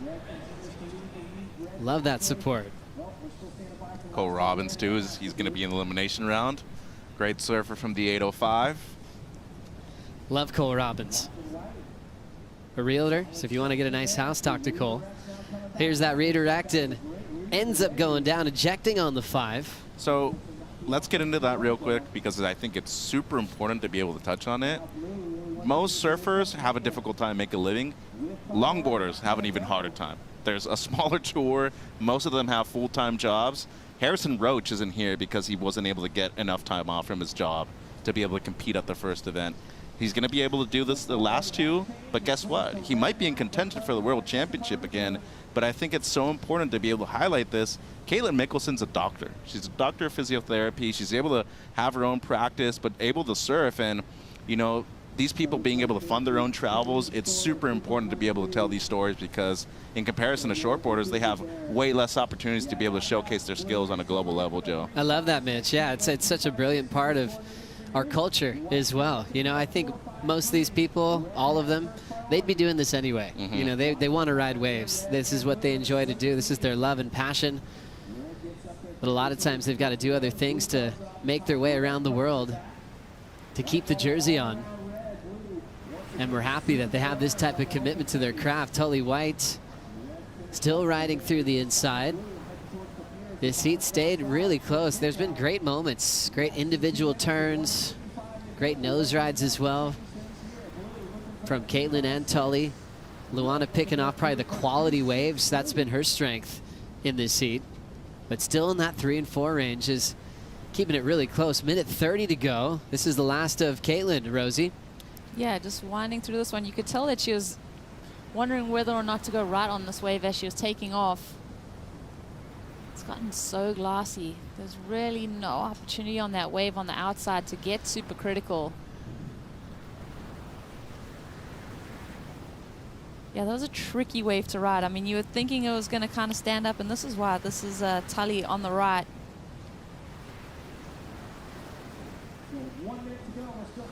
So just similar kind of rides, though. Not really much to speak of. That cut back on the outside. Trying to find the inside reform. All three great surfers in beach breaks. Caitlin, semi-final finisher last year. Ended up losing to the eventual event winner, Kayleese. Tully White getting the semi-final back at her home break in beach break conditions. As we're down to 40 seconds, once again coming up next, we will have the 8:05 post show with Kaipo, Rosie, Peter to break down all the highlights of day 2 of competition. Rolling into this one at 25 seconds, and just digging a rail is Tully White. Priority with Luana. Second priority with Caitlin. We'll see if they have a final chance. So, I mean, Caitlin's only chasing a 3.56. She's still paddling, and we are into the countdown. So it looks like we're going to close out Heat 8 of the opening round for the Huntington Beach Longboard Classic. And a nice little applause there from Declan. Got through his heat yesterday, and there to support Tully White for that heat victory. 4.2 and a 3.63. A lot to talk about today. Remember, we kicked things off in the Women's Challenger Series this morning, then the opening round for the women on the Longboard Tour. And we're setting up for some big heats coming up tomorrow. Let's go through all the highlights on the 8:05 post show. We'll see you then.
That's right, it's the 8:05 post-show here at the Wallex US Open of Surfing, presented by Pacifico.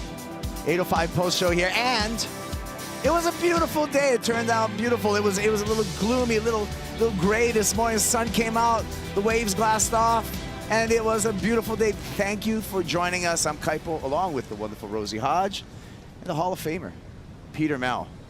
Pete, your first impression of what you saw today? Well, it felt like we had a couple seasons through the day. That's what it felt like to me. I mean, I had my sweatshirt on early. Didn't expect that to be the case since it's been so hot everywhere else, but it did turn into a beautiful day, and the action was good. There's some big moments, which I'm sure we'll get to. Yeah, a lot to catch up on. Rosie, I like the mixed plate that we had today. We started with the Challenger Series for the women, then we moved into the women's longboard. I liked it. You know, we just had the longboarders really got the pick of it, though. I think there was that one heat in the opening round that was a little bit sus with the wind, but then it really started to glass off. The sun came out, and the longboarders put on such an amazing show. Yeah, and when we look at just the depth of the field on both the longboard as well as the Challenger Series for the women, Peter, every heat's really entertaining because we started from the get-go with a lot of great surfing. We did, and as expected, though. I mean, this is the best in the world. This is the first event for the women in the longboard. We did have the opening round, right? So it's a different format that they had to get used to, especially even with the women in the Challenger Series as well. Opening round, we still have a seeded round for them, but you know, again, there's going to be some moments that we'll bring up on this show that were pretty cool. Yeah, we had a great moment with Tully White. She took the last heat of the day, took a win. She's into the round of 16, making North Stain proud. Tully's with AJ. Yes, Tully, a very important way to start your 2023 campaign. How did you want to approach your heat? I just wanted to go out there and throw as much as I could at it because, I mean, it's not an elimination first round, but obviously it's good to skip the second round at this event. Yeah, I knew that the girls I was surfing with, they rip in this sort of stuff, so yeah, I'm stoked to get a heat win. As you should be. Your first time qualifying for the tour was 2019, so you're a few years into this now. How do you feel like you're settling in to tour life and getting into that competition mindset? Yeah, I feel like this year is like kind of everything's kind of coming together really nicely. Got amazing support from the people that helped me out, but also just the local community, family, friends, Manly Malibu Club, and just everyone just really getting behind me, and yeah, just stoked to be on tour again. As you should. We're stoked to have you. Congratulations. We'll see you in the next round. Thank you. Look forward to it. And thanks everyone for getting up and watching. Back to you. That's great. Yeah, so OC Tully in the round of 16. Speaking of longboarding, we had some great heats.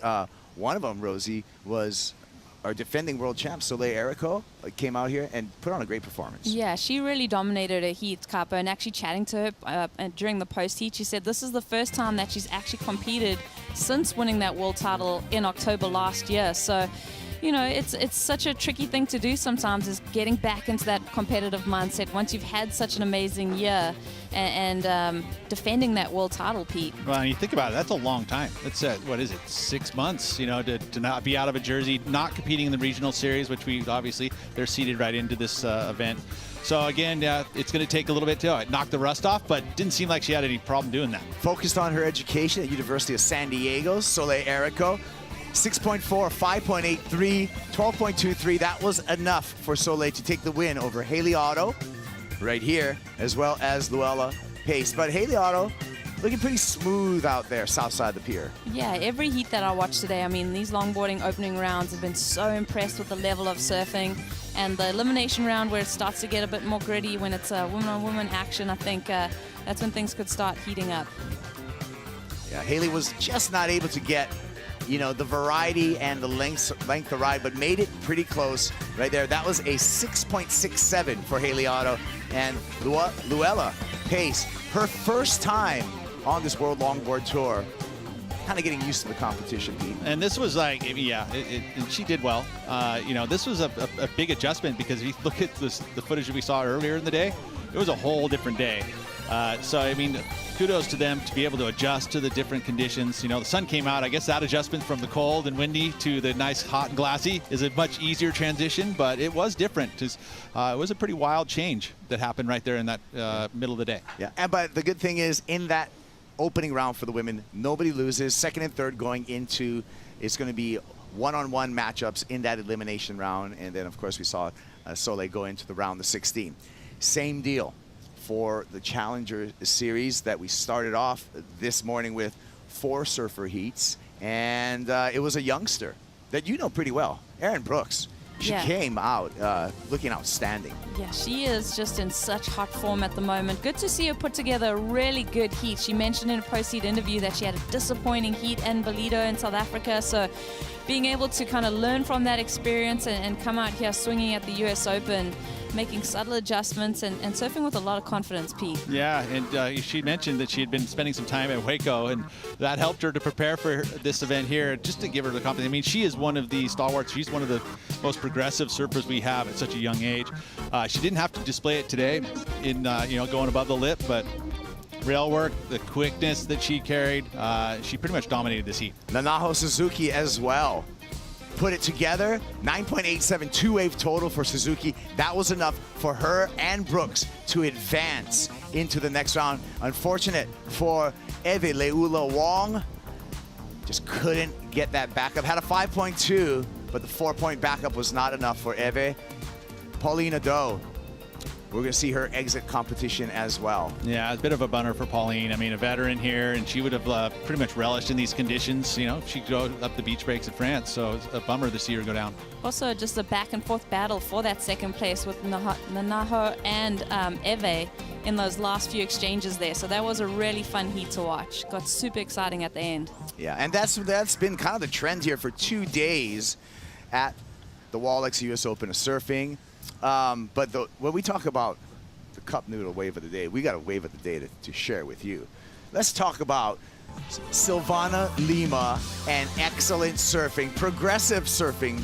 Rosie, it was an exciting moment. Do you know what? I know she didn't air because I heard everyone go nuts, but this is the first time I'm getting a look at it. Wow, incredible. That was pretty tweaked, Pete. Yeah, and she had a very rough start to this heat. I mean, 4 waves with just, you know, 1s and 2s, and then all of a sudden she kind of had this one turn where she was able to whip it around and showcase that variety she has. 6.33, and then right into that wave. You know, and within 2 minutes, she put up this huge numbers in this heat. But that right there, I wanted to see it go excellent. I'm glad the judges went to the 9.33. There was a couple 9.5s in the score line, well deserved. Yeah, it was the highlight of the day, and that's why Cup Noodle brought it to us. We want to see more of that from Silvana Lima, the veteran, moving on, and I'm excited to see what the future brings us there. And speaking of the future, Pete, what is the future? Well, we're going to ask Surfline and see what they have on the charts. You can talk us through the Surfline forecast. Yeah, well, we still having a bit of south swell out there. You can see that inconsistent at times. That's the swell run that we've had. You can see a couple different pulses, right? You saw the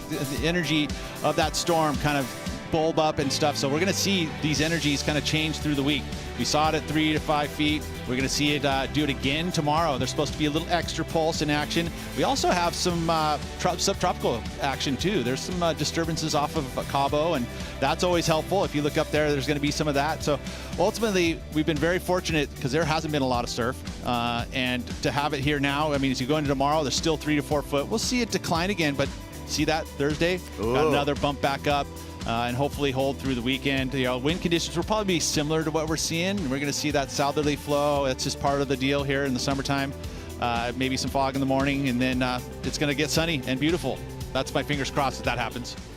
Thank you to Surfline, and it is an encouraging forecast given that we've had years here where there was nothing on the charts. Yeah. So the fact, like, I don't really care about the wind that much as long as the waves are breaking. Oh, totally. This swell that we have on offer is just so contestable. Even Silvana, when she said she got down to the beach and she saw the wind, she's like, this is air wind for me. This is something that can be an advantage. So if you're that kind of person that can really pick up on these things and pick an advantage, and some other times people are complaining about it, that's a good attribute to have. That is. And we'll see how things play out. Well, how things played out today, my favorite time, It's time for the top 5. Top 5 moments of day 2 of the Wallex US Open of Surfing, starting with Sol Aguirre and her performance in the round of 48. Wow, Sol is just coming out swinging. I love her form that she's carrying. I mean, she's just gone from strength to strength. I think as we watch her every season, she comes out and she's brought some new spice to her game, Pete. Obviously, that backhand surfing left-handers is what she would have grown up on in Peru. Yeah, well, she made me put my foot in my mouth. And during this heat, I was talking about how the rights were the only way to really go, and then sure enough, she puts 2 numbers up on her backhand.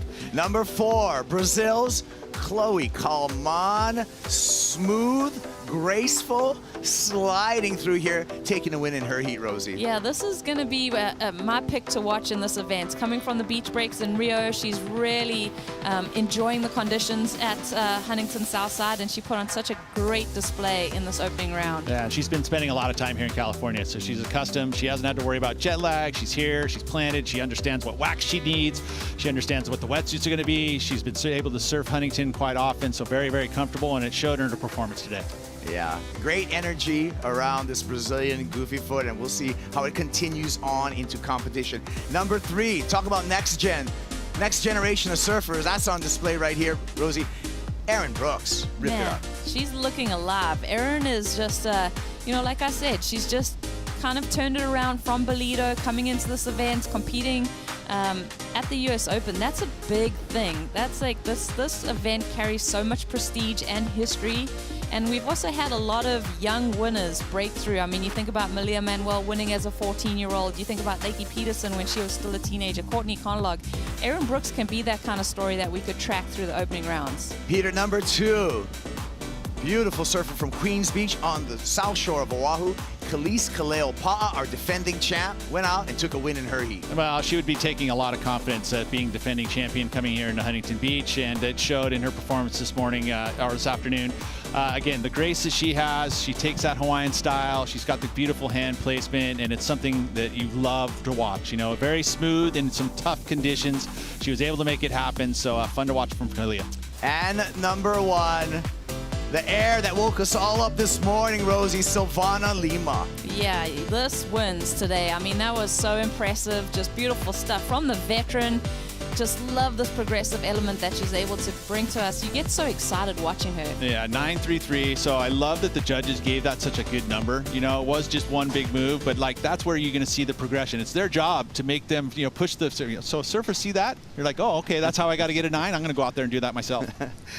I had fun today, Pete. What about you? Yeah, cool. I did. Oh, what about you, Rosie? Every Did day. you have fun? Having fun. Okay, Always. so we had so much fun today. Let's do this again tomorrow. You guys ready to do that? And the next 7 days. Right. Okay. Join us 8 a.m. California time. We're going to get going with another day here at the Wallex US Open of Surfing. Welcome, surf fans. This is the Wallex US Open of Surfing. We've got some of the best female surfers on the planet showing up. Things are going to get radical. First wave ridden of the day, 2-turn banger. That is how you want to start your heat, with some excitement. And when you follow it up with a backside snap like that, we've got a heat on our hands, folks. Erin Brooks looking for a wedge. You can tell she's just so amped up to show the world what she can do.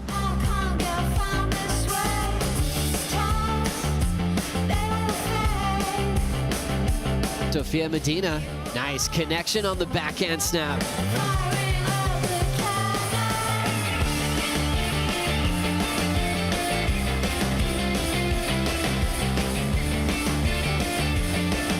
Silvana. Doing air.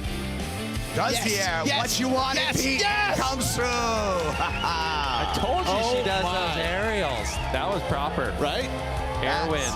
That was really cool. Everyone loves it. I loved it. The best female longboarders in the world are hitting the water.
This copyrighted event broadcast is produced by the World Surf League for broadcast around the world and may not be retransmitted, reproduced, rebroadcast, or otherwise distributed or used in any form without the written consent of the World Surf League.